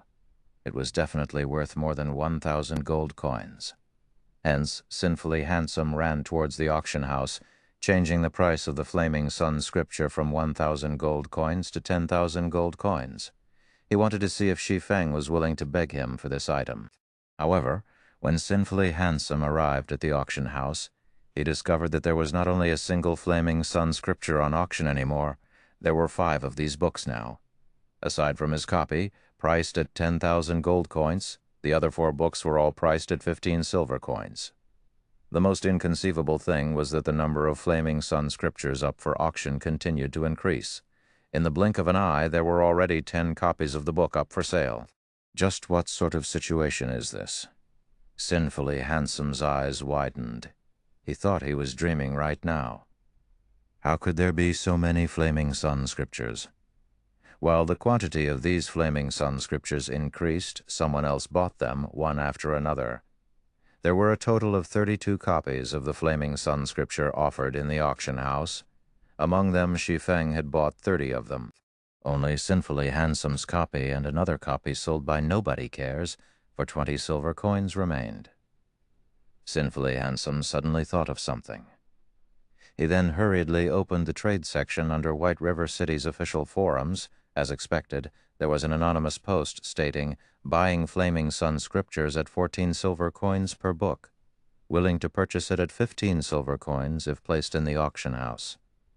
One could often find such purchasing methods in virtual reality games. After all, players had plenty of items that they kept on hand without placing them on the auction house. There were only a scarce amount of players like Sinfully Handsome who would place items of unknown value on the auction house. Shi Feng also remembered this fact, and he thought that by now there should be quite a few players who have gotten their hands on a Flaming Sun Scripture. "Ah, my 1 gold coin!" Sinfully Handsome wanted to cry.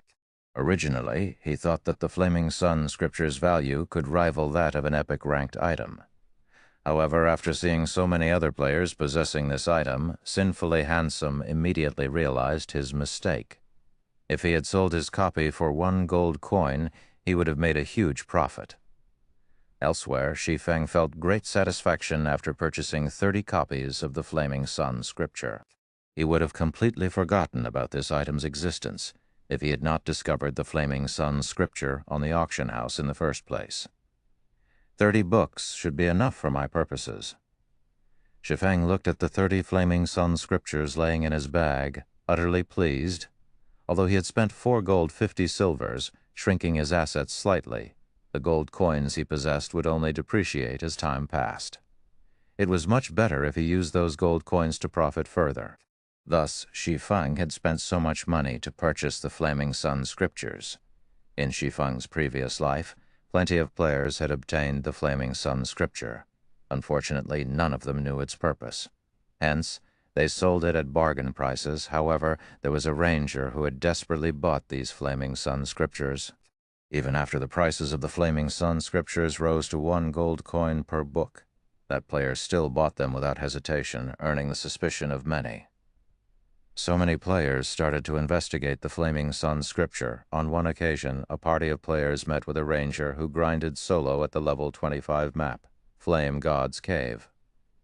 Moreover, that ranger displayed a shocking scene of killing the boss and elite monsters there by himself. Later on, however, the players discovered that the reason the ranger could grind at the Flame God's Cave alone was all thanks to the Flaming Sun Scripture. From then on, the secret of the Flaming Sun Scripture was revealed, causing its price to skyrocket. In the end, even when the Flaming Sun Scripture sold for 3 gold coins per book, there were still players willing to buy it. Right now, Shi Feng had only spent 15 silver coins to purchase each book. He had made a huge profit from this trade. In any case, Blackie and the others still needed a long time before they could return to White River City. Since Shi Feng had nothing better to do, he might as well grind the boss at the Flame God's Cave. After all, his current strength was too weak right now. He could complete neither the epic quest, Darkness Descends, nor the unique quest, Demon's Heart.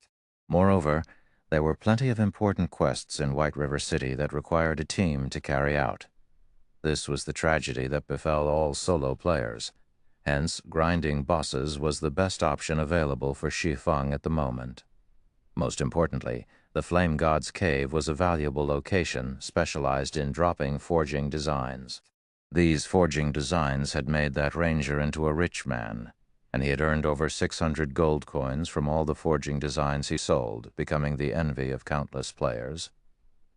Soon after, Shi Feng hurried towards the teleportation gate. He paid a fee of 24 silver coins and teleported to Red Flame Fortress, the nearest teleportation point to the Flame God's Cave.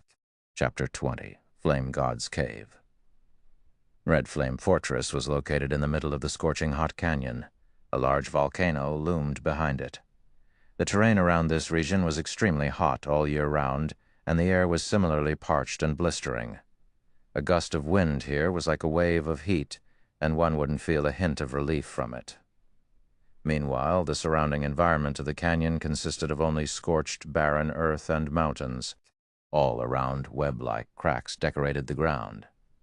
Just this sight would cause one to lose their appetite. As this was a virtual environment, players could fully experience the scorching heat. Being parched and drenched in sweat were only minor inconveniences, but one's vision blurring. That was a bigger problem. Moreover, battling in such an environment was extremely taxing to a player's stamina due to such a brutal environment. Many players did not like grinding or questing here. Moreover, the scorching hot canyon wasn't the only level 20 to level 25 map.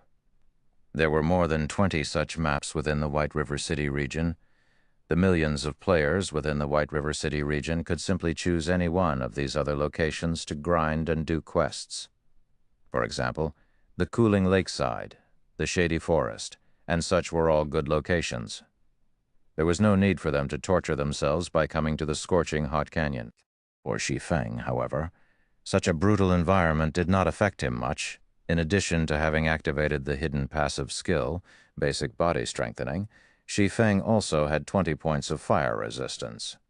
As a result, the high temperature of the scorching hot canyon did not have any effect on Shi Feng. Shi Feng would not greatly exhaust his stamina by fighting in this hot environment either. Moreover, the majority of the monsters in the scorching hot canyon dealt fire-type damage, so this place was suitable for players like Shi Feng, who had high fire resistance to level. Shi Feng's leveling efficiency would increase by at least 20% compared to leveling up at other maps. In God's domain, nature's power was very strong. If players wanted to level up quickly, they needed to overcome many of such natural environments. As players progressed down their paths in God's domain, the importance of resistances would also increase. This was why Shi Feng grew excited when he learned that the ice-blue devil flame increased both his fire resistance and ice resistance. After arriving at the flame-red fortress, Shi Feng opened the system map. Confirming the location of the Flame God's Cave, Shi Feng advanced towards it along a red dirt road. Although there were plenty of level 20 and higher monsters, such as the Fire-Raging Bull and Violet Flame Wolf, along the way to the Flame God's Cave, Shi Feng walked on the official road. There were normally high-level NPCs patrolling the official roads, and these NPCs were usually 15 levels higher than the map they occupied. Moreover, they patrolled in small parties rather than individually. If there were any foolish monsters that dared come close to the official road, these level 40 NPCs would immediately dispatch the offending beast. The moment they came within a 40-yard distance to the official road, the patrolling NPCs would discover these monsters and turn them into soup. Hence, all the surrounding monsters did not dare come within 40 yards of the official road at all, allowing players to travel safely through it. Around half an hour later, Shi Feng finally arrived at the Flame God's Cave. The Flame God's Cave was situated close to a volcano at the outer edges of the scorching hot canyon. Plenty of elite monsters and chieftain-ranked bosses resided within the cave. However, even when players discovered this location, they would normally choose to turn around and leave as the monsters here were simply too strong. If monsters had not chased that party, they would not have run to the Flame God's Cave, incidentally discovering the ranger's secret of grinding bosses and elite monsters. However, only Shi Feng knew of this secret right now.